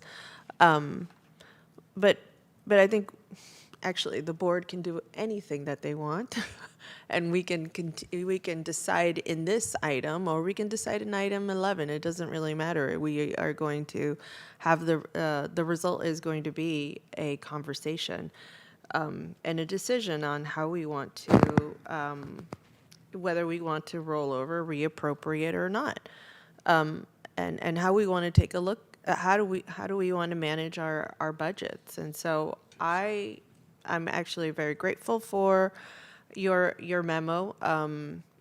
I had an alternative to this, which was we work with administration, because I didn't have this available, this option available. I thought it wasn't available.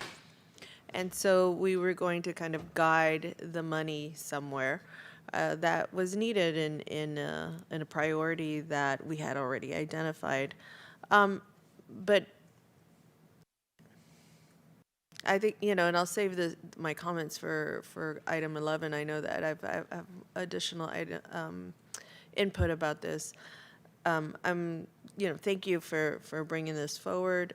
Supervisor, I do think that we need to have a lot more autonomy about our budgets and how we manage them. And I think this is and I appreciate you actually bringing this to the board to actually discuss. So anyways, I'll support the motion on the floor. Thank you. Dr. Smith. Well, I think my issue really is under item 11, but with regard to this particular item 10, I encourage the board to think about their own budgets differently than the department budgets, mostly because if you do this kind of thing with the department budgets, you're basically relinquishing budget control to the department heads.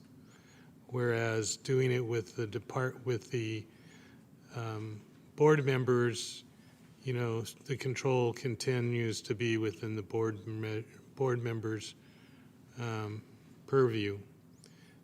So it really is sort of different, and we're talking about a whole lot of different kind of usages and quite a bit more money. So when we get to 11, I'll have more to say about that, but I think the board members' budgets are different than the rest of the budgets. Thank you very much. Are we ready to vote on this item? We have a motion and a second, and we looked for public comment. Thank you. Go ahead, Curtis. Supervisor Arenas. Yes. Supervisor Chavez. Yes. Supervisor Semidion. Vice President Lee. Aye. President Ellenberg. Yes. Passes unanimously. Thank you very much. I think item 11 is going to be a rather lengthy discussion, so I'm going to break us now for lunch at 12:36, and we will come back at 1:10.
Good afternoon. We will resume our Board of Supervisors meeting. Welcome, Rhonda, and will you please take roll to establish the continued presence of a quorum? Supervisor Arenas. Supervisor Chavez. Supervisor Sumedian. Here. Vice President Lee. President Ellenberg. I am here as well. And you do have a quorum. Thank you very much. We are at item 11, which is an item that I added to the agenda, not quite a referral, but just wanted to formalize an opportunity for conversation. So let me start first by thanking my colleagues and county staff for moving us, and Greg is here, yes, for moving us generally smoothly through a very complex and challenging budgeting process. I see more and more clearly every year the amount of work that goes into this task and how extraordinary it is. And I've also seen, and now I think this is my 5th budget season, that the process has improved every single year. I put this item on today's agenda to provide a space for us to have a discussion regarding continued process and transparency improvements to our county's budgeting process. I attached a memo with my own recommendations for iteration in the fiscal 24-25 budget process. I'm going to offer just a brief explanation for each of my recommendations and then open the conversation first to the public and then to all of you for questions, additional recommendations, opinions, rejections, whatever is on your minds. My objective is that we conclude the conversation with a motion to direct administration to report back on an implementation plan for whichever recommendations we jointly agree to move forward. So to just quickly review mine, the first is a request that we increase the granularity of county personnel costs. And here, I'm hoping that staff will consider how best to provide department-level information in the budget. The independent auditor recommended increasing the line item detail for budgeting beyond Object 1 and Object 2. And in my view, a better understanding the spending breakdown on FTEs, overtime, contracted services, extra help, and miscellaneous staffing costs would really provide better transparency to the public and help us analyze the impact of reducing positions, whether or not they are currently filled by employees. My second is an interest in increasing accessibility of the county budget through expanded public communications. Other counties, and I'll call out particularly Los Angeles County, have made concerted efforts to reach the public with information on their budget process and priorities. And here I would like administration to consider emulating or building on LA County's budgeting website and videos so the public has better insight into how their tax dollars are being used. My third request is that administration solicit board input on the allocation of fund savings recommended by the independent auditor and agreed upon by county administration before such funds are integrated into the revised budget.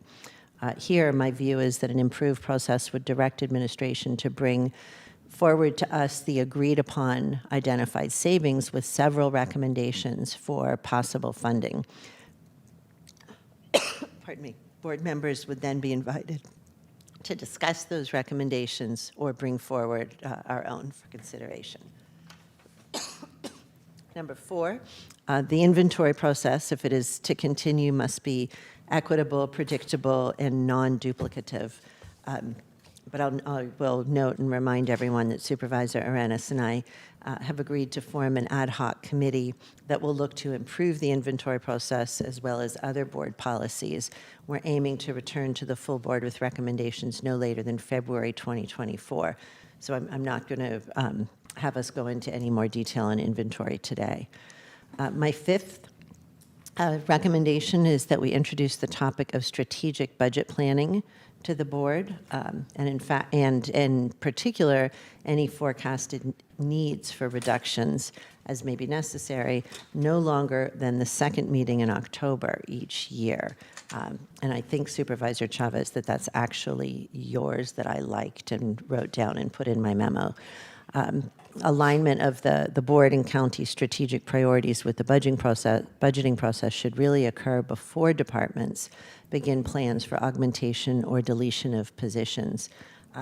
The proposed agenda item the proposed board agenda item in October would include a review of the overall county priorities and progress on those goals, a forecast of future revenue and expenditures, expected state or federal impacts, capital project considerations, and any proposed guidance from the CEO to departments on targets for reductions or modifications. And then finally, I'm interested in seeing improvements in the capital planning process to reflect board priorities and again, improve public transparency.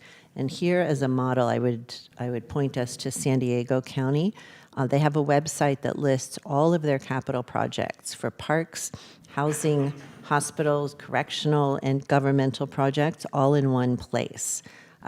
Models to improve communications on our capital portfolio, identify all county-owned and leased assets, and demonstrate alignment between board and county priorities with capital projects should be explored by administration in conjunction with prior direction made at the May 2023 FGOC meeting.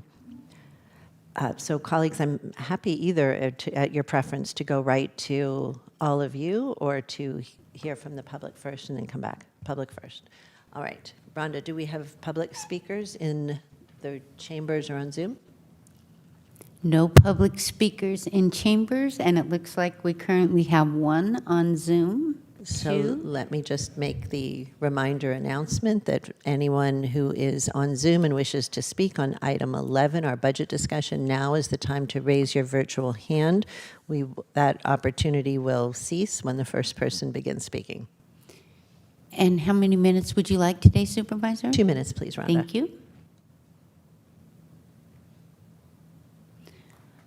All right, it does look like we're holding steady at 2. Our first speaker is David Montiel. David, we are unmuting you. Please accept the unmute. You will have 2 minutes to speak. Can you hear me? Yes. Okay, my name is David Montiel. My supervisor is Susan Ellenberg. Just talking about the budget process discussion, I know that's something that you guys are trying to figure out, right, between what you do for the whole year and how you allocate money, and that's good. I mean, that's a great thing. What I've been discussing a little bit, and it has to do with this in an indirect way, is I didn't really get to conclude what I was trying to think, what I was thinking, actually the last time I was talking here, is that when you're talking about basically equity versus equality, when a person, say a person does not need assistance, but yet gets a master's degree or a bachelor's degree, those are the kind of people that really need equality, so that you guys, when you plan your budget, they're not moving. They're not moving out of this county because they're not treated in a way that other counties are. So I think that our county sadly has gone overboard to the equity part, so much as the people that are in the county, this regular, or you can say the doctors, lawyers, nurses, the people that are here a lot, county employees, especially county people, in those aspects, look like they're understaffed and they're underfunded.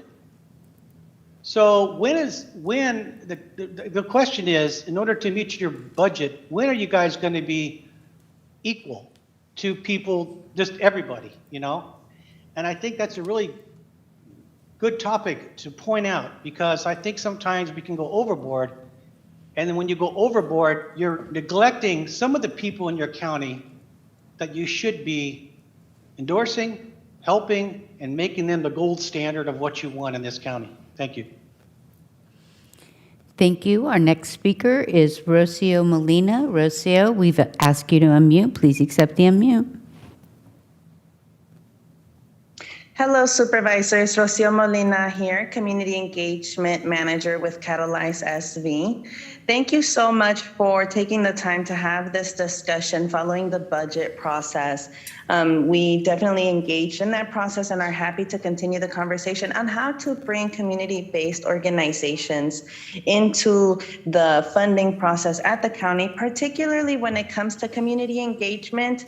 There is a lot of land management and resource conversations that occur at the county that can be supplemented with the support of CBOs who have built-in trust and relationships with our most vulnerable populations, who have the experience of building collaboratives and cohorts to service these populations and have the outreach and communications methods to reach them effectively. We would love to continue to support the county in a more formal capacity that helps us increase our capacity and fill our budgets and bring on skilled employees. We've heard so much today about some of the wage difficulties at the county. That definitely extends to CBOs. We are continuously engaging with SBCN and supporting their efforts to bring more wage equity and better opportunities for CBOs across Santa Clara County. Please continue to support their work and the work of our colleagues CBOs in the field. We are here to support you and our colleagues in any way that we can when it comes to community engagement. And we look forward to hopefully finding more opportunities for partnership. Thank you so much. And that does conclude our speakers. Thank you very much. Looking down to see if any of y'all have comments. Supervisor Chavez.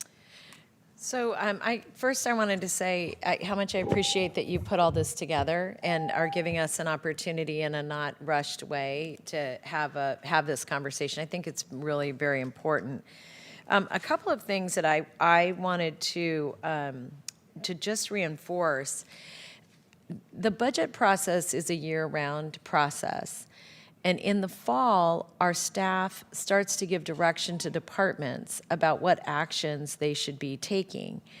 And one recommendation I would like to make is that item 5, that any and all communication from the administration to departments that the board is copied on it, so that we better understand the framework or the issues that are being highlighted by the administration to our departments. And I just want to give you a high-level example of that.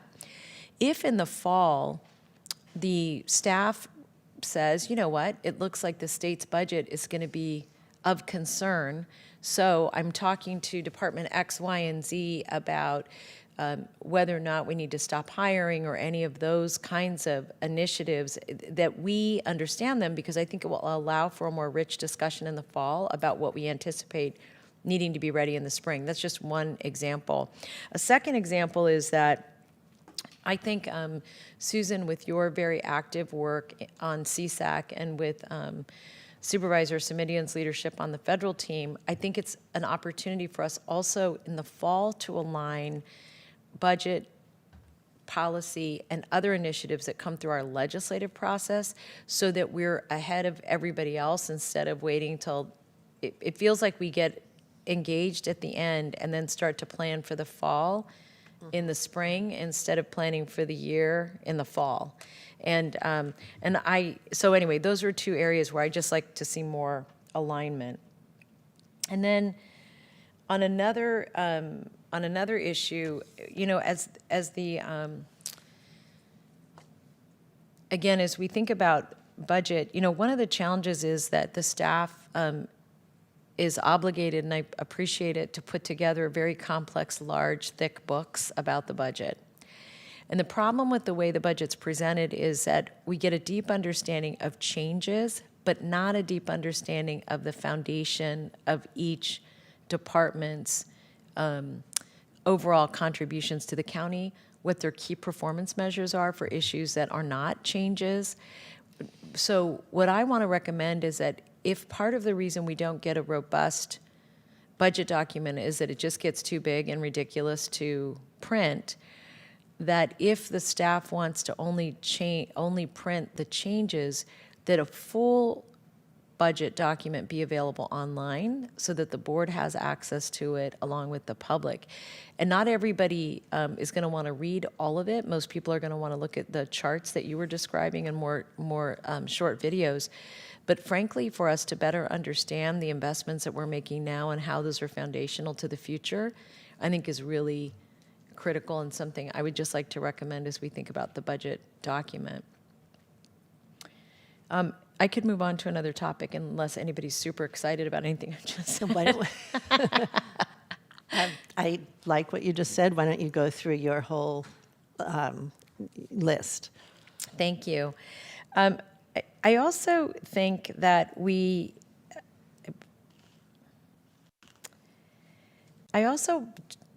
after being here all these years and having read the budget documents that we've received, I don't know that I philosophically understand the position by our staff on particular approaches to how we address issues. I'll give you an example of one where I thought, Dr. Smith, you did an exceptional job in helping the board understand how we were moving forward. And that is that when you started to see Obamacare was going to become a real thing, you were very quick to say to all of us, we have got to make sure we have enough eligibility workers to sign people up so we could get enough of the enough people signed up to get insurance. And I'm certain that helped with the overall stability of the hospital because we had so many people signed up so quickly for health insurance. And that made a lot of sense. And when that item came to the board, you were crystal clear about we're taking action A here to have this outcome be here. And interestingly, I remember being worried about this, and I can't remember if I talked to you about this at a public meeting or just in a one-on-one briefing, but I was saying to you, well, what happens once we get everybody signed up? And you said, we're going to be constantly signing people up. This isn't just like a wave. So the reason we have to hire these eligibility workers is we're going to be signing people up, and signing people up, which is actually made a ton of sense, and it was true for children's health insurance and all those other things. I think that having big initiatives outlined in that kind of detail when we are fundamentally changing significant investments is critical, and we don't just do that during budget. And as a matter of fact, I think some of the bigger strategic moves that you've made, Dr. Smith, in your role have been actually off. They're not necessarily part of the budget process, which I think is fine because we have to be proactive and responsive. But that framework, I thought, would have been a good discipline for all of us as we're thinking about where we want to make investments. So I more say that, colleagues, because I think that what we should be asking of the staff is having more complete pictures of when investment strategies are changing for the county to better understand the ripple effects, both in terms of cost long-term, but in this instance, it was both cost and cost benefit and service benefit. You said all of that. I don't know if it was in all the documents, but anyway, that's the kind of thing I think is such a good model that, and I don't feel like we use that often enough. You may use it internally, but we don't do that, maybe not so much between the board and the staff, or maybe even externally. So that's a second request, which I think is more of a framework approach. And then this is my last reiteration of a point I just made a moment ago. I think now that we have a new leadership team coming on, that it makes sense also in the fall to frame up key philosophical approaches that the staff sees as priorities so that the board is able to give thought and feedback to them. And even, pardon me,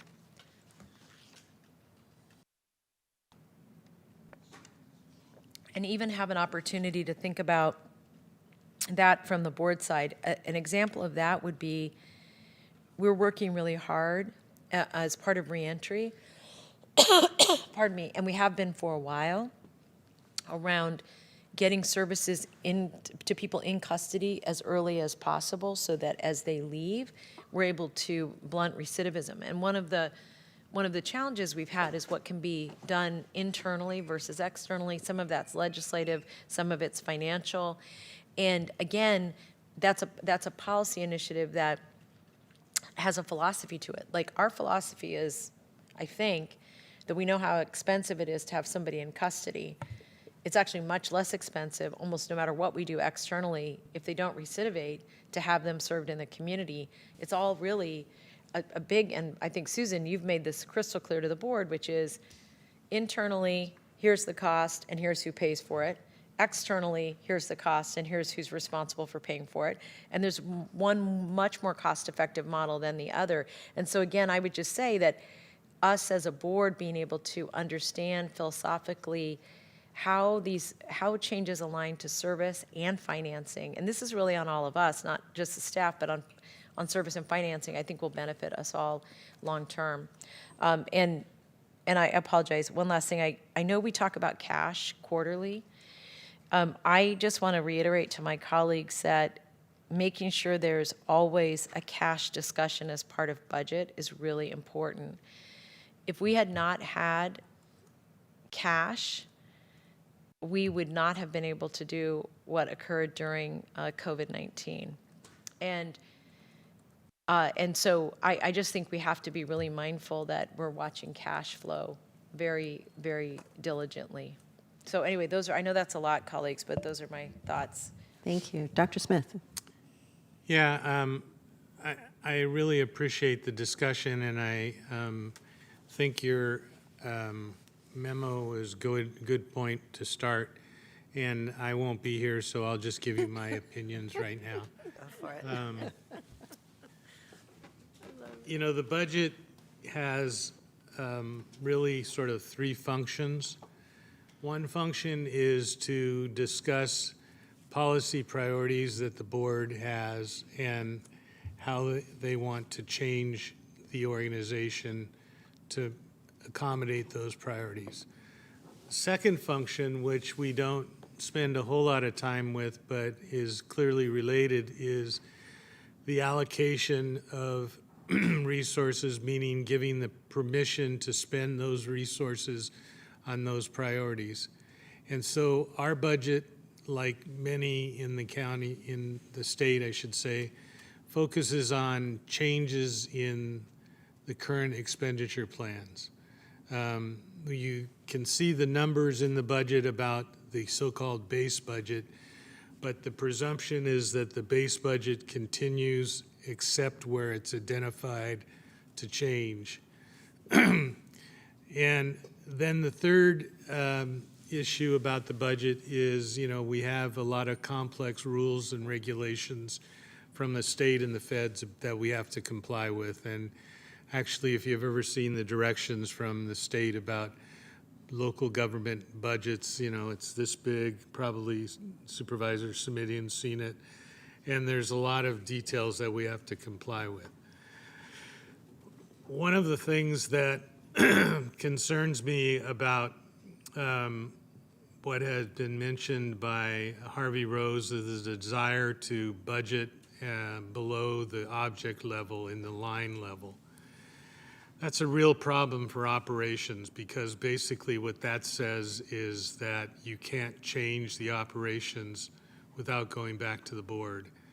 For example, we budget in Object 1 and Object 2 primarily. There's also other objects that are dealt with regard to capital expenses, but Object 1 is personnel and Object 2 is services and supplies.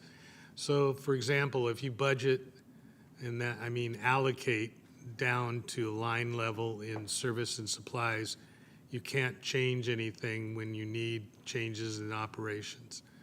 So, you know, for example, our response to COVID, if there had been an allocation at the beginning of 2020 that we were going to use X number of nurses for X number of services, we couldn't have responded to the increased need. You know, if you budget line items, it's a real problem. You know, you can't get what you need as an operational, functional county. Now, on the other hand, what I read in your memo is not so much budgeting below the object level, but giving you as much of an idea of what's below the object level as possible. And that's, I think, certainly important. But I would be really hesitant to say, you know, in personnel allocation, you know, this person has to do this job and get paid this much, or, you know, funding based on, you know, whether it's coming from the general fund or some other special fund for that position. And, you know, that has great implications for when people retire, leave, you know, you have another person come in, you can't allocate below the line level to do that. But like I said, giving more information, totally fine. We can certainly do that. The other thing that concerns me is if some institutions do zero-based budgeting. So when they budget every year, they review all of the base budget and decide whether, you know, they want to continue to do that or not. That can be done, but that's an enormous effort that puts the board in a very difficult position too, because you're deciding about eliminating services possibly in the base budget. Can be done, takes an enormous amount of effort, but I don't really think you want to be in that position of eliminating base budget expenses randomly. You want to do it in a very thoughtful manner, and doing zero-based budgeting sends a message to all the employees that they're all at risk, which is a problem. You just want to have specific issues on particular changes that you want to see. And so, like, for example, we recommended eliminating a number 600 plus vacant positions. If you had been doing zero-based budgeting, you'd not only consider vacant positions, but filled positions, which is not a message I think we want to send to the employees. So those two things, I think, are issues that we need to keep in mind. Not budgeting below the object level, but giving you more information about what happens below the object level, and making sure we don't send the message that we're going to do zero-based budgeting, which puts everybody at risk every year. So those are my thoughts. The rest of the memo I thought was really good, and, you know, James and Greta will come back with great answers. James wants to say something too. I see that. Go right ahead, James. I just wanted to share a few kind of big picture thoughts as I step into the county executive role, and you know, look forward to working in an iterative manner on the budget process. I think that the ideas regarding more information and looking at the process and including the website examples, I did have a chance to look at the LA and San Diego websites, for example. I think there's some really great things there, and look forward to coming back with some plans on how those can be effectuated. I do think this is an iterative conversation. I think, President Ellenberg, you mentioned that each year different pieces evolve and move over time. And it's, you know, this is a large organization, and of course the budget is something, as Supervisor Chavez mentioned, is really an ongoing living document. It's a ongoing process throughout the year. So I look forward to sitting down with Greta, with OBA staff, to think about some of these issues, come back in the fall with some ideas. I definitely agree with the county executive's point about those two specific issues that he highlighted, but I don't think those were ones that were specifically raised in the conversation or in the memo. And I think that we can absolutely think about ways to come back with richer information. You know, one thing that is an idea is, you know, I know that OBA is working on procuring a new budget system. And hopefully that may give us the ability to, for instance, have online the ability to drill down without printing a bigger book, but have the ability to go in and click through and see some more detailed information in a way that might be more user-friendly and accessible to the board and the public. So those are some things to explore. Won't commit to specific timelines without being able to first have those conversations with the right staff around what some of that could look like. But I think there's a lot of opportunity there, and look forward to continued conversation and exploring those opportunities. Thank you both. This is precisely why I agendized the conversation, so that we could hear back and forth between what would be helpful to us in making decisions and where we may not be thinking of consequences and certainly unintended challenges. So what we ultimately will give you today is direction, I hope, to consider all of these and to come back to us with your best recommendations. And I didn't hear Supervisor Chavez say that she wanted zero-based budgeting, just more layers and levels. And I certainly agree. I think it's really important that we know not just the changes, but what that base is, even if we're not making changes at that level. So I would appreciate that. And is that okay? I'm going to go to Supervisor Arenas. Thank you, and thank you for getting us started on this conversation. I think this is going to be the first of many. And I say that because I think we're not going to be able to decide exactly how we want to carry out our budget if we haven't had a complete conversation about priority setting and how the priorities of the board get implemented into the budget. First of all, what are those priorities together collectively, and then adding every year as we see trends shifting within our, and needs shifting in our community, that we also shift with our budget, because what the budget represents is a value statement, right? It has your priorities, just like you do in your own household.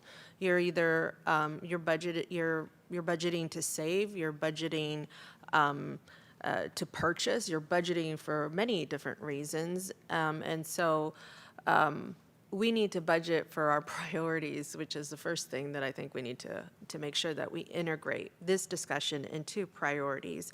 Then we make sure that we have enough funds. We monitor our spending. Well, we determine the spending with the priorities, and then we monitor that spending.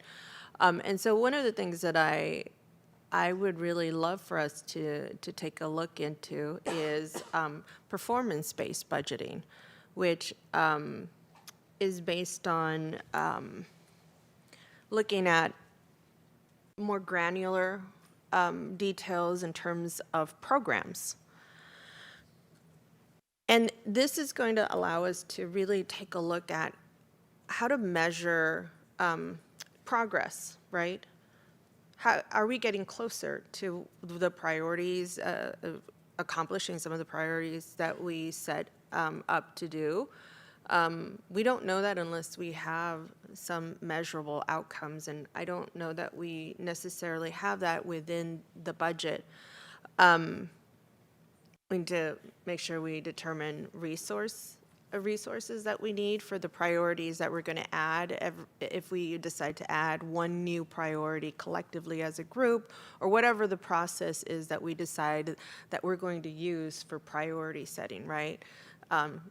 It's not enough to say, well, this year what is really important to us is behavioral health, and then really not add to that budget or take away from that budget, or look at that those vacancies and really deleting from those vacancies rather than from any other department. And so I think we just have to align our conversations around priorities with how we want to monitor our outcomes. And I think if we're able to take a look at performance-based budgeting, I think that'll help us, one, be more transparent, and two, really monitor the progress that we're making as an agency. And I hear the need to have a level of flexibility built in, and I think that's always there with any kind of budgeting that we suggest. Certainly, it fits into performance-based budgeting, and so I'd like to add to your motion. And it doesn't have to be exclusively performance-based budgeting, but I know that it's really important for us to figure out what's working and what's not. And so I'm hoping that we can bring back a discussion on exploring transitioning or considering performance-based budgeting that includes programmatic budgeting, so that we can really take a look at a more granular level. How are our programs doing? Are they getting the resources that they need? And if they're not, or if something needs to change, then we change it, right? The second thing that I'd like for us to do is be a little more deliberate about providing information to our residents. And I know that you took care of a lot of this within your memo, President Ellenberg. And so what I just want to add is we need to be able to let folks know as we create changes within the budgeting process, and I'm just going to use the current budgeting process because we don't have any other one, that we have those revisions to the June or the May, based on our study sessions, reflected online, reflected somewhere so that folks can easily access them. We have to go to different. First of all, we have to know that we talked about those budget items within, the May or the June or whatever other dates that we had, and then look to that meeting and then look within that agenda to find the budget discussion and then those ledge files there. And so I think if we have this on the budget office website, that it outlines the whole budget process, and then two, it's also iterative. It includes all of the revisions that we are discussing. Maybe there's some decisions that haven't been made just yet, but that they also know that so that they can participate and maybe lend a voice in terms of what their priorities are at the next meeting. So that's another. I'm hoping another addition to your to the current motion. The other one is kind of in tandem with this. I know that I'd love for my community to know what I'm doing regarding budgeting. We probably do our own respective town hall meetings, but it would be wonderful to have the budget office or the office of the chief executive office come to our districts before anything gets decided and have a town hall meeting and ask them to help us figure out where those priorities are. And there's already a lot of different ways to bring in communities around that, where people can vote in the meeting and they can allocate resources differently, and it actually really lends itself to having community reflect on how difficult it is that we have to take from Peter to pay Paul, that we have to, all of the things that all of the really difficult decisions that we have to make up here as policymakers. And so that also gives them an opportunity to do that and be in that driver's seat. And so I'd love for us to do that before the budget process fully starts.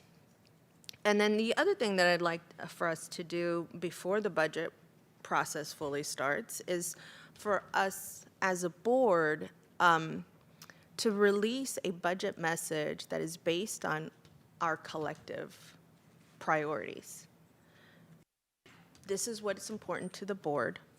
We want to focus on the unhoused, behavioral health, reentry, some of the issues that I know are important to our board members that we have been talking about. And that gives a bit of a guardrail for the rest of the agency to figure out, okay, if this is what the board is thinking, these are the priorities that they have identified for this particular budget season, then this is how we are going to plan our spending. This is how we are going to fund our programs based on those priorities. So that is the last thing I think that I'd love for us to add to this budget process. And so whatever it ends up being, whatever we decide it to be, and hopefully, this performance-based budgeting, because is something that we all would consider, because outcomes, I think, are really important to all of us. But if there's any other budgeting frameworks that should be considered, I'm absolutely open to them as well, as long as they provide us an opportunity to, one, be granular, like you said, President Ellenberg, and two, that we can track programmatic outcomes and progress so that we can figure out as policymakers how to invest and to look and see what is working and what isn't working. So anyways, those are the four things that I'd love for us to integrate into a motion. Thank you so much. I'm very happy to incorporate those. I would love to just offer a little bit of support. Sure. And Please. kind of me tooing on some of them, and also note where I think it's going to be really easy to move forward, and where some challenges are, based on my asking for similar things in the past and how that has gone. I think Supervisor Chavez as well mentioned having key performance metrics. I don't know as a term of art what performance-based budget means, but I know that we have talked numerous times about the fact that most of the departments, at least until a couple of years ago, really didn't list or describe outcomes, impact, as opposed to output. We served this many people, we did this. Exactly. So I wholly agree with that. One of the challenges that was brought to my attention, and I don't see it as a barrier, but just an interesting thing to think about, is that so much of our budget is pass-through money from federal and state government, where we are really just acting as a conduit. And I think that's one of the most important things for the public to understand, that when you hear this vast number of $11 billion, we don't have either the luxury or the responsibility of allocating that full $11 billion. So really understanding and helping our constituents understand where there are discretionary dollars, what is already in place, where there might be new revenue to take in a new direction, I think would be really important for the board members and for the public. My guess is that the easy piece is to have county staff support you in town halls. I know that we've all asked the executive and other senior folks in many contexts to join us in constituent meetings to help explain issues. And and finally, with regard to the website and having information in one place, I think is absolutely critical. And I think the timing is particularly important, because a year and a half from now, we're going to lose a lot of institutional knowledge and understanding. And at being here only 6 years, I will be the senior supervisor. And I have had the incredible fortune of serving with people who were in their 8th and 10th years as I came in. So I think as much as we can document and organize and be clear about over the next year and a half, I think that will be a real help not only to the three of us who remain, but to the two new people who will be joining us. So really, really appreciate all of that, Supervisor. Supervisor Lee. Yes, first of all, I just want to say a huge thank you, President Ellenberg, for your hard work to come up with these very important recommendations to help increase understanding, and I repeat, understanding, accessibility, and transparency around our budget process.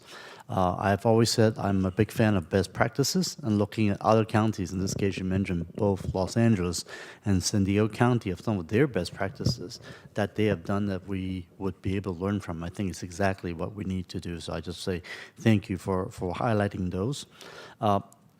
I've worked with budgets for quite a few years in public service. Back in the days in Sunnyvale, I remember these phone books approach. These, 5-inch binders, and you get 5 or 6 of those every year. You get a lot of data, but not necessarily the relevant information that is important to really make decisions.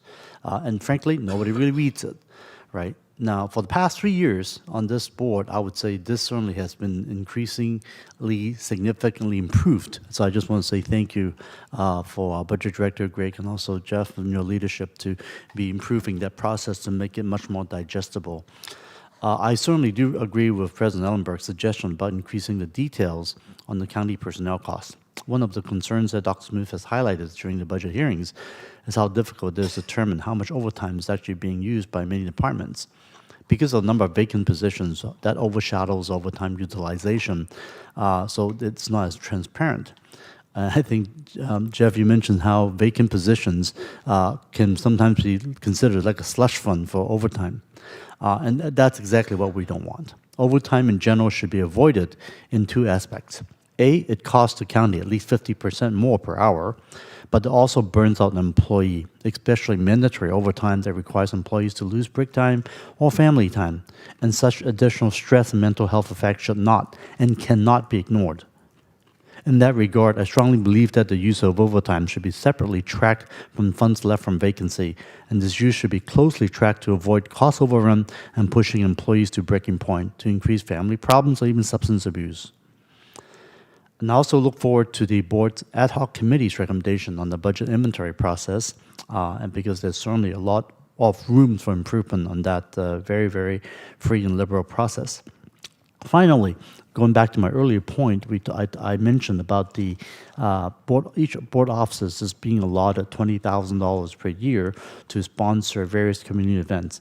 And I would like to ask if my colleague be agreeable to see if there's any leftover in the future to allow that to be carried over for future budget as a concept. A, and B is if there's any interest that maybe in mid-year when we come back to see if there's actually more need for that, but we can consider adding additional funds for this very important funding source. Supervisor Chavez? Thank you. I think, just so I understand this, because you actually reminded me of something else as well, but on the sponsorship issue, what you're saying is that, I forgot, each office gets 20,000 to spend for sponsorships. One thing I would say is that I haven't had a look at what I spent, like how I divided that up, but I just asked my staff for that today because you reminded me. And one question I would have is, now that we've done that for a year, having a feedback as to whether or not that amount makes sense or not. I don't know, and that would be worth discussing.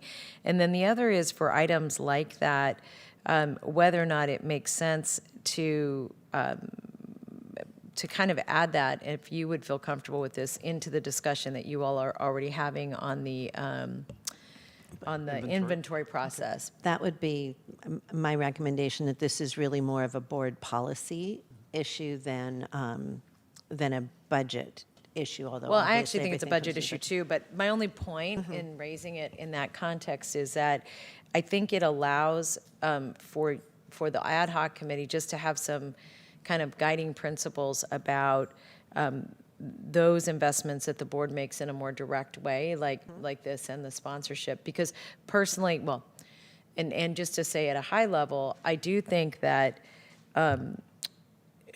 that somebody needs to have kind of a wrestling match around the issue of equity versus equality. And I was sort of struck, Susan, that you used, I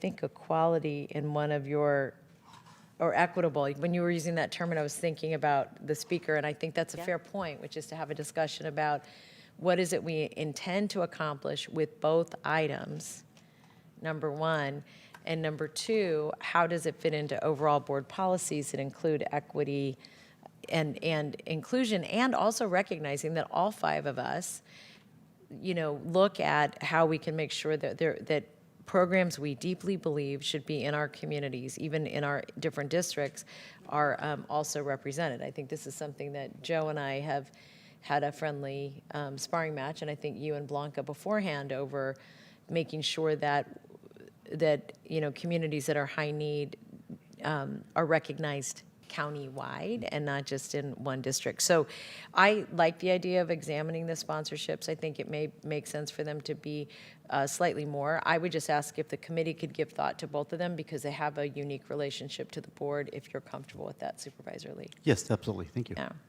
And then just to follow up on one other point that that I heard raised around the, and I apologize, Supervisor Arenas, because I think this might have been something that you raised that I just wanted to lift up, and that is that we do not have an agreed upon strategy for budgeting overall, meaning that whether it's zero-based, and I heard what Jeff said, that just puts fear and terror into everybody in the organization, or performance-based, that we have our own sort of Santa Clara County-based form of budgeting. And I do think that having some agreed upon tenets are really important, because it may be some amalgam of, performance-based or not, that we want to be able to more closely examine.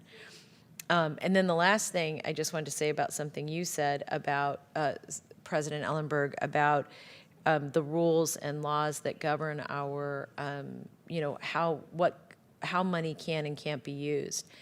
And what's a subvention versus where do we actually, in a meaningful way, have flexibility, and where are we drawing down resources to protect positions? And this is an issue that came up with probation this year, which is probation is telling us you've removed positions that are going to negate our ability to draw down state or federal dollars. And because we had so many of those positions left, I wasn't as concerned about it this year, but I am concerned about it because I want to make sure that we really are, in fact, if a principle of ours is to leverage other dollars, that's a principle that we want to say to every department head, yes, we want you to come back and explain how this happens. And if, in fact, we decide that we recognize that we're going to be doing innovative and creative things, and that does require us to use general fund dollars because nobody's going to fund us to try something new that's not evidence-based, then that's a more deliberate discussion with the board to say, in the following three areas, we're comfortable recognizing that it will take us 3 or 4 years to determine whether or not the new investments we're making are, in fact, evidence-based, and that we've done the research to do that, or that we're going to invest the money to do that. And that is a high-level way of saying that I think the type of budgeting, the type of dollars, the outcomes we expect from the staff have to be at least discussed, even if they won't be ultimately clearly defined in one budget cycle, because they won't be, right? It's just too big, it's too iterative, the rules change a lot. And so anyway, I hope that means that we'll be able to get deeper into those types of discussions in the next year or two. Dr. Smith? Yeah, I forgot to mention what came up under the previous item about rollovers, and try to explain a little bit more about the departments and the difference between the departments and the board members. The rollover concept for the board members makes sense, but I encourage you to stay away from it with regard to the departments, because effectively what that means is that departments would collect unallocated money. And that means that the board would be limited in implementing its own priorities, because if you roll it over, it's no longer going to be connected to a particular project. It'll be, for lack of a better word, a slush fund within the department. And that's a big part of us making decisions, or a big part of the board making decisions about new projects. You know, we tend to use rollover as one-time funds, but, you know, it depends on the nature of the rollover and where the revenue's coming from.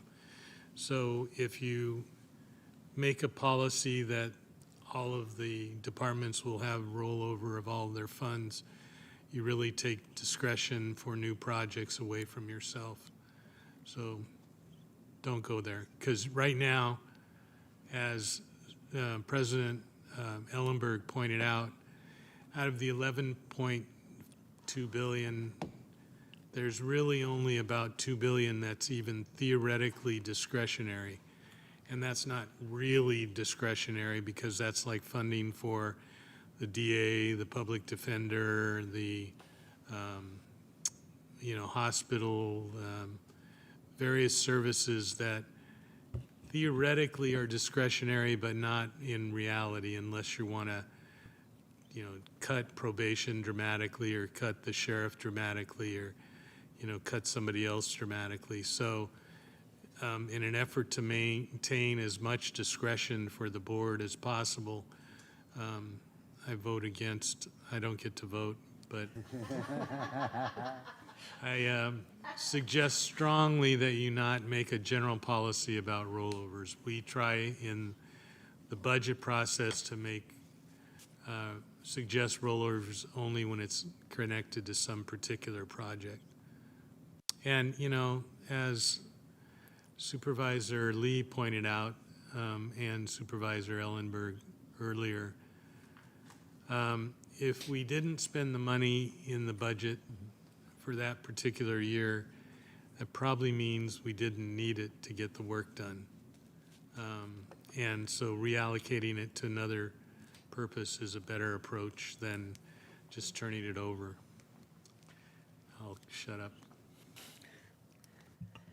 Thank you very much. Supervisor Arenas, then Lee. Thank you. As I was listening to Supervisor Chavez, and I appreciate everybody's thoughts, including Supervisor Lee, I was thinking about how a lot of the work I think that we need to do strategically hasn't. It's like a chicken and the egg, right? We have to just, I think, take one step at a time, but decide what steps we're going to take. And one of the things I think that when I was listening to you talk about equity and equality, I got to have a real harsh lesson over at the city of San Jose around that, because, I voted no on the mayor's budget because it didn't include equity, and I paid a price for it politically. I mean, it's not a secret. But it was really important to me. And what I think that I hear from my colleagues is that equity is really important to all of us, yet I don't know that we have a real definition around equity and how we apply equity within our budget. And if I'm a true believer, and I'm going to say I'm a true believer, and I've seen it happen in my district, because my district had a higher household medium income than some of the other parts of the city, even though some folks, there's not a lot of resources, the same kind of resources as you would see like in downtown Willow Glen or other parts of the city. I just wouldn't get the bigger chunk of the pie. The pie wasn't cut in 10 ways. Listen, I'm okay with that. If a lot more of that pie needed to go to District 5 in the east side, or District 3, because that's the downtown, there's a lot more need, then that, and so be it. because that is a true commitment to equity. You can't say you believe in equity and then on another day say, but I need my piece of the pie. That just can't happen. And so I think part of this, President Ellenberg, is we also need to have a true conversation around equity so that those tenets, those principles are really unifying these conversations. And so I'm going to ask as part of the motion is to have us bring back conversations around equity and those principles so that, one, we can apply them to our priority setting because we haven't finished, and then two, that we create a strategic plan with that in mind, and then three, when the budget comes around, which is all year round, so it's never gone, that we also integrate that principle of what we know to be true is equity, and how that is integrated into how we invest, because that's also a value statement. So anyways, I really was reflecting when you were talking, Supervisor Chavez and President Ellenberg, there's so much work that needs to get done, and I'm also fear that we are going to run out of time before we have, some senior colleagues here that have a lot of institutional knowledge that is so necessary in order for us to really create something that reflects all of Santa Clara County. So anyways, hopefully we can do this quicker than a year and a half. Thank you very much for absolutely all of that, Supervisor Arenas, and your point and your repeated references to strategic planning just resound with me. We do need that. I mean, it's hard to translate priorities into a budget when we don't have an overall strategy. I am going to look, I don't know whether it needs to be done through I think we've already kind of gone past the referral place in terms of starting to plan for a strategic planning process. My hope is that the planning for that is going to happen over this fiscal year so that when we get to January of 2025, we are really in a position to start the engagement, the outreach, all of those pieces are ready to roll. I don't want to do it before that because I think it's important that whoever is coming into these the seats in 2025 have a strong voice. But my hope is that we're ready to go, and maybe Greta, if that's something that falls under you or whoever, could report. Maybe a few times during the year at FGOC, just a verbal report on what that is looking like and what is needed in terms of staffing, organizing. There's certainly lots of examples and models of how to do a strategic planning process for an organization like ours. Thank you. Supervisor Lee, and then I think we'll vote. Thank you, President Ellenberg. 2 points. First of all, I just want to thank Supervisor Arenas for raising the issue of equity. It's one of the most, I would say, misunderstood idea, right? People would interchangeably use those two words, equality and equity, and that cannot be more different because equal does not mean equitable.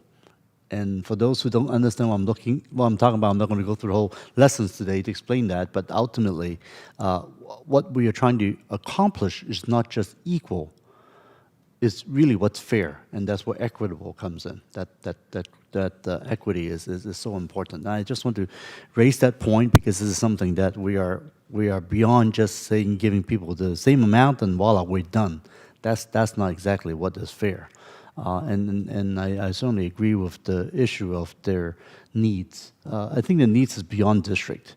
I mean, there are homeless people in Palo Alto, in everywhere. in this county, and it's just something that we need to make sure the resources gets to those who need them, not just necessarily by district, but just by where the need exactly is. And I certainly strongly support that notion of how we need to focus our efforts to make that equitable decisions in our future budgeting. There's a saying, they say, if you want to understand the value of somebody, you look at the checkbook register. I know I'm dating myself here, okay? Many of you probably don't know what I'm talking about, what a checkbook register is. But where you spend your money, right, is really where your values are, right? And I think this is why budgeting is not such a simple concept. How we spend our money is exactly what our county's value is in terms of what we believe is important, right? And then on the second point I want to mention regarding the carryover issue, thanks so much, Dr. Smith, for emphasizing that point. And I do agree with you. You certainly don't want any more slush funds. That's not the point I'm trying to make. I guess my concern a lot of times is we do not want to penalize departments that do not spend the money allocated. In other words, if they have money left over, they should be rewarded somehow. And I don't know how, what incentive you have, whether it's awards, certificates, or other monetary or whatever, because obviously we want our folks to not waste money that's unnecessary. Budget is an estimate of how much is needed to spend something.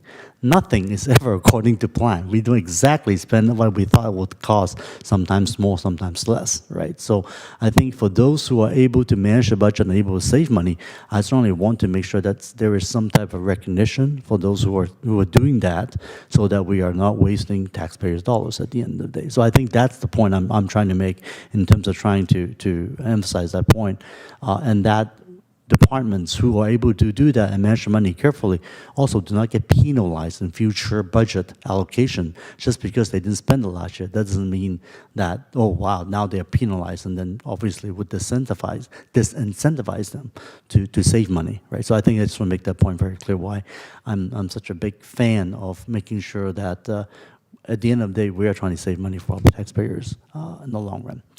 But that being said, I think we've spent everything we need, and I think we're ready to vote. Thank you, President Ellenberg. Thank you.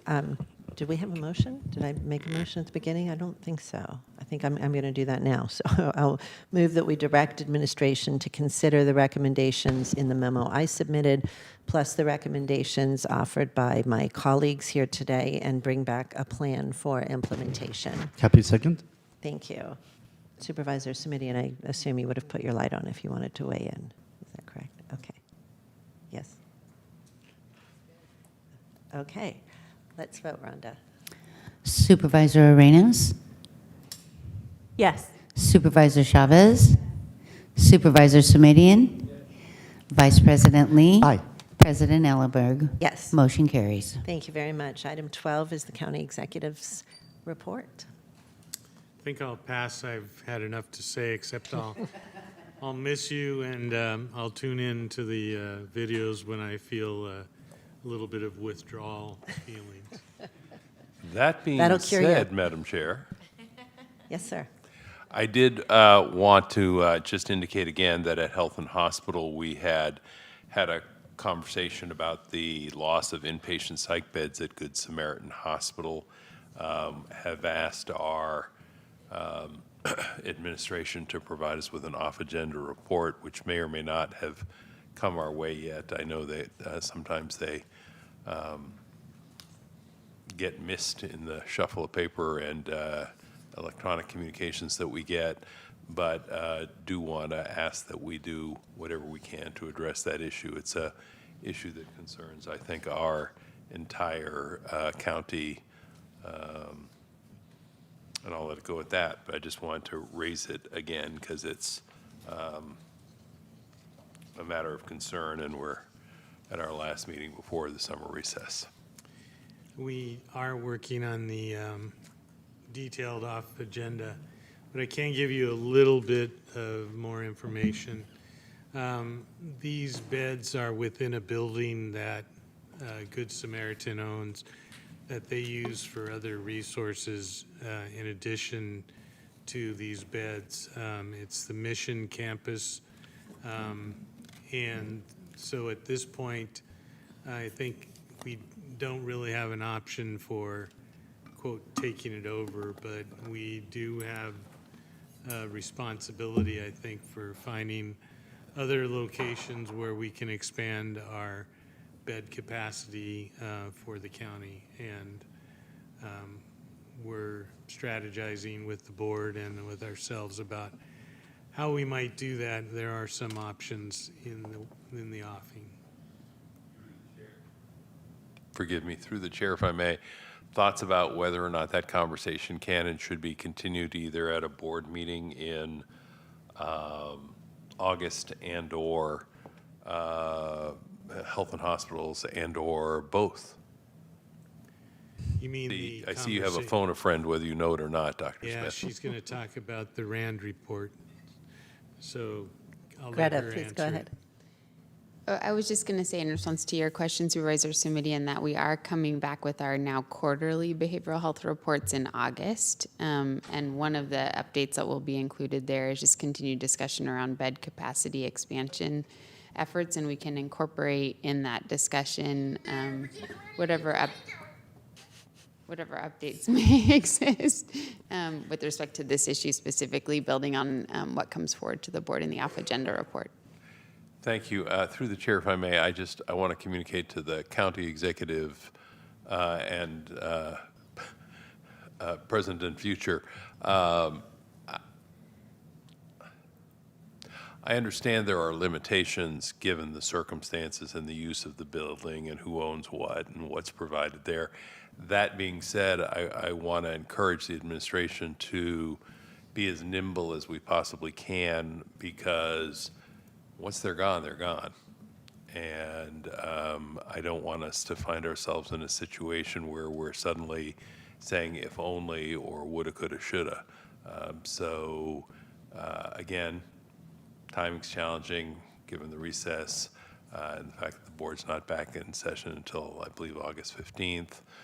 Circumstances are challenging given the situation that Dr. Smith described. But if we end up with an analysis that says, yep, that was unfortunate, but there isn't anything we can do about it, that's going to be, I think, a real blow to our ability to provide the services that I know we all want to provide. So thank you for that.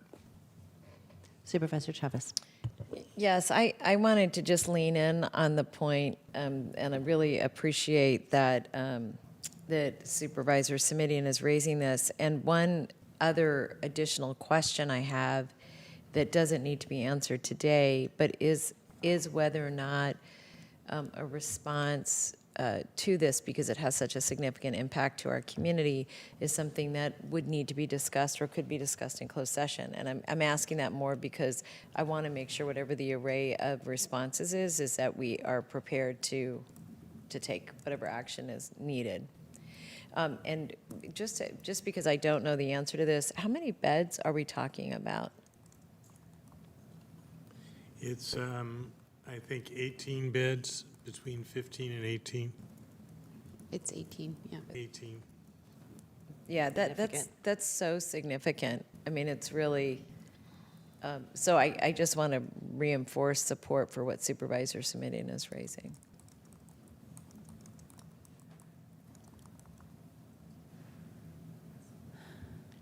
All right, I see no more lights on. Greta, did you want to add something else? Well, I'll just add one other thing on that front, and just to assure the board that we are trying to really understand what is the full array of options here to address the potential closure of those beds. We have staff meeting with senior staff from the county, meeting with senior staff from Good Sam this week. As Dr. Smith said, the options that we've been discussing seem pretty limited with respect to those specific beds, but we're also exploring other things, including looking at the staff that are currently working there, some of the other partners that we work with around behavioral health bed capacity, just really look at a holistic set of options. And then I just wanted to say one other thing to Dr. Smith. We've obviously gotten a chance to celebrate you many different times in different ways over these last couple of days, which has been wonderful. But on your last board meeting and during your last county executive report, I can't help but lean in to also just say one more thing, which is it's funny that Supervisor Simitian used the word phone a friend, but I know I speak on behalf of many a county staff person who has been here before the board, been very nervous presenting on an item, not known quite what to say, and you are always a wonderful friend to phone for so many county staff during board meetings, and I've had many a person say how much more confident they felt presenting to the board, knowing that you were on the dais to help them in any way that they needed, and we will endeavor to be great friends available via phone to other staff in the county as you have, Jeff. So thank you for your support for county staff in board meetings and in so many other ways. All right, let's, we don't need to take a vote, and we don't take public comment on either the county executive's report or the county council report. So let's move to item 13, please. There were no reportable actions taken at the June 26, 2023 closed session meeting, and that concludes my final report as your county council. Well done. Thank you very much, James.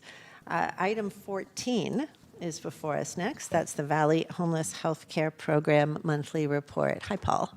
Thank you, President Ellenberg, members of the board. Paul Loren, CEO for Santa Clara Valley Healthcare, here to report on the homeless healthcare program. I would only highlight two items in the report at this point.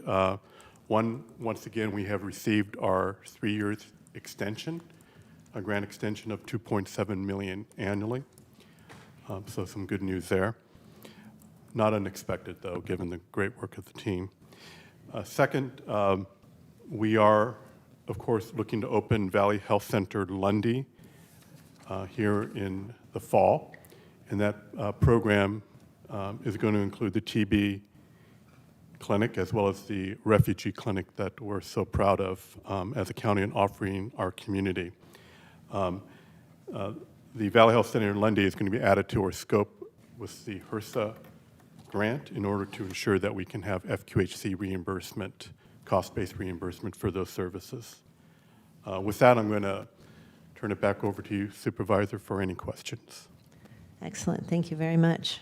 Supervisor Lee. Happy to hear public hearing. Before asking questions, please. Thank you.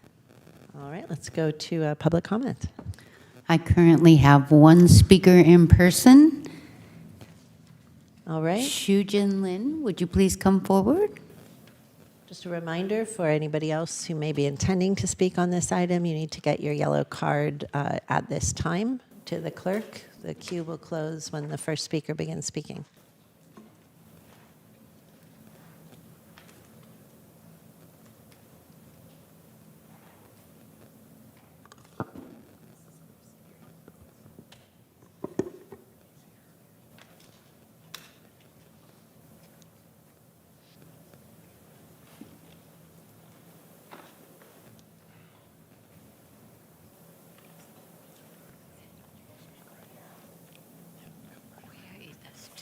Welcome.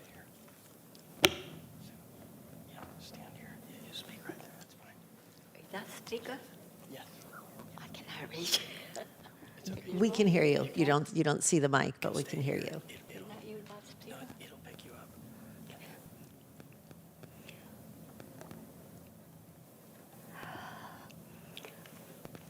Okay, today I'm here because I had the fear. I might kidnapped to mental hospital again. I just recovered from the 2019, July 17. I was kidnapped through the Kaiser Hospital, Santa Clara, and the police. 41, 58, then transferred to mental hospital. In both medicine, mental medicine over 25 days. I am personally pharmacist in Taiwan. I never take any medicine. I only use the Chinese herb. So I'm very sensitive to the medicine. Everything began from 2016. I was wrongfully kicked out by the apartment in Mountain View, managed by the Ning Pen. Portion Park.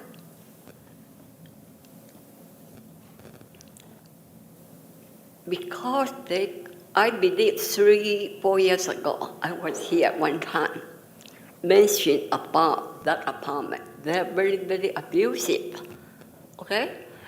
I mentioned 3 seniors died at the time because they associate with me.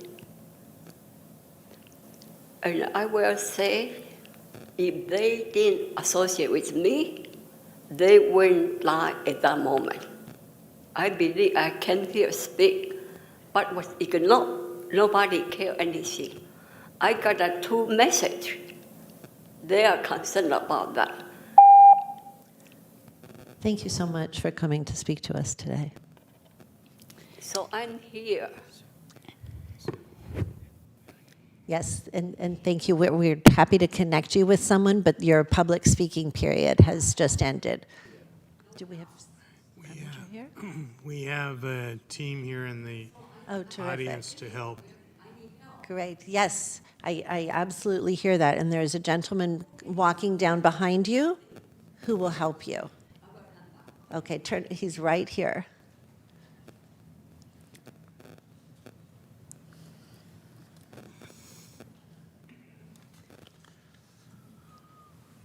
Rhonda, you said 1 speaker on Zoom? That is correct. All right, let's have that speaker.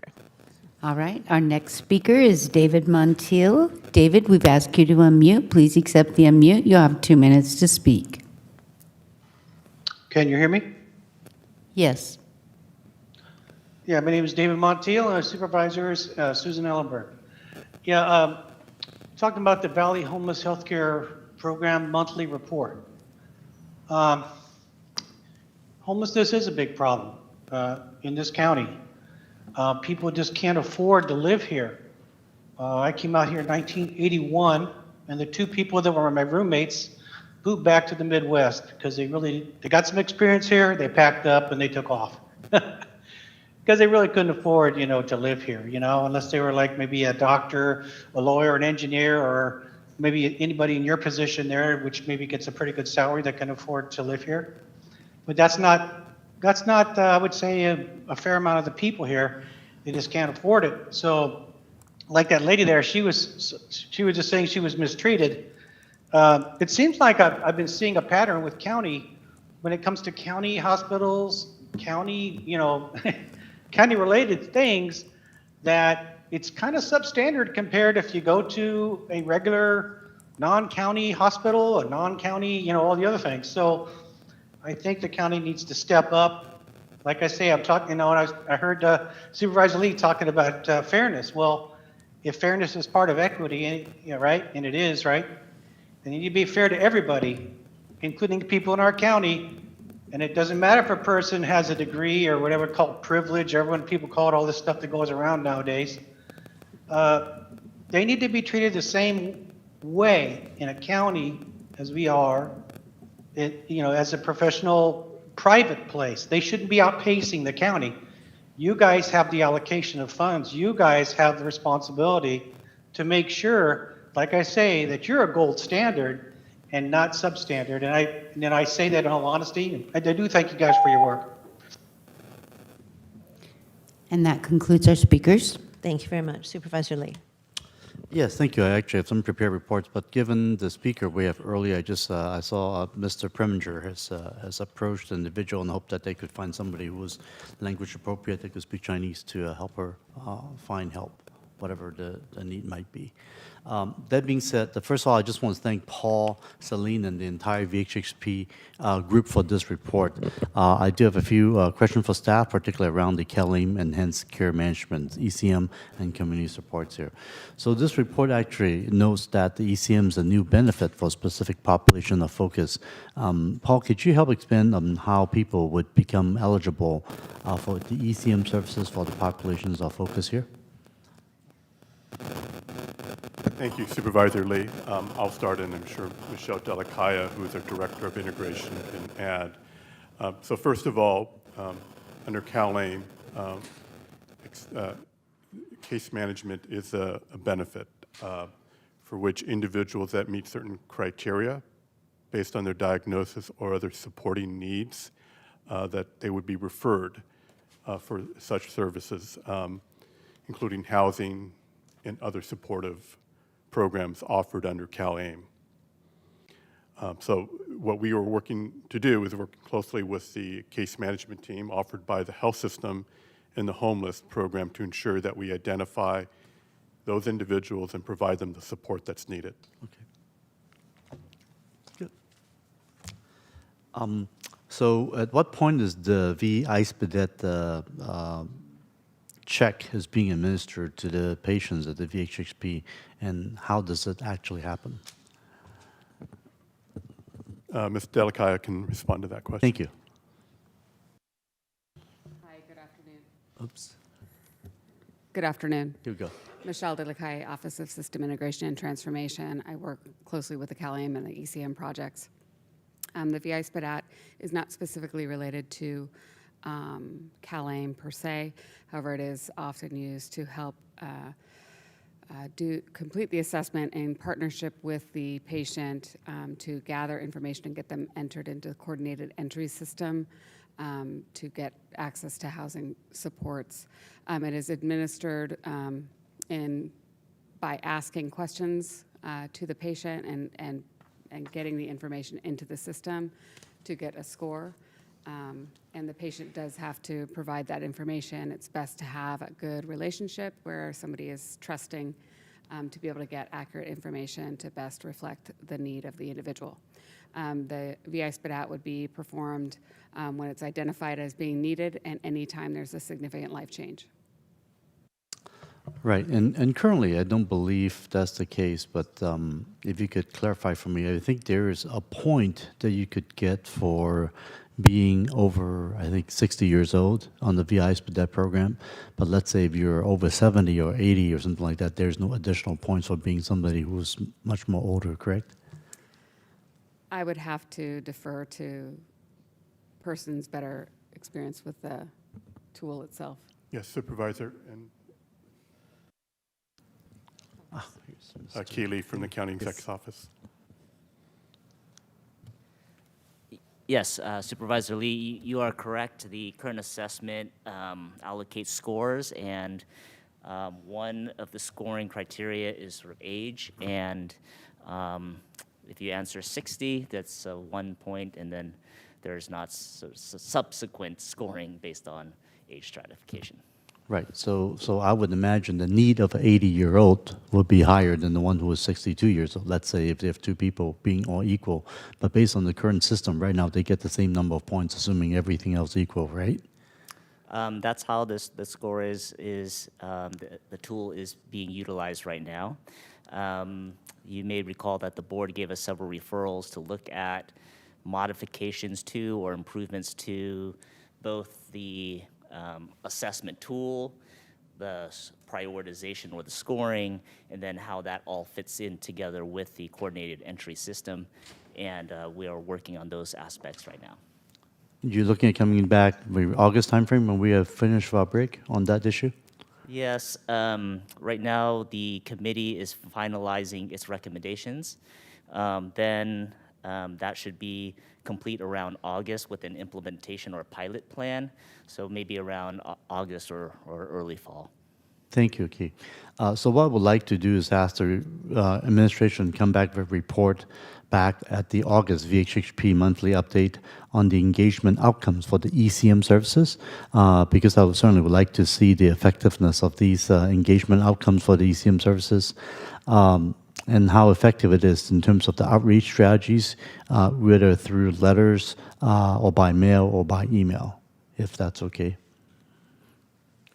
Yes, Supervisor, we will come back with that information as requested. Right, and I certainly want to publicly state my support for including the pulmonary care to the approved list of services, as this will allow our medical professionals to care for those dealing with lung-related issues. And I also want to mention I'm really looking forward to the Lundy site opening up in August 2023, since there's so much needed service right there. And that's all I have. Thank you very much, Paul.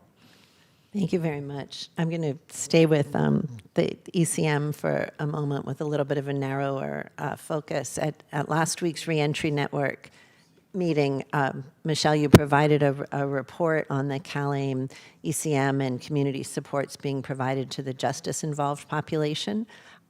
So this report on the volume of CalAIM services for patients experiencing homelessness is really timely. Thank you.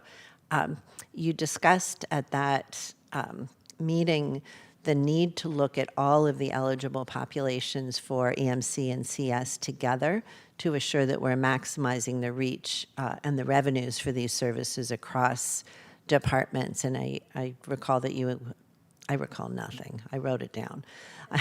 But you indicated a plan to bring a report to HHC in August, and that a dashboard is in development. So thank you for that. And I hope to see that how the data that VHHP is providing today and the information that Supervisor Lee has requested fits into that larger effort. Also at reentry last week, Supervisor Chavez asked whether a mobile pharmacy is possible. And I'm wondering, do our mobile units for VHHP dispense medications, essentially acting as satellites of the pharmacy? Supervisor Ellenberg, the staff at the mobile clinics do prescribe medication, those that are licensed to do so. Prescribe or dispense? Prescribe, and they also then dispense if they have certain medications available. And typically they have, in working with the pharmacy, the identified medications that they would typically have available. And they work very closely with the pharmacy on that. Okay, so the concept of a mobile pharmacy, in fact, is not only possible, but exists, at least with regard to this population's use. In the treatment, in the care of the individuals at the time that the provider provides for the assessment and care, it is available. Oh, thank you. And patients. that would be a distinction from somebody walking up to this very mobile van with a prescription and saying, can you fill it? That is correct. That is an important distinction. Thank you very much for that. Regarding the Lenzen Clinic, I'm certainly concerned about the condition of that clinic. Page 4 of the ledge file noted that it doesn't meet CDC or Cal OSHA standards for ventilation. I hear that the move to Lundy is occurring in August, which is outstanding. Will any services remain at Lenzen? Supervisor, so if I could clarify, so you're correct, the current facility doesn't meet the standards that we would otherwise expect in terms of the type of services that we provide. The new facility will, obviously. Under the current circumstances, we do make sure that we provide the services in the appropriate and safe manner relative to the treatment of individuals that present with tuberculosis and so forth. So although the facility does not, our practices do, in fact, ensure the safety of the patient and staff.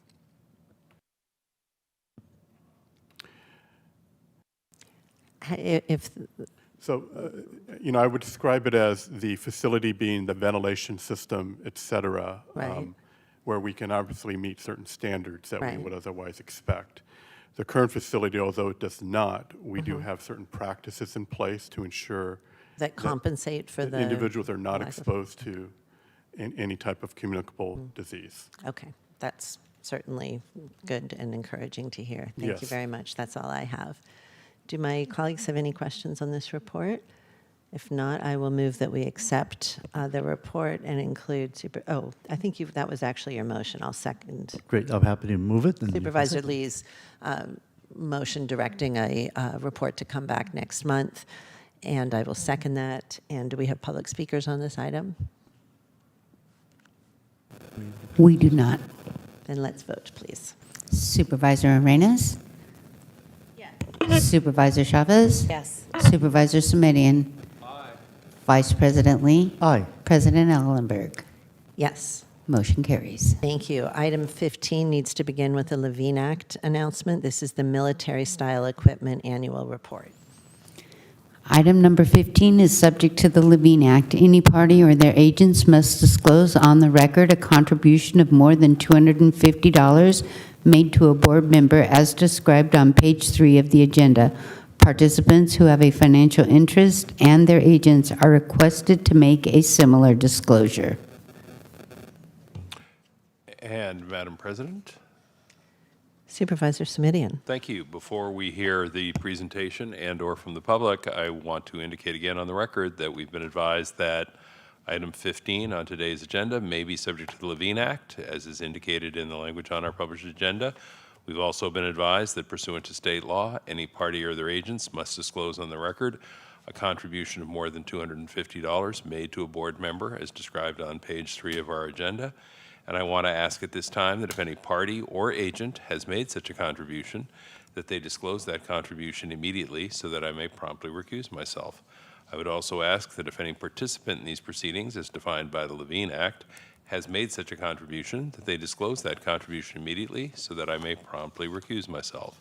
And I would ask that if any employee of the county counsel's office or of the clerk of the board's office or any other member of the county staff or any member of the public knows of any reason I should recuse myself under the Levine Act, that they please disclose that information immediately so that I may promptly recuse myself.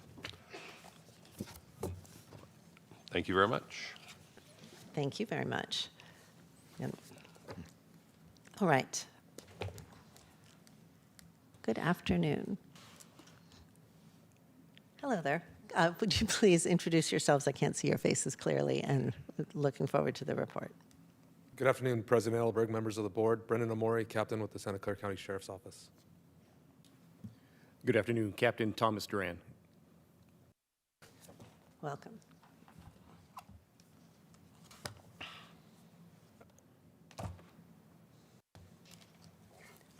I'm sorry, board. Are you making a report, or are you looking to us for questions? I have a brief presentation if you would like. Otherwise, we are here to also Sure, a answer brief any presentation is a good thing. Recording in. God.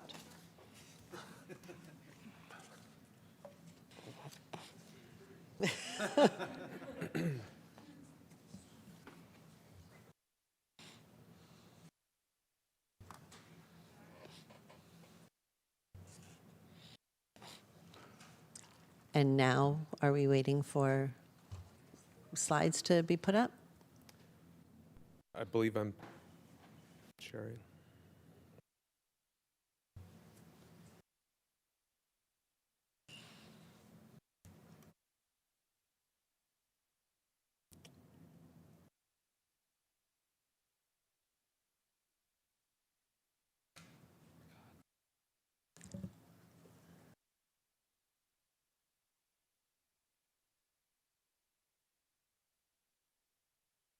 It's fine to do it in this format. We have it in our packets as I well. apologize.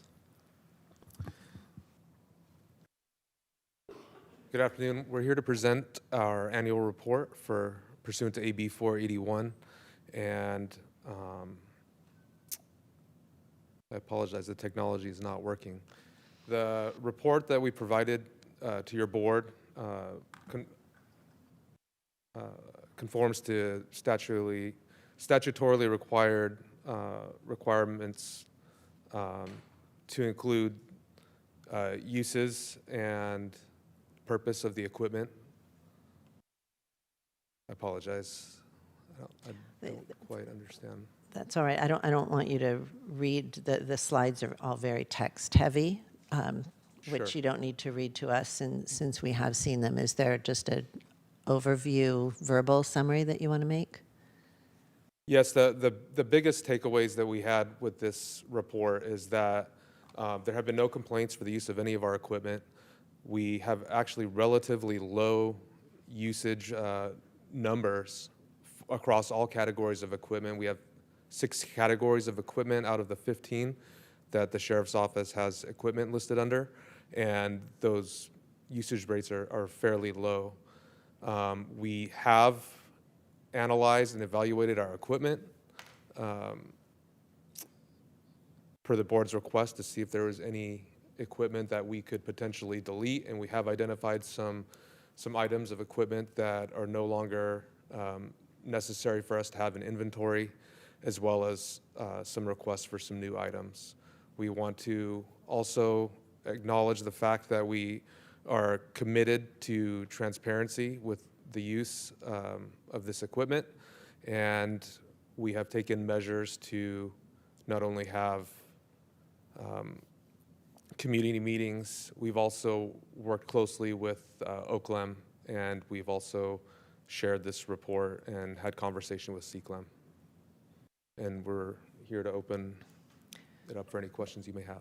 Thank you so much. I'm going to look first to County Council, either departing or incoming, to provide clarification for us on the recommended actions the board's considering today versus the review of the military equipment use ordinance that's coming before the board in August. There's a distinction between the ordinance and the report, and I'm going to actually turn things over to Chief Assistant County Counsel and incoming County Counsel Tony Lopresti to walk through that. President Ellenberg, the AB 481 requires that an ordinance be adopted for the use, acquisition, or seeking of funds for military use equipment, and that ordinance has to be reapproved on an annual basis. There also is a requirement under AB 481 that a report on the prior year's use of equipment be brought before the board. So what's before the board now, just to be clear, is the report, not the ordinance. The ordinance renewal is due to come before the board in August. So as to the recommended actions, the Sheriff's Office does not need the board's approval to purchase or repurchase what was approved as part of last year's ordinance. It would, however, need approval with the renewal of the ordinance for any new items. Given that it's not entirely clear what is new and what was, in fact, approved in last year's ordinance, it may be best to bring the report back in August and to consider this holistically so that we can be sure that the board is looking at any new equipment together with the ordinance renewal. Thank you so much for that. That feels right to me, and pardon me if I just restate a little bit. I just want to make sure that this is clear so that I'm clear on what action I want to take. If the board were to vote on the item today, we'd be approving the purchase of equipment that's already been improved. It's unclear in the ledge file what equipment is new, as in replacement items, as opposed to new that the board has not previously approved.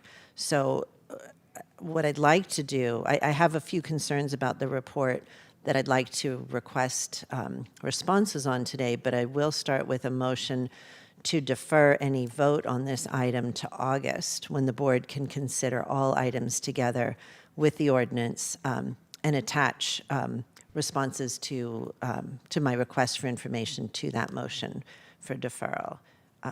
May I have a second on that, if someone is interested? We're just not going to vote on it, but okay, thank you so much. So let me just address my concerns briefly, and then I'll move to my colleagues. There were 16 incidents noted in the report where somebody in custody was secured in their cell who refused to receive involuntary medication or follow a directive or come out of their cell. So essentially passive noncompliance. And a tear gas grenade called Clear Out was used to gain compliance. In some incidents, the grenade was used twice, or pepper spray was additionally deployed. The CDC cautions that long-term harmful effects of chemical agents are most likely to occur in an enclosed setting like a jail cell that lacks circulation. And the effects may include blindness, glaucoma, immediate death due to severe chemical burns to throat and lungs, and respiratory failure, possibly resulting in death. So with such enormous stakes, I'd like to add to my request, my motion to defer this item until August, a request that OCLEM report back in August when we receive the ordinance and provide a review of all incident types in this report labeled, quote, refusal to follow directive, and, quote, cell extraction, where there's no immediate threat to another person's safety. The review of those incidents should include, one, a determination whether there were reasonable alternatives that could have been deployed, and two, if there are, make recommendations for improved policies and best practices in responding to custody incidents of passive noncompliance, and three, confirm that the incidents were indeed in compliance with the military equipment use policy. Is that all amenable, Supervisor Arenas, to include in the motion? Yes, ma'am. Thank you so much. And I have just one more request to the Sheriff's Office. My staff investigated the military equipment use policy that the board approved last year to understand for which situations the clear-out grenade was authorized. And we learned from the Sheriff's Office that the custody use of force policy referenced in the military equipment use policy has been updated to comply with consent decree standards. I'm glad and very much appreciate that the Sheriff's Office is modernizing its standards, but I was concerned that it seems inconsistent with today's report, which says that no changes were made to underlying policies. So I want to just ensure that the ordinance we receive for review in August reflects the new policy with red line copies of the underlying policies as previously requested. And I'd also like a summary of the changes to the procedure for cell extractions and responses to passive noncompliance be included in that report. Is that feasible as well? Yes, it is. Thank you. Then that's Supervisor Arenas, the last request to add to my motion. Yes, thank you. Thank you so much. I'll go to Supervisor Lee, then Supervisor Simidian for additional comments and questions, and thank you. Yes, thank you so much. And I want to also thank the Sheriff's Office and the captains for very promptly responding to my staff's early questions, so thank you. Most of my questions has been answered. One of the remaining ones I have is actually the process itself. One is, in your report, you mentioned that both OCLEM and CCLEM has reviewed the list and didn't have any significant comments, correct? That's correct. Good, thank you. And then the second question I have is regarding the rifle replacement of the AR-15s. As you know, on our gun buyback program, when we buy back those weapons, we want to make sure that they don't get resold and they get destroyed. I just want to confirm with you, when we replace our rifles that is no longer being used, would they also be destroyed as well? That we're definitely open for discussion on that. What we have done in the past, and it doesn't mean that's what we have to do in the future, is when we have upgraded firearms, such as the Glock pistols, we typically do have a sellback with LC action, the authorized provider for the county, where it offsets the cost significantly. However, if it is a problem for the board, we're happy to discuss. So basically, as you're saying, that it's like a trade-in program where you get a significant cost reduction from our purchase. That's correct. Okay, good. That's good to know. And if you could let us know what the number is, I'll be appreciated. Thank you. Sure. And that's all I have. Thank you. Supervisor Simidian. Thank you. Hi, gentlemen. Nice to see you. A couple of questions. And Madam Chair, with your forbearance, I may pop around a little bit. Is OCLEM part of the conversation today? Are they here with us virtually? Somewhere out there? I am. There we go. And who's the I am? This is Julie Rulin with OCLEM, Supervisor Simidian. Hi, through the chair. Thank Hello, you, Ms. Supervisors. The voice of God comes right here in our chambers. Thanks. Nice to hear you. And now see you. There you are. Couple of thoughts. One is on the cell extraction procedures. I wonder, Madam Chair, if you and the Secretary would be amenable to referring that issue to OCLEM for their comment as well. I think that's an area where they may have some expertise and or could provide helpful commentary. Supervisor Ellenberg, is that acceptable? Absolutely. Great, thank you. And back to Mr. Lopresti, we have a couple different issues going on here, I think. One is the actual equipment that is obtained, and the second is the policies and procedures that govern the use of that equipment. Could you remind at least me what the board's role is on those two issues? And part of what I'm probing on is my recollection is that when it comes to the actual equipment and the policies and procedures under which the equipment is used, we do have the prerogative to, as part of our budget process, to say, you know, we won't fund things that the board can't support if we don't have agreement on the appropriateness of the devices and their policies for use. Am I remembering that correctly? Supervisor, per the policy, the military use policy, and the board's direction when it adopted it, whenever there is a change, a revision to a policy that's referenced in the ordinance, a use of force policy, for instance, that needs to be returned to the board for consideration when the ordinance is renewed. So you should be getting a red line of any change and can weigh in on the policy changes at that time, which we anticipate to be in August. Thank you. And I know this item's been continued previously at least once or twice. Are we running into timeline problems here? Either for the sheriff's office or for the sheriff himself? I don't believe there's a timeline. It's just the acquisition of the new equipment. Okay. And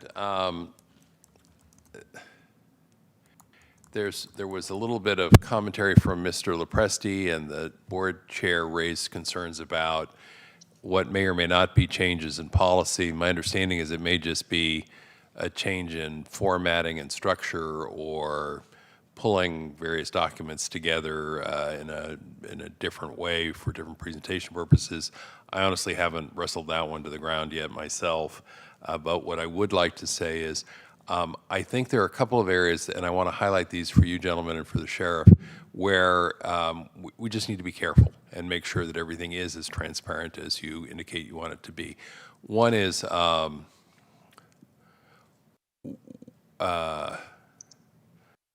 when there are standing orders, as I understand the process in the Sheriff's Department, the standing orders can be changed unilaterally by the sheriff.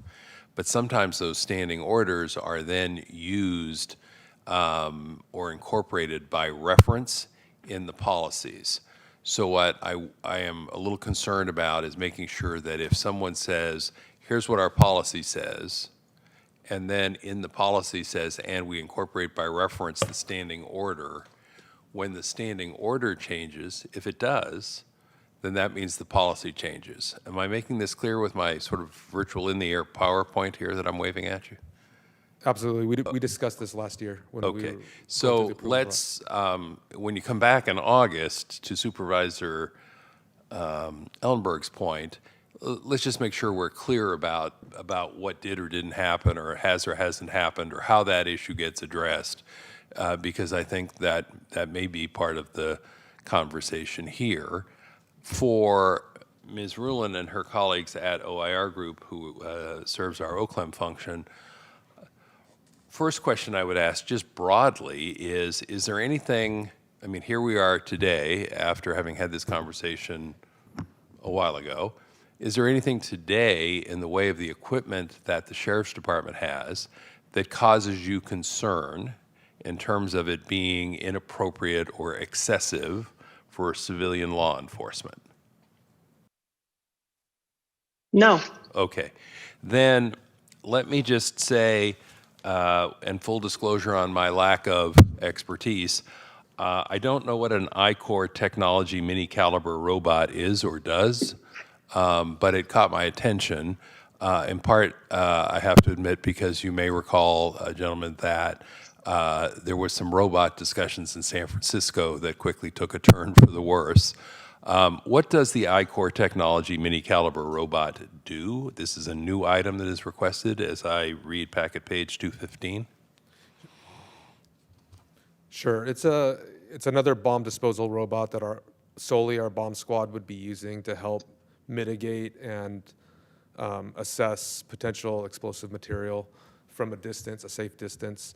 And the reason that this particular robot has been requested through the grant funding process is because it's just a smaller robot.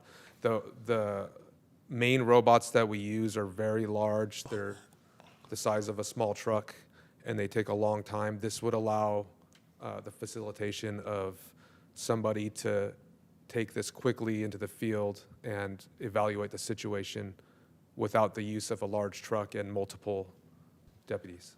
Thank you. And again, through the chair, what does the phrase mini caliber mean in this context on this device? It's just what the vendor calls their robot.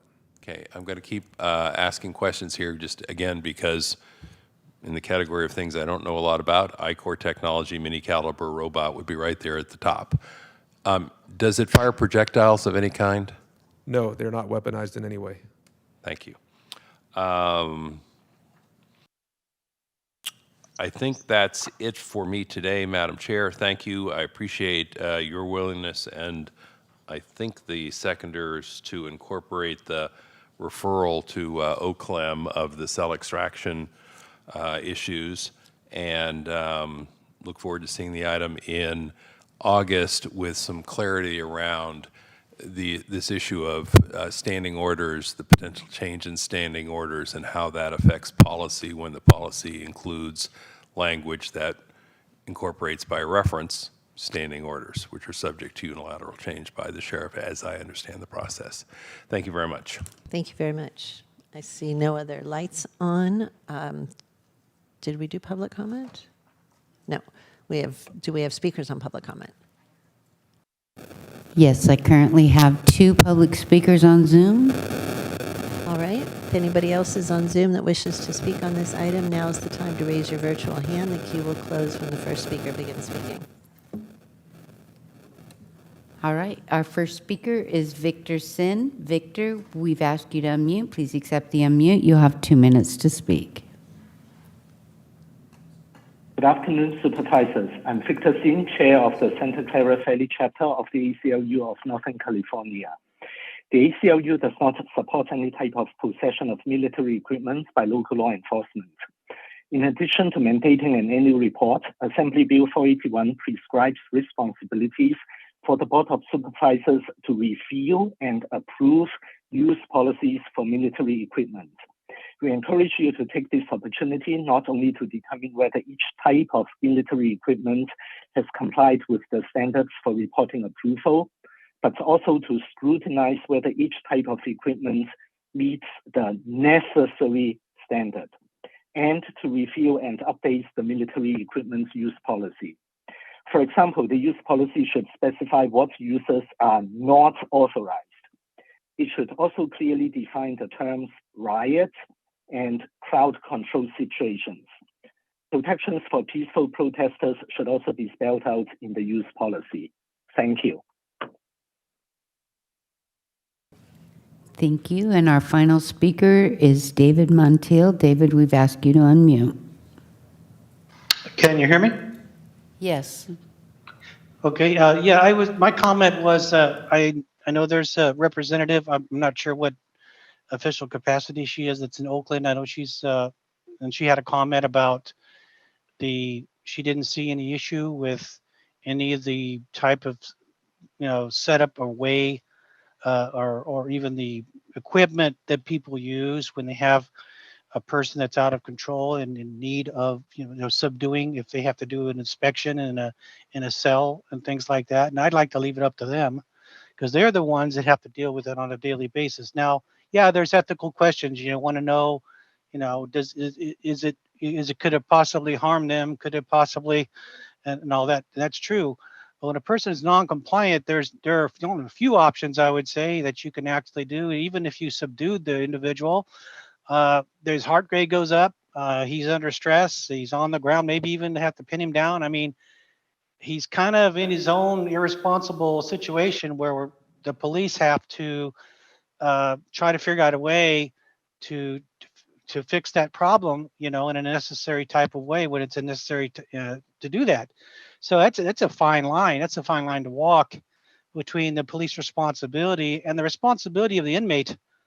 The inmate has his own responsibility to be compliant in order to avoid anything like, you know, any type of further type of situation which would escalate.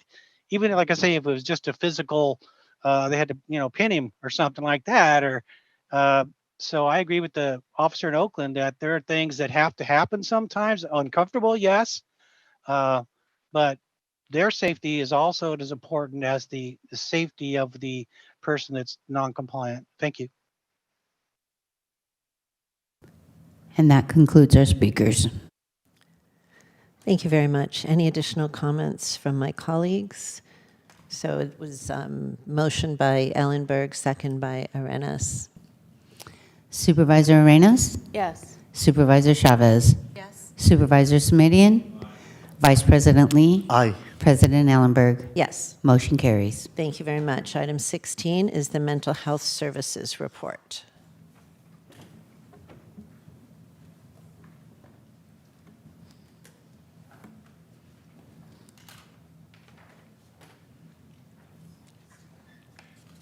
Madam Chair, thank you. Before we hear from staff on their mental health parity report, I did want to indicate that, as you may recall from a prior meeting, Supervisor Chavez and I are going to try and do some work together in the next couple of months to come back with a referral on mental health parity. So I want to just tee the conversation up, as in I'm looking forward to hearing what we hear today because it will help inform our efforts. But sometime in the next couple of months, I hope to be back before the board. And since Supervisor Chavez had raised this at a prior board meeting, she and I have Brown acted ourselves and are looking forward to stepping up and in at some point to say what more could we do. So I just wanted to put that out there for folks. Thank you. Welcome. Thank you. Who's going to kick us off? President Ellenberg, members of the board, Paul Loren, Santa Clara Valley Healthcare. Joining me is the Director of Special Projects and Government Affairs for the health system, and then Megan Wheeler from County Council. I'm going to turn it over to Amy Carta. Good afternoon, supervisors. I'm Amy Carta from the County of Santa Clara Health System, and I'll try to speak into the microphone more clearly. The report the report before you provides a number of components. The report provides information on the Department of Managed Healthcare enforcement activities. It identifies limitations on federal and state parity laws and areas of overlap. It addresses new regulations for Medicare Advantage plans related to access standards. It shares legislation under consideration at the federal and state level. It provides an update on our local efforts to educate our community about their right to access mental health care on the same terms and conditions as physical health care. The report also notes that we are developing tools to support people in exercising their rights, and we're looking into the barriers and limitations to health plans in utilizing the full range of providers in the workforce, which should help to expand parity. And with that short summary, we're here to answer any questions you may have. Supervisor Smidian. I am prepared to move approval of the recommended action. Say thank you for the report. Hope for a second. I'll second. And as indicated, anticipate that we'll come back with something later in the summer or early fall at latest. I'll save extended remarks for that time, on the theory that extended remarks are probably not all that welcome at the last meeting of the fiscal year. That said, I want to help staff, and I mean it in just this way, by communicating really clearly where I hope our county will be on this issue. And, I think we know that progress takes time and that sometimes progress is incremental. But Ms. Carta, you and I sat in these chambers 25 years ago when I was privileged to have you serving as my health policy aide, and listened to my then colleague, Supervisor Jim Bell, later State Assembly Member and State Senator Jim Bell, talk about the importance of mental health parity and the progress that we needed to make. So, a quarter of a century later, folks are still dragging their tails on this one. And I just need to sort of share with board colleagues and with county administration and county council and with you all in the health and hospital system that it's time to take it up a notch. That, yeah, we'll get back to you on this is really not going to be an acceptable response from folks in the healthcare industry who have a responsibility, in my view, to make mental health parity real. So I know, staff and council are always trying to calibrate where the board is, and I'm sure other board members will weigh in as the conversation unfolds. But what I'm trying to communicate is that after 25 years, I sort of feel like people have had a chance to step up, haven't stepped up the way I would have hoped they would step up. And now if we got to push, we got to push, and we should do so pretty affirmatively and aggressively. That's what I have for today, and ask for an aye vote, and we'll see you in August or September. Thank you. Are there any further comments? Do we have any speakers? I do have one. All right, 2 minutes, please. All right. Our speaker is David Montiel. David, we've asked you to unmute. Please accept the unmute. Can you hear me? Yes, we can. Okay, yes. Over the last few years, I've heard, people talking about mental health, and especially these COVID years. I really saw kind of, in my view, a totalitarian view of churches and things like that, and like County Council Williams and them and other people going in and trying to take the lease, to have people called alone on Calvary Chapel, San Jose, Calvary Christian Fellowship, you call it San Jose. And those are totalitarian tactics. And that does affect the mental health, because at that time that COVID, church is voluntary, right? People could go on Zoom, or they could go to their local parish. And I really feel that was unethical, and that's why they're in court. Now, I want to make sure that if there ever is a pandemic in the future, and I hope there is no ever one in the future, because it was hell for a lot of people, right? That we take a more balanced approach in the mandates, because people had problems with masks. People had problems with vaccine. You guys lost a lot of good people as far as jobs and people moving out of this area, because you're trying to staff people because of but there were some that didn't want to vaccinate. They had their own private, personal reasons. They had their medical knowledge, and they declined. And several of them left this county. And I don't think that's ethical to do those kind of things. I think at some point we got to realize that maybe we went too far. There's no public apology for any of this. As we go along this whole thing, we just have these Zoom meetings where there's no one-on-one, and it really was impersonal. So I really think we need to look forward and look and see where we are, the mistakes that were made. Thank you. That concludes our public speakers.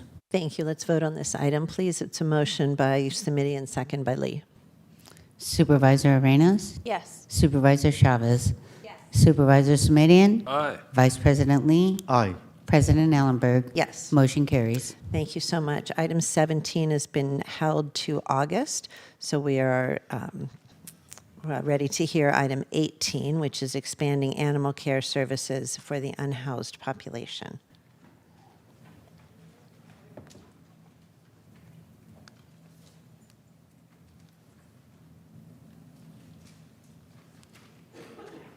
Hello.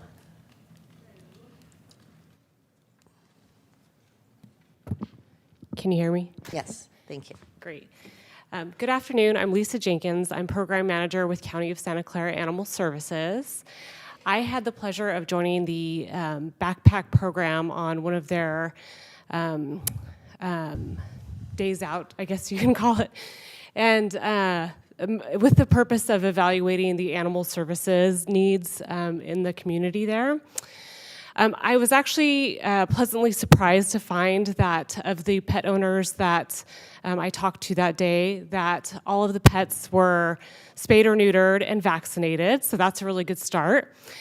Most of the pet owners reported receiving that service through Humane Society of Silicon Valley's Wellness Wagon program, which does visit the community. They do outings in the community several times a week and target unhoused communities a few times a month. So they're pretty well covering the wellness services for pets, it seems, out there. But in talking to the backpack program staff, it seemed that the greater need here was a need for safety net services for pet owners in these communities. And by that I mean when patients need to be transported to hospital for care or specialty services, having a place where their pet could go so that they, can have peace of mind to know that their pet is safe and not, left behind or left with uncertain care. Secondly, the need was for more emergency veterinary services, so urgent illnesses or injuries and veterinary treatment of those issues. Right now, if somebody, an ambulance, say, were to call and say, I have somebody who needs transport and they have a pet here, I believe every animal services agency in the county would respond and take that pet into care. Now, where the kind of breakdown is and where the differences may be is I don't think right now there exists a system for any certainty of a hold for that pet beyond what your standard owned pet hold would be, which is anywhere between 10 and 14 days, depending on how the agency takes that pet into custody, and any system for communication with the pet owner as to when they can expect to reclaim their pet. The challenge is because we have so many different animal services agencies in the county with different jurisdictional areas here, there may be some, confusion if backpack staff or any staff in the fields is trying to get a hold of one particular agency. They would almost need like a list of 5 different agencies and to identify what jurisdiction that pet fell into to call that agency. And then again, emergency care for the animals is that's a tough issue to solve because that's something that I think transcends kind of every housing level and income level right now. There's a very well documented veterinarian shortage. And so even if you're willing and able to shell out thousands of dollars for emergency veterinary care, it's not always available, not only in this county, but beyond. And then, when we're talking about county staff or city staff, in the case of City of San Jose, providing those services, there's other considerations such as, hours of operation, how far do we go with treatment with any individual pet? If there are ongoing veterinary issues, how do we address those? So there's a lot of things that still need to be talked about here, and if we really want to provide this service in any meaningful way. And then, that's going to require cooperation, as I said, of multiple animal control agencies to be on the same page with those services. Keep in mind our county animal services agency really only serves the unincorporated areas of the county and provides sheltering to the cities of Morgan Hill and Gilroy by contract. And I only mention that because we're sized accordingly, right? We have a third of the budget and probably a tenth of the staffing that San Jose Animal Services has. So we're not quite equipped to take on services for the entire county with that. And then I also just wanted to point out too that there is a gap, even with the regular veterinary care with people who are housed but lower income and even up to middle income. Veterinary services, as I mentioned, emergency services especially, but even general veterinary services like spay, neuter, basic care, it's a struggle for a lot of people to provide, and I know our agency gets requests every single day to provide those services, and we do as we can, but again, we only have one veterinarian at the time being. I also wanted to mention another part of the referral too was to look into partnering with the Foothill Registered Veterinarian School Program. That is something that we are currently exploring. That in particular is not going to solve the barrier to providing veterinary care in the field, because there still has to be an actual licensed veterinarian and a veterinarian-client relationship in order to provide those services. So we still have that gap, but we are exploring that just to essentially create interest in working in shelter medicine and to get some extra help in our clinic. Any questions? Thank you so much for the report. That's a pretty awesome example of cross-departmental coordination in a really impactful way. That's the strong positive. The sort of frustrating classic, though, is also that there's so much good work going on in so many departments, but it's not coordinated or strategically designed. So I would think that should be a goal, to make sure that all of the services that we provide for animals are easily identifiable and that your work isn't either leaving gaps or overlapping. But this sounds like an amazing program.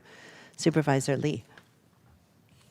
Well, first of all, thank you so much to so many of the staff, Edgar, Lisa, Celine, Christine McKay, and Christine Massey, and all those that's involved at the Animal Service Division and the BHHP for the tremendous work on this great report. Despite the short time frame I've given you all, you have come back with a very thorough and comprehensive report that helps provide ideas on how to move forward. There's quite a bit I would like to say on this item, and also many requests I would like to ask of the administration, so please bear with me and I'll try to work through these individual topics. One of the statements that caught my attention in the report was when they pointed out that the most significant documented need from the community assessment was for urgent treatment or emergency care for injured or ill pets. So could you help me understand what type of resources are currently out there for those in need of the urgent treatment of injured or ill pets?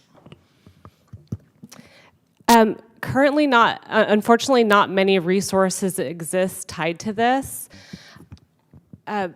Speaking for our own Animal Services Agency, when we do get requests, they're usually coming in directly from pet owners, but it is a struggle to address. I mean, we've typically, our veterinarian has a full day as it is, right? They've got their surgery scheduled in the first half of the day. It's very difficult to interrupt when they're monitoring patients, and it's quite one after the other with the patients in the morning.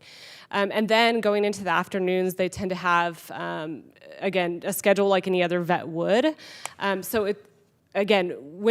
they come up, we try to address them, but it's not in a really sustainable way without additional dedicated resources. Okay.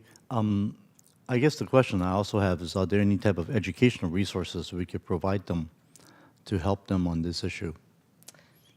Provide the owners of these pets? The owners of the pets. That's an interesting question, because there's not a lot of information to provide now. I don't believe that the pets are getting necessarily sick or injured because of lack of knowledge about pet care.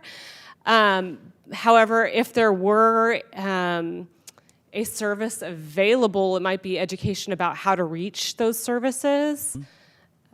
So, getting the word out about that, I think, would probably be the best thing. But again, we have to build those programs more before I think we put them out there. Okay. The report also noted that the county's jurisdiction in providing animal care only extended to, as you mentioned, unincorporated Santa Clara County. So I would like to request to see if staff could conduct assessment of the needs of the community being served by the BHHP there. I think this report also reaffirmed the one of the biggest bottlenecks we have is having the safety net services for safe holds for pets. And our animal shelters throughout the county are either capacity or beyond capacity. So we'll need to get creative in thinking about ideas for the safe holds. Tackling the issue will be more of a longer-term project, and addressing this bottleneck certainly requires multi-jurisdictional efforts, as this report would indicate. So I'm encouraged to find out that our Animal Services Division has a long-standing partnership with Carrington College, where we provide internship opportunities at our Animal Services Center clinic. And you mentioned about Foothill College, right? And I'd just like to see if we could establish some type of internship pipeline with Foothill in the same vein we have with the Carrington College. Yeah, certainly. That's in the pipeline. We're currently in discussion with them about the agreement for their internship program. Obviously, the county has sometimes might need to redline that document, but yes, we're in talks. Great, thank you. I'd also like to request to update regarding these type of efforts provided to the FGOC on a quarterly basis, if that's okay. Certainly. Okay. Last but not least, was delighted to find out that the wonderful work that our Humane Society of Silicon Valley's Wellness Wigging mobile program has provided throughout Sunnyvale and our county.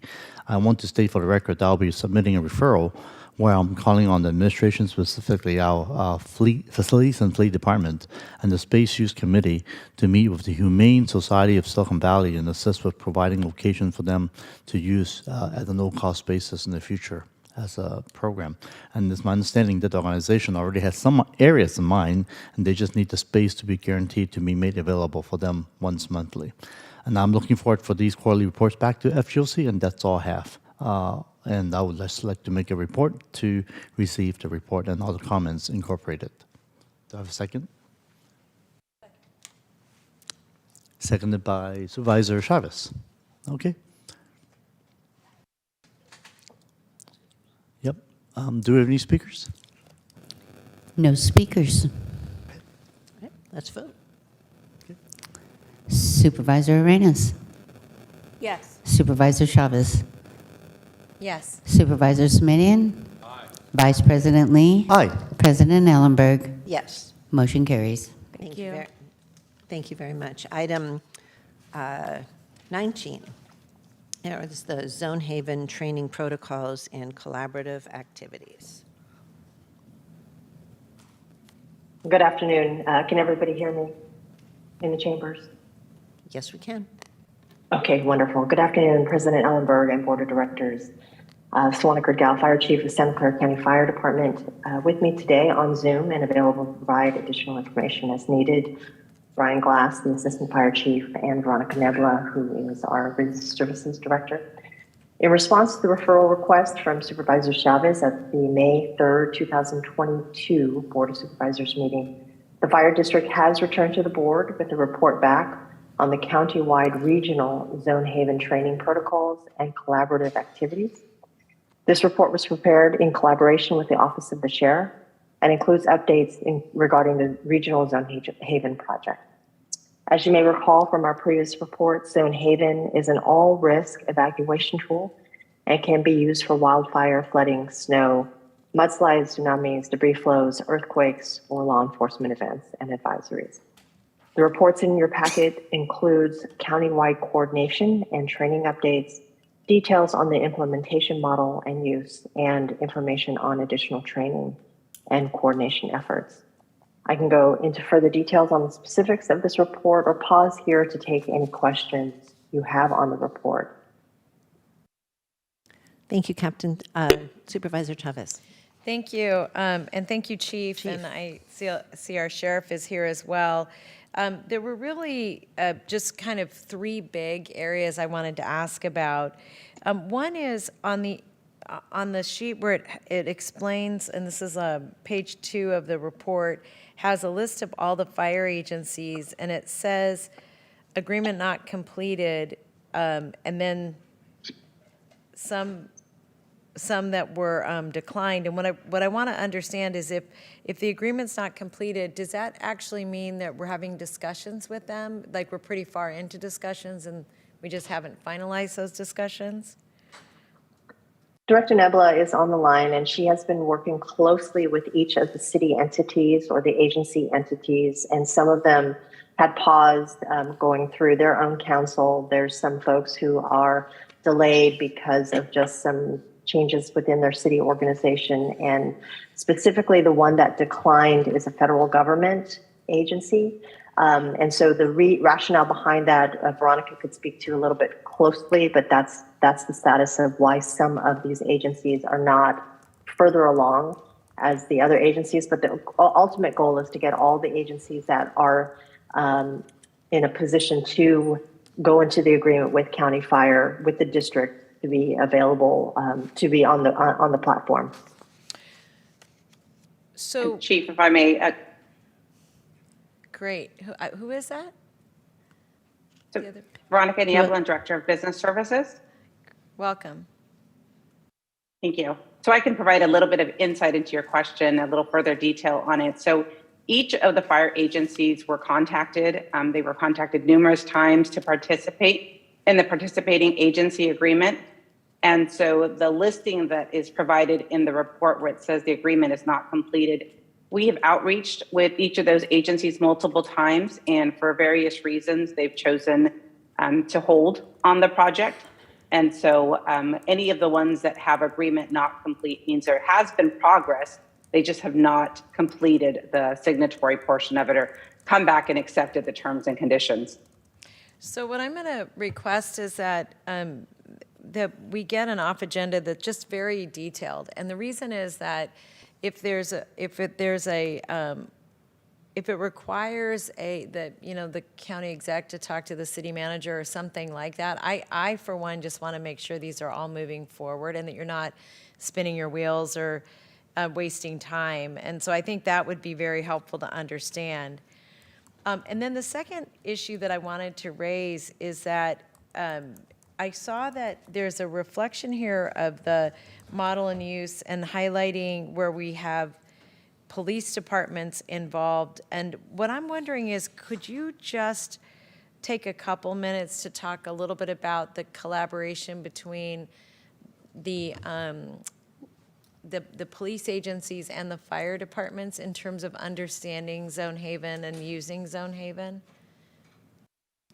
Certainly, Supervisor Chavez. Under the California law, local law enforcement agencies, including our Santa Clara County Sheriff's Office, have the ultimate authority to issue protective actions, including sheltering in place, evacuation warning, or evacuation orders. So what that really means is that whenever there's an incident, our incident commander, whether it's first due company officer or if it goes up through the chain to our battalion chief or our duty chiefs, work in unified command with law enforcement, whether it's for traffic control or in this case, there might be, again, a protective action that's needed. So they are the ultimate authority by California law to be able to legally issue those orders. And then we work together we have worked together with every single law agency partner in the county to craft those zones, to make sure that the zones made sense for each of the jurisdictions, because it has to work for that law entity. So that when we activate a zone, for example, that we weren't doing it in a silo, that we work through the partnership that we have with each of our law enforcement agencies. So does that answer your question? Yes, partly, and it does say that in the report. What was unclear to me is what's the formal collaboration between the framework of Zone Haven and each of those agencies? Because based on what you just said, it would make as much sense to have Mountain View Fire as it would, well, maybe that's a bad example, but Santa Clara City Fire as well as Santa Clara POA, and I just don't see that reflected in the document. Or maybe not the union, but the chiefs, yes. Right. The Zone Haven platform was designed for fire agencies, specifically because of all these large-scale fires, these wildfires.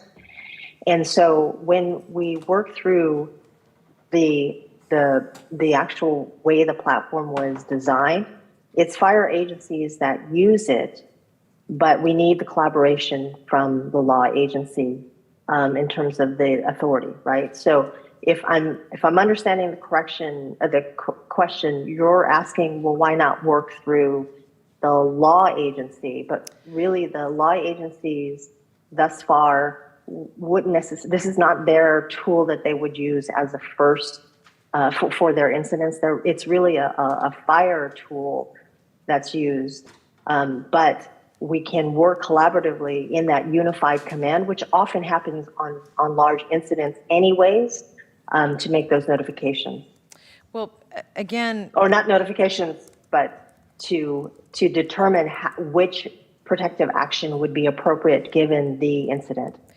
Chief Glass, did you want to answer a little bit more in detail of the I guess what Supervisors is specifically trying to get to in terms of an example?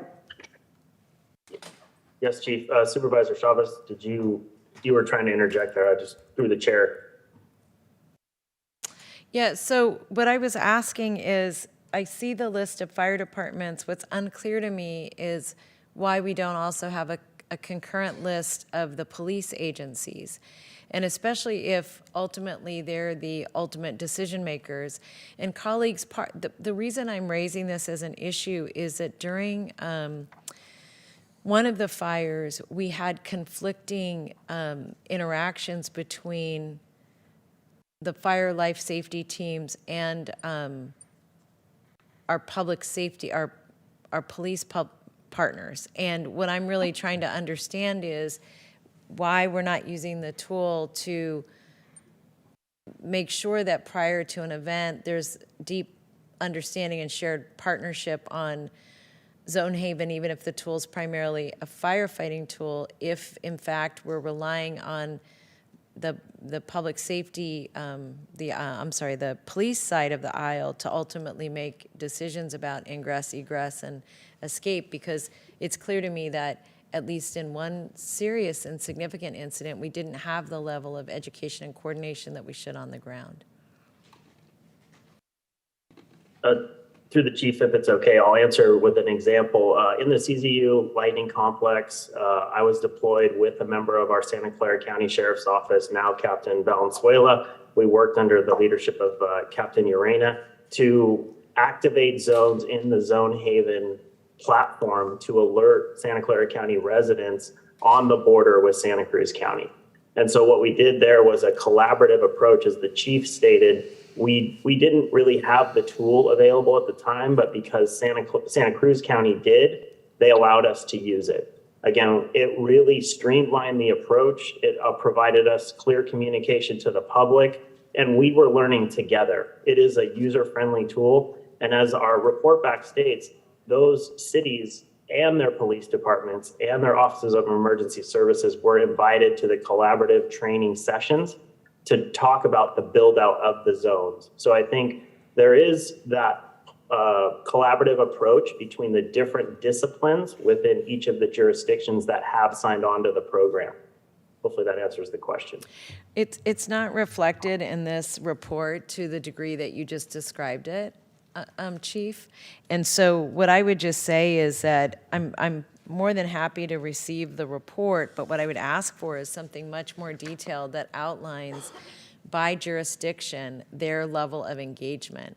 And colleagues, the reason I'm pressing on this is I frankly wouldn't be if I first of all, I'm actually really worried about wildfire seasons. I think this is going to be a core part of what we deal with living in California. So to me, the very high level of coordination and frankly even relationship building that will continue to be necessary as people come in, and we're going to have a lot of retirements, is a high level of buy-in with a number of tools. This may not be the only one. So that's really what my concern is. And so what I would just say is that if in fact there's a high level of confidence on behalf of the team at County Fire that this collaboration is happening, I would just ask for an off agenda that actually reflects that by agency and where we are in process with each one. And I'm also recognizing that normally, as it relates to this particular department, and I would say this is true for the sheriffs as well, I feel like I've gotten such a high level of education from you all about not just the importance of your work, but tools and methods you use to address public safety, that I am concerned that I feel like we're talking a little past each other. And so part of the reason I'm interested in the written report is it will help me understand where your level of confidence is coming from, and maybe help me understand a little more operationally the implementation strategies that you would be using in the event of any of these significant instances. And sadly, I hate to even say what kind of plague I see coming our way, but let me just stay with fire for a moment, because I am concerned that the fire challenges we have are related to how much open space actually surround the county overall. And, you know, I'm thinking about your district as well, Supervisor Sumitian, as mine, and it's been one of the reasons that you and I have had some conflict over how. But my issue is that I am very, very concerned that we have parts of the hillsides, for example, that are not designated with the primary agency, and that's in the East Foothills. And we have some parts of the county, as like in Gilroy, that are from my observation, under-resourced. Will catch up there. And then others that are just blanketed with more, more material for fire, to your district, than is imaginable. And so that's what's making me press on this. So what I would just ask is that by the beginning of August, that the board have that framework that you all are using. And I'm happy to, make myself available to get a briefing prior to it coming back to us in early August. With that, I would move to receive the report with the request for an off agenda that really defines the partnerships and trainings and where we are with each agency, both police and fire throughout the county. And that would be my motion. Joe, there's no one here but you and I and Susan. I'll second. Would you like to second the motion? All right, motion by Chavez, second by Sumitian. Thank you both for the report today. Do we have public speakers on this item? We do not. Let's vote. Supervisor Arenas? Yes. Supervisor Chavez? Yes. Supervisor Sumitian? Vice President Lee? Aye. President Ellenberg? Yes. Motion carries. Thank you so much. Item 20 is the Gun Violence Prevention Activities and Advanced Peace Program Report.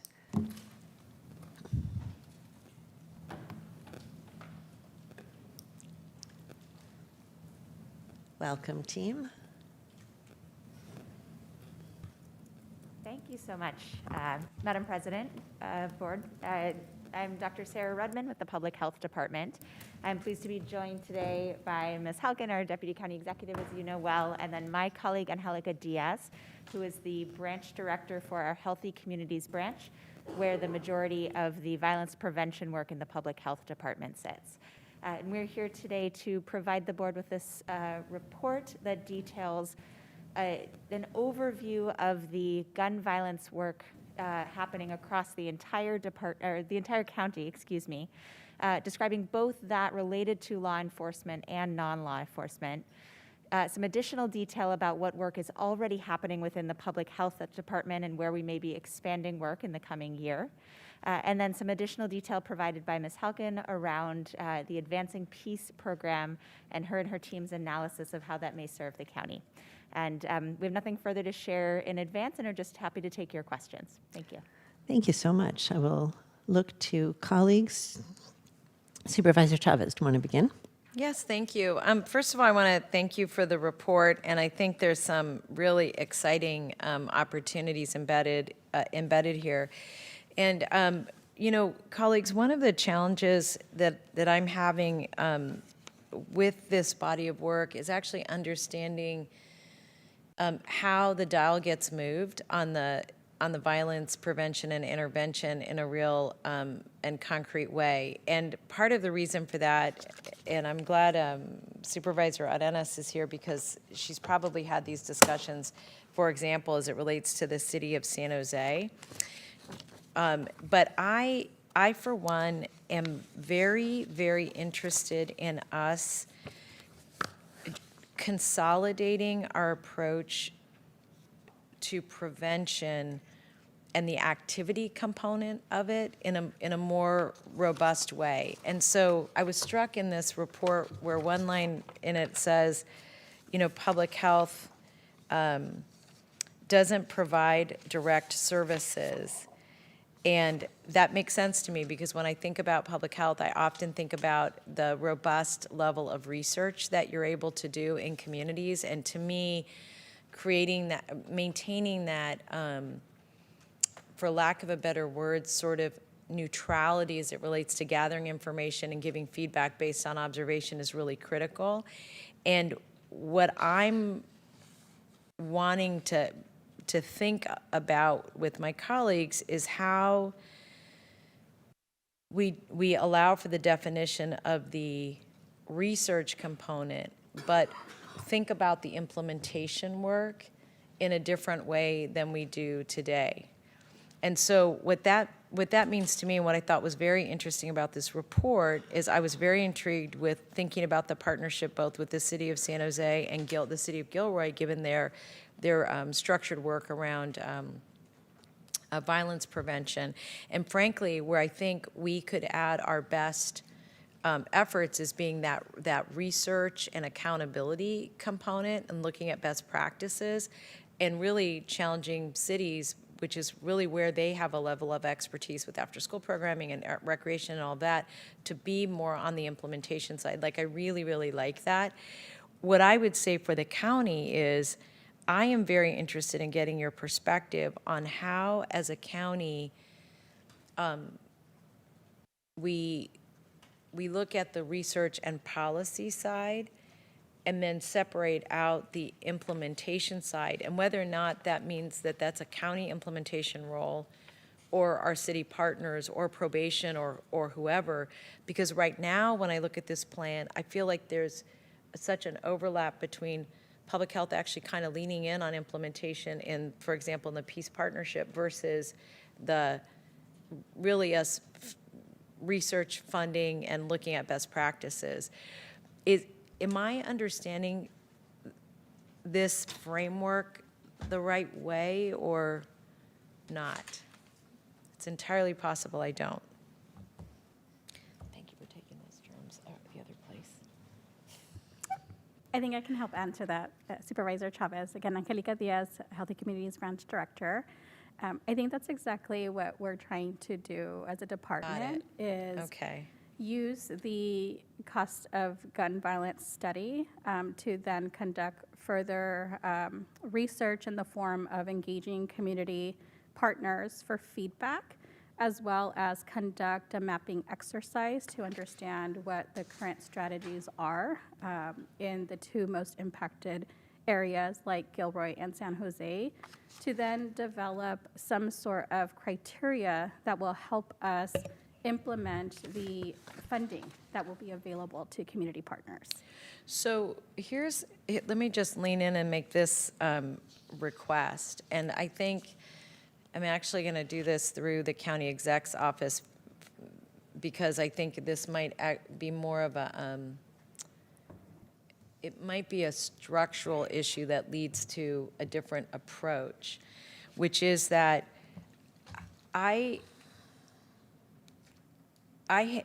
we've taken as a county a number of initiatives, and I think Supervisor Ellenberg, President Ellenberg and I had this conversation at Public Safety and Justice, so I just want to elucidate what that was, which is this.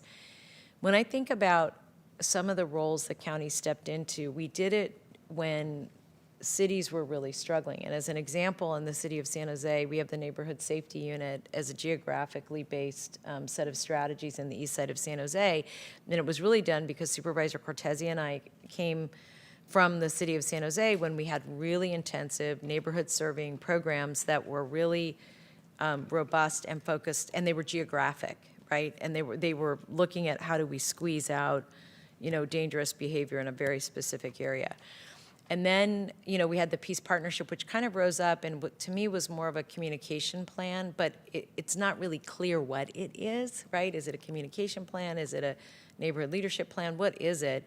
And I for one, would like to see the staff of public health come back with the strategies for implementation that may even require us to restructure what we're doing today and who are our partners within the county that may be different than we're looking at them today, and who are our partners in the cities. Because I actually think that if we can restructure resources and revenue to strengthen those programs that we know work, that are evidence-based, and take them out of what we did because we were bridging a problem. That's how I look at that.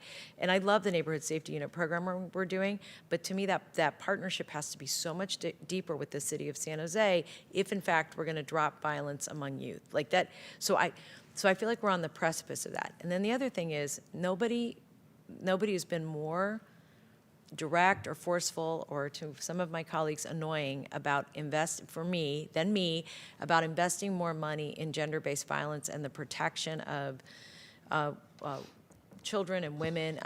Susan, you've almost been equally as annoying, and you have too, and the city of San Jose, or strong, I'm not gonna use the term annoying, but strong about how we're addressing all of that. But all of this is so aligned, and I worry that if we don't right now take a look at what these structures should actually look like, we're going to do a little bit of, Winchester Mystery House building, instead of deciding this is what we want the place to look like. Here's where the front door is. All the stairs are going to actually go somewhere if we're going to have stairs in the building, And so I want to challenge us to come back with that, looking at the different programmings that we're investing in relative to violence prevention.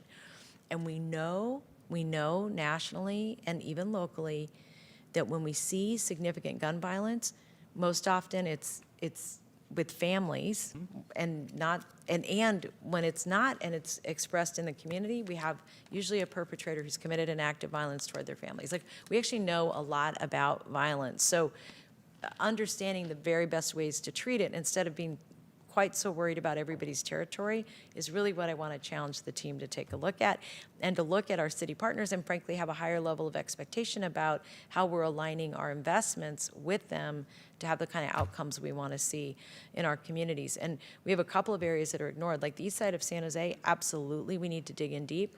Gilroy, no doubt. Cadillac, Winchester, we actually have a neighborhood in Sunnyvale, too, that has some very serious spikes in violent crime. It's crime, but in violence in general. So I'm sorry I'm not more specific, but as I've been thinking about it, I recognize that you all have an area of expertise to really think through who really should be doing what to have the top kind of outcomes we want to see for dropping violence in our community. So anyway, those are some broad thoughts. So Supervisor Chavez, I'd like to second the motion and just make a little bit more specific for that report back that you're asking for. I would like it to come back to PSJC, incorporated in the October report that's already coming to us. As you noted, this conversation really started when we received the report at Public Safety and Justice earlier this month. We're getting a report back in October on the implementation of recommendations from the cost of gun violence study, which will include the public health's geographic analysis of gaps in neighborhood prevention resources, referenced both in the item and exactly what you're talking about. I also understand that administration is planning to bring more information on the advanced peace violence intervention model, which should certainly be reported alongside the public health's report, as is done in this ledge file. So thank you for all of that. And I really want to express appreciation and emphasize how critical prevention is as the primary public safety strategy.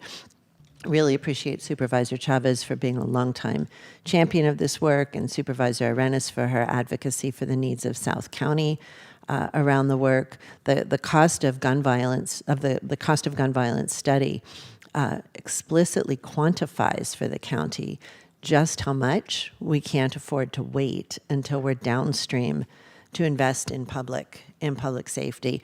I know that all of you know, and all of my colleagues as well, that we really have to be investing in prevention and intervention efforts that really treat root causes of violence. Let me see. One other comment I wanted to make here. Yeah, well, maybe two. Supervisor Chavez's notes around family violence and where those concentrations are often found.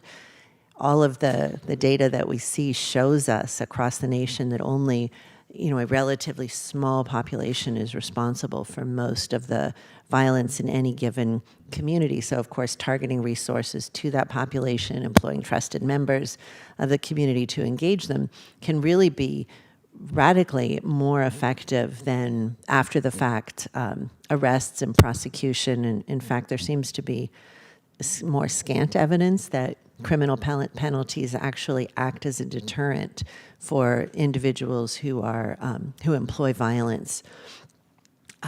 So just again, really appreciate the efforts, appreciate the table in the report.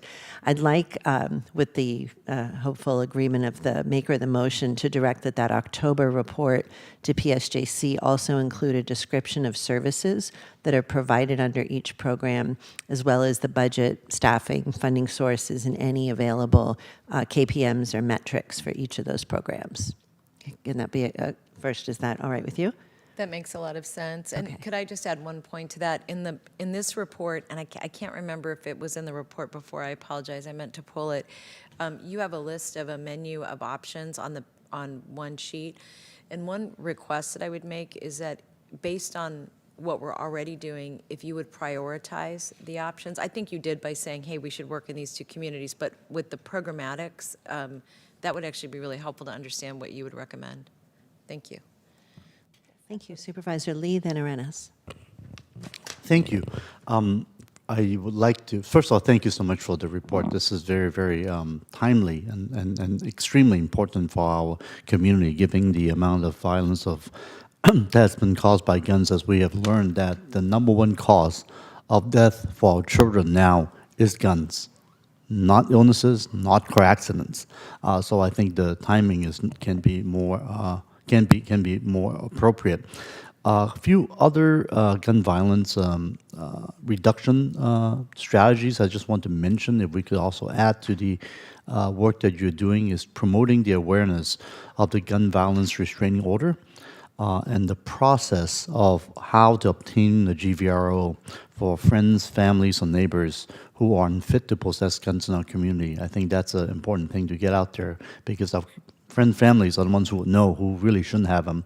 And I do want to mention the good news that the district attorney's office, along with the sheriff's office, right here is our Sheriff Johnson and then Sheriff Binder, for their great work of much better follow-up to actually confirm the collection of these firearms after these orders were issued. That I believe was not happening as much, and I think we're finally doing them. So I want to say thank you for that. The other area I want to talk about is education, right? There's this mystifying, sexiness of ownership of guns. And I think we need to demystify that and promote the data of what the truth is, which is the danger of having guns in homes in general.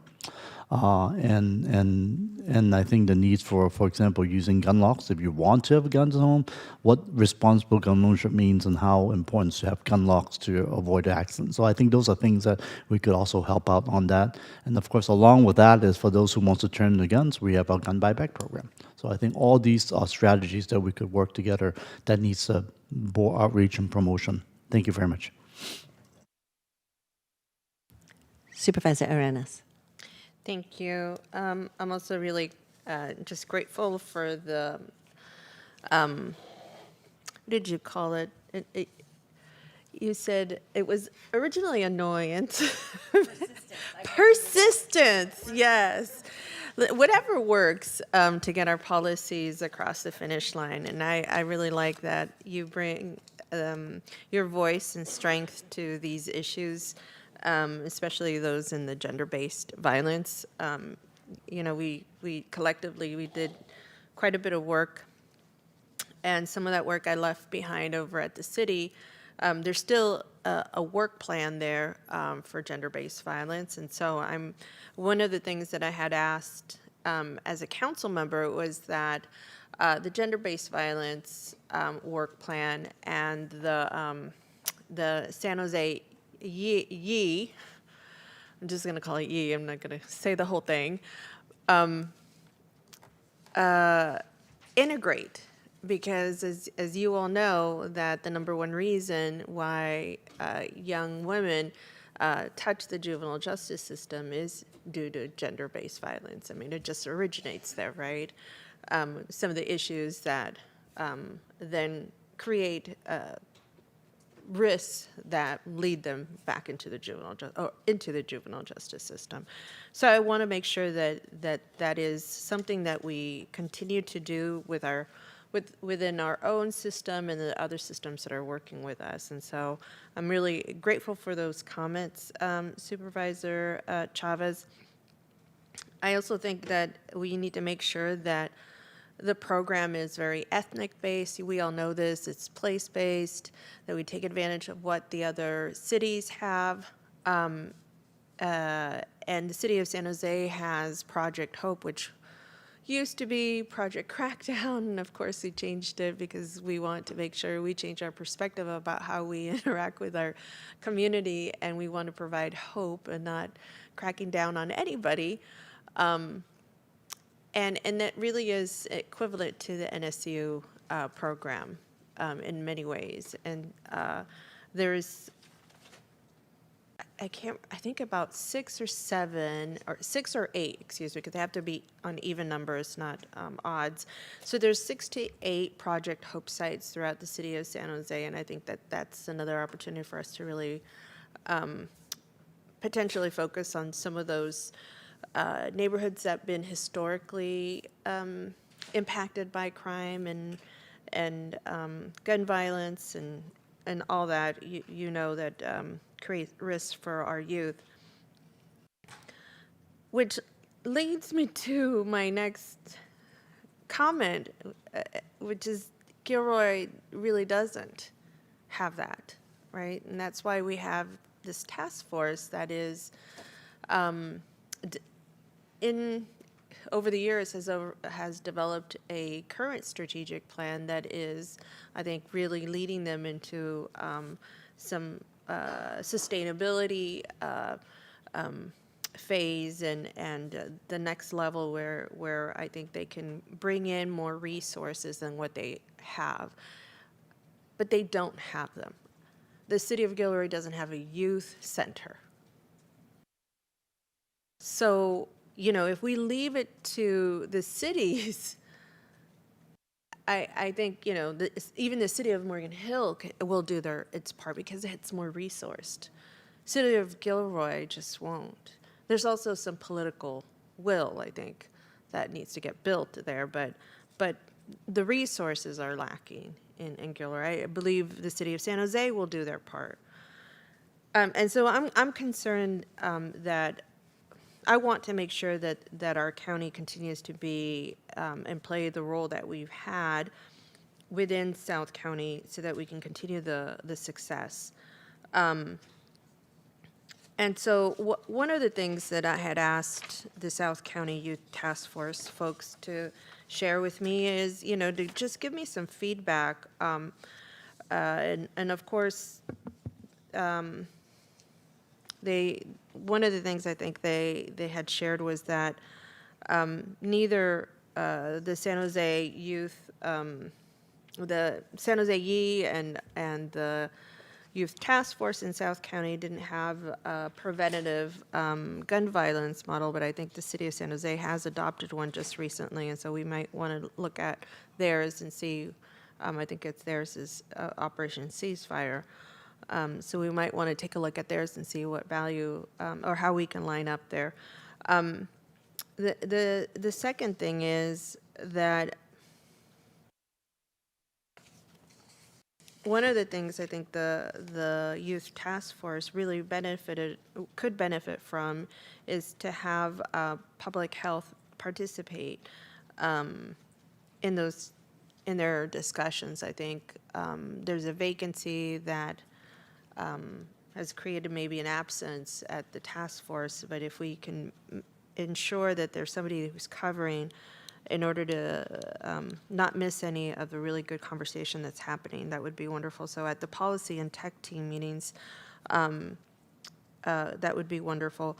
One of the other things that they asked is if we could have the cost of the gun violence report translated into Spanish, because one of the strategies that they were going to use, being that I just shared that there's a lack of resources in South County, is that they're hoping to connect with parents through schools, and so they're hoping to share some of this information directly with parents this way, and so the translation would really help. The other piece, and I think that this is maybe a political one, but I think the Youth Task Force is ready to take this on, is that the city of Gilroy is, I think, the last remaining city without a safe gun storage ordinance. Yeah. And so we can educate parents so that they could have that information, but we still need to make sure that there's an ordinance in place. And so that is something that I'm hoping that I can support the task force with. The last piece is, and so President Ellenberg, is it you that has the motion on the floor? I apologize. Supervisor Chavez has the motion, and I second it. So Supervisor Chavez, so I'm asking for public health to continue attending the policy and tech meetings in South County. And so I'm hoping that to integrate a piece into the motion, which is when public health returns to PSJC in October with the figure 1, the 2.0 version, right? That'll include how each program initiative is funded and staffed, that we also have a geographic assessment of the county investments. I think that makes a lot of sense. The only thing I would add, Supervisor Arenas, is that one of the things I'm really asking the staff to think about is what role does each of our staff play? And so that's one issue. I just want to highlight that. But I think the point that you're raising that I just want to lift up is that Gilroy is not the same as San Jose. And so I'm not suggesting that they be treated the same. What I'm really suggesting is that as we think about program development, we think about it with the lens of also strengthening the cities that we're in, Yes. so that they're responsive. Because I think the point you raise Absolutely. about political will and all of that is very real. So, Right. yes. Yes. Are we being consistent from your perspective? Yes. So one update is that the report is already translated in Spanish. Perfect. Yeah. Check. Done. Yes. I love it. We've been already in early communications with the South County Youth Task Force, and so we'll be attending the meetings regularly. And we've already been in discussion around some other kind of program planning, evaluation work that's happening. So we're definitely sharing information. I love it. That is follow-up, right? For the last meeting in the year to have something be part of your motion and you telling me it's already completed Well, or we actually- in the works. So I love it. So the only other thing is to have that geographic assessment of the county investments. What I really want to see is the spending by program and where the programs are offered and how much is being spent by area. So I would say yes to that, but and here's my only but on that, which is that I think, again, it goes back to if the staff could just feel comfortable explaining and customizing why we're taking whatever actions that we're taking, because I think we have an opportunity to rethink a lot of this. So I don't think we need to be emotionally attached to what we were doing versus what we are doing, but it will help us to understand how we sort of got into the place we're at. And part of the reason I started this discussion with all of you by talking about the neighborhood safety unit was really that was a period in time when we saw a need here, so we pushed a solution that may not be a solution you would recommend today. And I just want to be open from that perspective, because at some point, what I really appreciate about what you're saying is that understanding how much investment we're making overall, and then in specific geographies, and then to be able to look at the outcomes we are or aren't having is really important. Another example I would give that's not geographic, but one that impacts Gilroy, East San Jose, in fact, every place we have crime, is the body of work being done through the hospital system with the social workers who, when somebody's in a violent interaction or altercation, we're trying to do that intervention. That's an incredibly valuable program. The initiative for that really came out of our partnership with the city of San Jose, with them looking at an evidence-based program that they'd seen work in other places that we attached. I don't know that we've done an evaluation of how it's going for us. I know we've looked at numbers, but I don't know if we're looking at outcomes. So all of that, to me, is where we have to go now. We're kind of growing it up. Yeah. Well, interesting you bring that up, because I was going to talk about the Trauma to Triumph.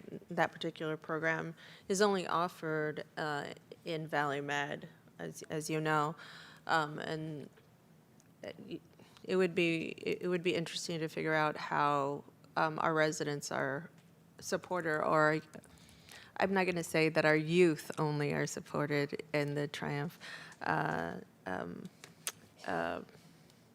Trauma to Triumph program, but essentially it's up to, I think, 22 years of age, right? It's kind of the cutoff.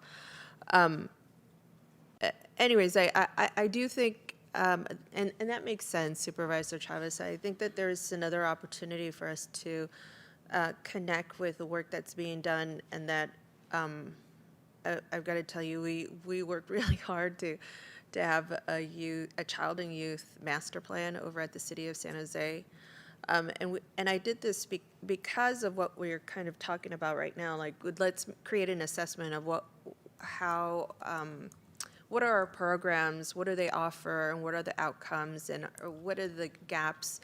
And we don't have to be everything to everyone, but if there is a gap in the system, then we have to identify a partner that actually offers that particular service, that particular support. And that's what we were doing over at the City of San Jose when I was chair for the Neighborhood Services Committee, is we're not going to be able to offer everything to everyone. But if we develop a child and youth master plan, then we can identify what we actually make this inventory and this assessment of what we have internally at the City of San Jose, and then be able to look at this continuum of services that our children and our youth actually need in order to be able to comply with the children and youth rights Bill of Rights that we committed to. Because when I did an audit, right, we figured out that we weren't being very compliant with our children and the Children and Youth Bill of Rights. We just can't be everything to everyone. So anyways, this Children and Youth Master Plan is going to essentially do what we're doing here in creating this assessment of services, so that we can actually develop this continuum of services that isn't going to be all City of San Jose sponsored programs and services, but that those gaps in those services are identified, and that way our children can actually reach the very end of the path and be fulfilled and be supported and thrive in a way that we want them to do so. But they can't do it if they don't have the next step, right? If we do, and this is one of the things that it was one of the pet peeves, is that we had during the summer this fabulous 6-week job internship, and the chamber used to be a partner of it, and so the City of San Jose would pay for it, and our youth usually brown and poor children would go to Google or PayPal or, just fabulous corporations. And for 6 weeks, they would do whatever they were doing. But after that, they didn't really have a true path to get to that PayPal, to that Google, because maybe all of their grades weren't so high, right? And so then it's cruel at some level to show these kids the other side of what they can achieve without providing them with a path. And so for me, the Children and Youth Master Plan is a way of creating that path for them, especially because we have a lot of gaps in our services. The city of San Jose is just not meant to do all the things that the county is meant to do and all the things that our nonprofit providers are meant to do. So anyways, and the reason I went on a little bit more about that is because I think we have an opportunity to have a partnership with the city of San Jose to also develop this continuum of services that we are doing in essence, that's what we're doing in inventorying our programs. But obviously, we want to take advantage of that inventory and see where the investments are as well. So, anyways, that is just a suggestion for you to do is to make sure that the Child and Youth Master Plan work that's being done at the city of San Jose is included, and hopefully, well, actually, you know what? Let me have this be part of the motion and maybe an off agenda, or no, have it returned to committee so that they could share with us how they that partner or that collaboration can happen between the Child and Youth Master Plan and the work that we're doing now under this item. Is that something that you would be agreeable to? I think that's great, and I think what we want to make sure is that we have this conversation with Sarah, because I know it's a part of the Youth Violence Task Force is hearing a piece of this, recognizing that a subset of that is related to this, not the whole of it, but a subset. So I know that Sarah Duffy was in a meeting with the city of San Jose. Casey, I think you were in it, and I was, or maybe Sarah, I can't remember. One of us. Anyway, Somebody. A bunch of us were in that meeting where this was discussed, and I think we recognized it's a subset that should be tied. So yes, that sounds a good idea. Perfect. And if I can, I just wanted to have one update for the board based on some comments from Supervisor Arenas and Supervisor Chavez to your point about county administration and staff really leaning in with our city partners. So in recognition of the fact that the city of San Jose, they haven't officially voted on it yet, but is likely moving towards the Operation Ceasefire model as their gun prevention efforts, we're working closely with the city of Stockton to arrange for a multidisciplinary cohort of county staff and partners to travel to see the operation at work, to go to a call-in, to participate in their policy meeting, to witness it firsthand so that we can see how that model works, with the hope of all of us having a joint experience, a joint understanding, and working together. And I've also been in conversation just today with Bernice Aguilera, the program manager from the South County Youth Task Force, and that is a model that the city of Gilroy has considered as well. So I think it's going to be an opportunity for us to have one joint strategy that it seems like some of our most impacted cities are in agreement on, and at least have some shared language and hopefully some shared strategy as well. That is amazing. Amazing. Thank you so much. Are there any further comments? Do we have public speakers on this item? We do have one speaker on Zoom. Let's hear from the Zoom speaker. All right, our speaker is David Montiel. David, we've asked you to unmute. Please accept the unmute. Thank you. How many minutes do I have? 2 minutes, yes. I thought it was 3 minutes for people five people and under. Is that correct, Supervisor Ellenberg? That is not correct. Okay, that's what I saw anywhere when you're writing. But anyway, I guess that can vary. What I'm concerned about is violence in general. And over the last few years, there's been a lot of reasons for people to lose hope. And losing hope is a big part of acting out in a wrong way. It really is. You know, like I don't care what city you're in. I don't care what county you're in. I don't care what income you make. When a person has lost hope, it's bad. It's just not good. Okay, it's just they're distraught. You know, they talk about the suicide preventions and all the things going on. You know, I know one guy that actually did that, committed suicide. You know, and I was very surprised. It was a few months ago, and I never thought he would. You know, but he did. You know, he didn't tell me, hey, you know, I don't think life is worth living and all that. You know, if you ever told me that, then that's when you contact the right people. Never take that for granted when somebody tells you, oh, you know, things are going really bad, and I don't know about my life. Is it really worth living? I mean, when somebody says that to you, even in jest, take it seriously.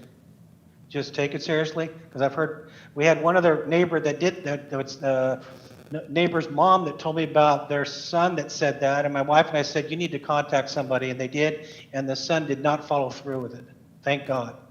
So part of it too is getting back to the spiritual part of ourselves, because the spiritual and the physical and the mind all connect. So if we think everything's just going to be physical and nothing spiritual, we're not going to really heal this county, because there's a spirit inside of us that needs God, that needs to go to church. We need to all get back to church, get back to the foundations of our faith, and that does help people think twice, because they see a golden standard of love. Thank you. That concludes our speakers. Thank you. Could one of my colleagues remind me who made a motion on this item? Motion by Chavez, second by Arenas.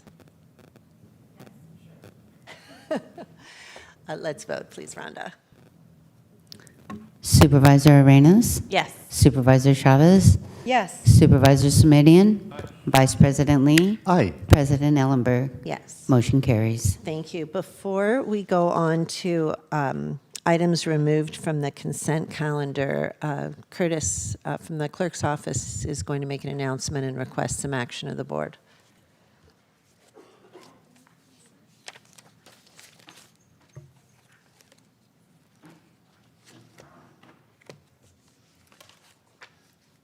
Thank you.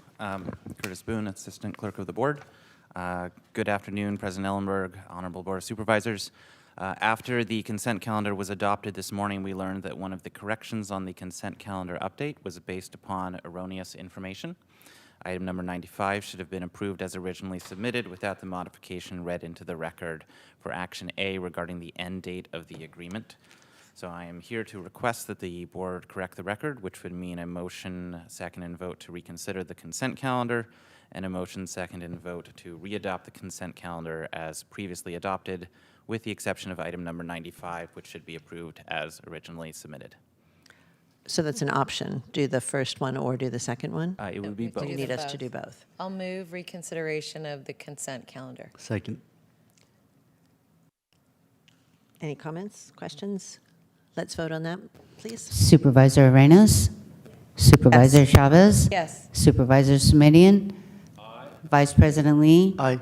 President Ellenberg? Yes. Motion carries. Thank you so much. And just again, a housekeeping note. I'm going to ask my colleagues not to dash off immediately after we finish item 91 before we adjourn. We have a short presentation that we'd like to make to departing clerk Dave Leon. I will move approval of the consent calendar. Except 95. No, with 90, with that number included in its original language. Yes, item number 95. Yes. I cut you off in the middle. My apologies. Second. Let's vote on that. We need to ask for public comment before voting on that second motion. Yes. Public comment, please, on this item. No public comment. Thank you. Thank you, James. Supervisor Arenas? Yes. Supervisor Chavez? Yes. Supervisor Smidian? Aye, with an abstention again on item 81, and I will incorporate by reference, Madam Chair, my Levine Act statement. Duly noted. Aye. Vice President Lee, President Ellenberg? Yes. Motion carries. Thank you. Thank you. Now we're going to go to 91. Correct. Correct? I didn't miss anything. Okay. Thank you. Let's see. I think we have Consuelo coming down. And give me just one second. Supervisor Lee pulled this item, so I'll turn to him in just a quick moment, but I want to just offer some thank yous because I can't bear to miss an opportunity to thank the Office of Supportive Housing, SSA, and the Valley Homeless Health Care Plan for all of the work on this campaign. And thank you to Supervisor Chavez for your partnership on the original referral that sparked the Heading Home campaign.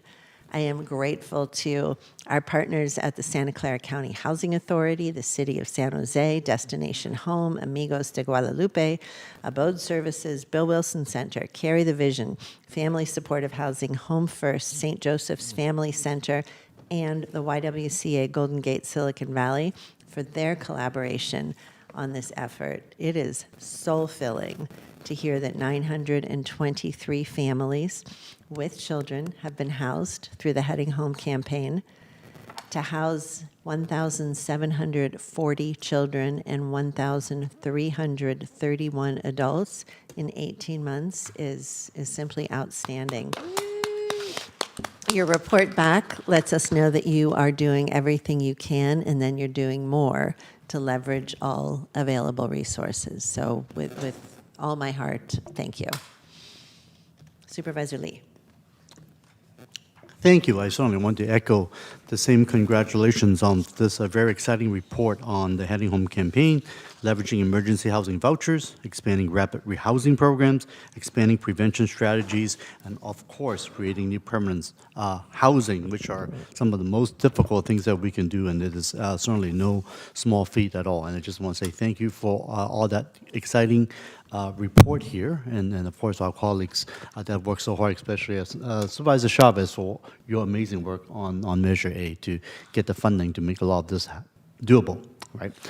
Now, going to one kind of a smaller item here, but I think it's kind of the one that I did ask about. I want to ask, during the June 6th meeting, I asked about the Sunnyvale shelter and staff regarding the family issues.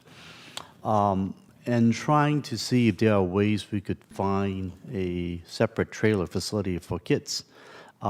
At the time, I was given assurance that families who currently reside there will be able to get some type of a motels. And so if we're able to give them motels ASAP, then we will not need to move forward for the trailer program. So I just want to double check to ask, can you tell us how many families right now have been moved to motels since then? Thank you, Supervisor Lee, for the question. Consuelo Hernandez, Director, Office of Supportive Housing. I'm joined by Hillary Armstrong, our Deputy Director. So there were 11 families when we last checked in with you, Supervisor. 2 of the families have moved to the San Jose Evans Lane program because they were connected with San Jose. Okay, The 3rd family is waiting for the hotel capacity in the motel voucher program that the city runs with Life Moves. We are waiting for that space to open up. The balance of the families are actually newly arrived migrants from other countries.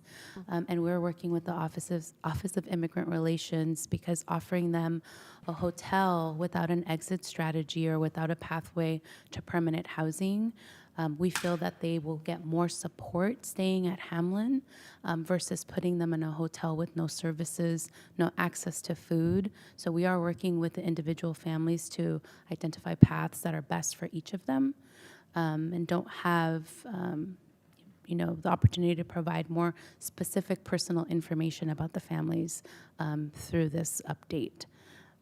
So the 11 families, we've been working with all of them.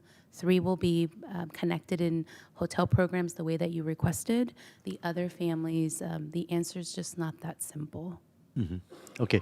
Yeah, so I guess what we're reading in the report is that we are developing recommendations with stakeholders like Home First, other cities like Sunnyvale and Clara, so that Hamlin Court could, quote, meet the preferred practice recommended standards, unquote, before removing them, the family component from Hamlin Court.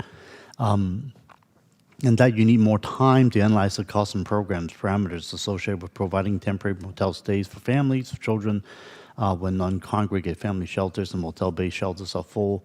So I just want to state clearly that I'm certainly willing to, give more time to do this.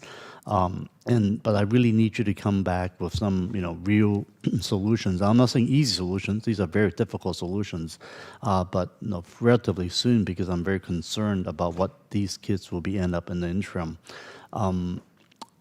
When you convene to meet with various stakeholders for the reports, I would like to ask the following questions to be addressed. To hopefully, if we can find some workable agreement, which is.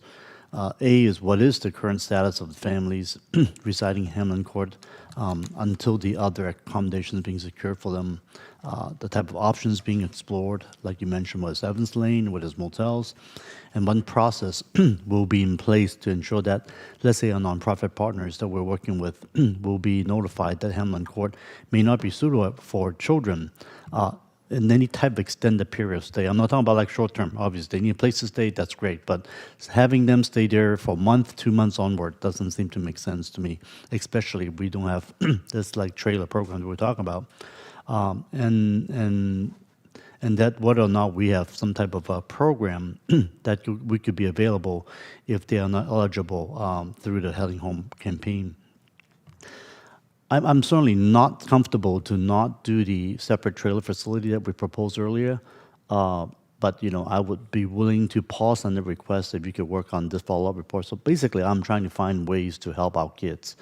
To me, this is utmost priority because I haven't asked to report back to the board when this quarterly report comes back, and I really would like to have to come back in August, not September, with the updates. And because of I'll mention why later on the recommendation to allow Hamlin Court to meet the quote preferred practice recommended standards, and the recommendations that will expand on non-congregate shelter options for families with children for a 12-month period, and answering some of these questions that we have. Why is this urgency? Is because school year starts in August, and we really need to have these resources available for our kids so that when they are in school, they could actually get some homework help, a separate space, and not just running at the shelters that we have seen. And for you, and I mean, I know you've gone there quite a few times, and even Key, I recommend just really go over and take a little shelter, talk to the kids and what they have, and they just don't have a place to do homework. And it pains me to see that happening right here in Santa Clara County and the city I live in Sunnyvale. And I really would like to see these analysis as soon as possible by that date. And I would like to ask my colleague that when we move forward on these separate, we do this trailer idea, if not trailer, even maybe a segregate 10 area in Hamlin Court, so that we are not having these kids waste their time and not having really a place that they could actually learn. We talked about equity up here just now, a few minutes ago, and really this is the least that we could do for our absolutely most vulnerable population, which is our homeless children here. And so I think you see my passion on this issue, and I know you guys do really good work a lot, but I think this one I'm going to beg and ask whatever we could do more for them, please, let's move faster if we can, please. Thank you, Supervisor Lee. One of the reasons that we're asking for a September report back is because that would allow us to come back with a more full response. One of the attachments in your report is at the last board meeting, Board President Ellenberg asked for a list of all of the family shelters, including a list of the services that are provided. So we're talking about 16 beds across the entire system. For families where there may not be a space for schooling or the objective that you're trying to reach. So the first task is, how do we replace those 11 beds? We don't want to lose the capacity, and we want to be thoughtful. We also do always want to give the families the option, because the alternative is if they don't go to Hamlin, they have to wait for one of the other hotel programs to open, or one of the other capacities in the system to open. Otherwise, they're staying outside or in their car. So we're just trying to be mindful, also speaking to those with lived experience about how to make the offering through the hotline so that we're very clear in managing expectations of what they would expect if they are referred to Hamlin Court. So we understand the request, Supervisor, and one of the reasons we're asking for more time is to be able to have those discussions and return to the board with a more thoughtful response. Thank you. And so while we're waiting for all this, I mean, I know trailer says there's not enough space for it, but there are already tents right there. If you go over to Hamlin, there are already various tent little area for people to congregate, to hang out and whatnot. Can we designate some tent area for kids? For a non-permanent structure, we can absolutely look at how we can use the space outside. Okay, let's see if we can do something like that before August when school starts, because that's something that at least the kids can have a place to do homework and whatnot and have a separate space. Let's try to leave no stone unturned on this one, please. Thank you. Supervisor Chavez. Yes, thank you. I do want to just emphasize, I think what Supervisor Lee is raising is a real problem. I know you know that, and I know you've been talking to parents as well. And I also appreciate the point you raise about moving people into Evans Lane, and even some of the more established facilities are having similar problems relative to families. So one thing I just want to acknowledge is that as we're thinking about options, we may have to think a little bit more. We may be in a situation where we really are needing to think about our interim strategies around families very separately than we are other kinds of facilities. And that's really hard because it adds expense, it adds time. And I think the point that you both raise about making sure that our families are really connected to the permanent housing is really critical. And so I want to support really what Otto's saying and just recognize that even the tent structure is more of an opportunity to create, to let a little bit of the tension out of the balloon is really what I think you're saying, and creating some off-sites. And so one other thing that I think might be of value to think about is whether or not there are facilities near where the shelters are that are safe places for children and families that would be available later in the evening. And I don't know this, and what I'm really thinking about is it's the way we use libraries even, and really that has more to do with access to and from.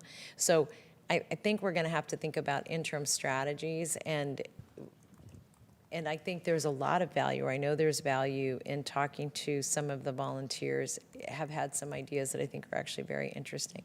So I know we don't have a solution today, and but I just want to affirm the challenge and recognize that we should be really thinking about the problem we're trying to solve with any new solution and unintended consequences to it as well. I'm ready to make a motion to receive a report, and along with the recommendations and directions we mentioned during our comments. Thank you. Thank you, and I'll second that. Supervisor Smidian.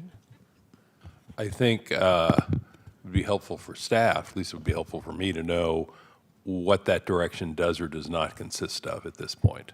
So receive the report, and then does the motion incorporate some specific direction and an expectation of performance by staff of some specific function by some specific date? Because if it does, we should know what that is, and staff should know what it is so they can give their best efforts to meet that direction. Right, so I mentioned the separate space, what is trailer, and if trailer can be done, separate tent space. Through the chair, excuse the interruption. So is the direction to do it or to explore doing it? Because if it's do it, then they should know they've gotten direction from our board to do it. I'm trying to make sure this doesn't go into a mishy-mashy morass. I think that's a term of art. Thank you, Vice Mayor. I think we should just do it because I think the need is very much there. If we can do trailer, great. If not, at least a tent area so that we have separate area for the kids to do homework, as we said, and to learn. I think it would be the least we could help the families while they're there. And of course, we talk about all the other strategies that we'll be exploring in terms of motels and whatnot to find additional accommodation for family in the long run. If I may, through Supervisor Yes, Ellenberg. thank you. My understanding of the request, Supervisor Lee, is that we will look at and not wait to offer one of the, so for some context and framing for those that haven't been out to the site, there are currently 2 canopies that are situated in the parking lot that are used by folks who are staying at the shelter to sit and visit outside. And if I understand your request correctly, Supervisor, is could we make one of those or something similar to that available before the kids start school so that when the school season starts, they have a place, a quiet space to do their homework. Right. And that Not, would not taking away require- what's already there. I mean, let the Correct. adult have them, add additional ones in Correct. other Not to- areas of the parking lot and Correct. whatnot. We could find a safe space for it. Yeah. Correct, and that those would not be permanent structures. No. And that would not require so much planning and analysis, and that's something that we would report back.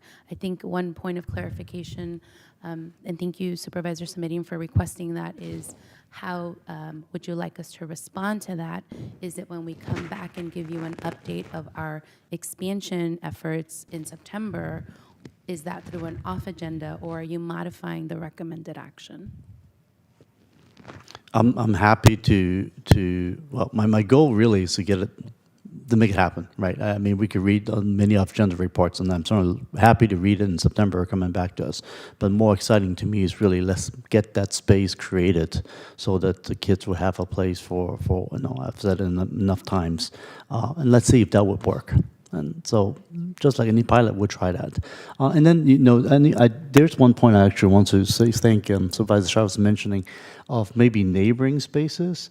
I've heard that across the street there might be some office spaces available. I don't know if we could lease those, but obviously this place is. If you've been to Hamlin lately, it is jam-packed. I mean, the beds are very close to each other, adults, kids, everybody is jam-packed. You haven't been there, it's really educational, and speak with the folks who's there every day. And so if we could actually somehow leave some space nearby, if it's made available, because I know there's a lot of office space that's empty. I'm not sure the landlord will be willing to, but if there's something like that, we might be able to create some space that way as well. So I want to not limit any of our options, and let's think outside the box, or outside the plot, shall we say. Thank you. In my So motion. just to, I need a little additional confirmation as well. I know you want them to consider options and put something in place that is feasible before school starts, but to include a report on what they have done in their October report. Was it September? September report, sorry. September, yes. In their September Yes. report, correct? Okay. Is that all clear, or do you have additional questions? Thank you, Supervisor Ellenberg. No questions. Thank you. Got it. Thank you. Thank you, Supervisor Lee and Supervisor Chavez. Do we have public speakers on this item? We do have one speaker on Zoom. Alan, we've asked you to unmute. Please accept the unmute. You have 2 minutes to speak. Hi, good evening or good afternoon. Board of Supervisors, this is Alan Kamara. This agenda item fits perfectly for Dr. Smith heading home campaign report. Dr. Smith, I want to take the opportunity to address you directly. You have been the consummate professional leading the county executive. I know you and I have had a lot of spars back and forth, and we've had a member come here and address you directly time and time again. Not a single time do you show any frustration. You display every skill is powerful to lead this county. We are here today because of all the excellent work that this county is so proud of. It's because of your leadership. Yes, with the support of the Board of Supervisors, indeed. As a Black man myself, this is why I love living in Santa Clara County. I was telling people, Santa Clara County provides so much services for people that you can ever imagine in any other county. And I don't take that lightly.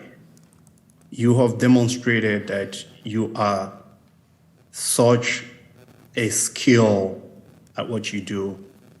And because of that, we're here today. So thank you. We wish you nothing but the best on behalf of all our nurses, Dr. Smith. If you need a nurse down the road, tell your family.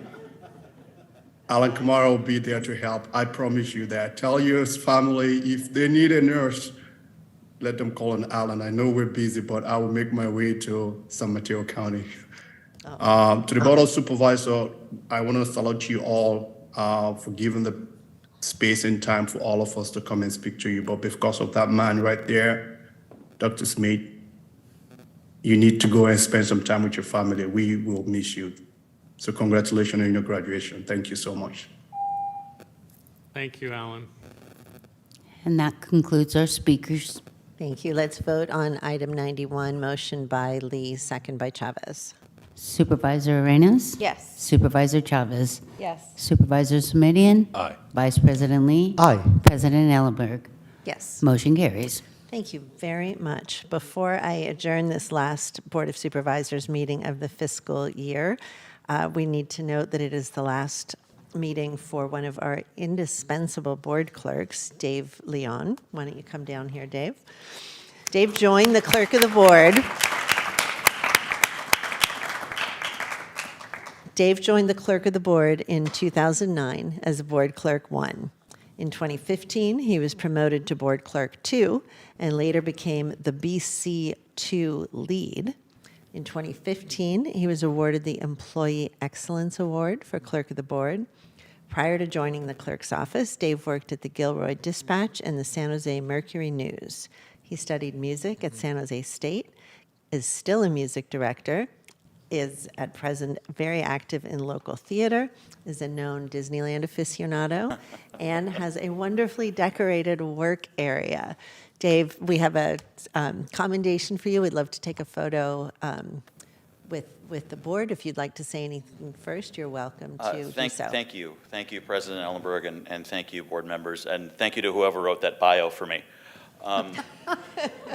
That might be me. Thank you. I do want to just say a thank you to my colleagues at the clerk's office. Some of them are here. A special shout out to Rhonda and the board operations team, the backbone of this particular building with all of these meeting bodies that we have. Without them, without you folks, these meetings don't happen. So my special thanks and gratitude to all of you. I am going to miss this place. Thank you. Thank you. We also learned just moments ago that on Nancy Guerrero's last day is July 7th. Nancy, if you're here, come on out too.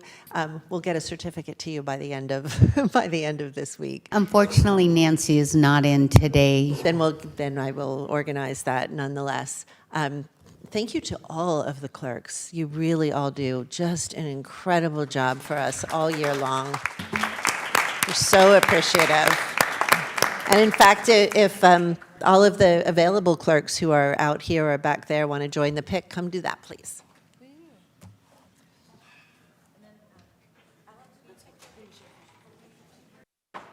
Yeah, of course. Yeah, I'll take it. I'm glad you got what I was trying to do. Oh, no, I know. Thank you for clarifying. Wander off into Okay, okay, no worries. More report, more people. Thank you.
Did you say you'll see him in the theater?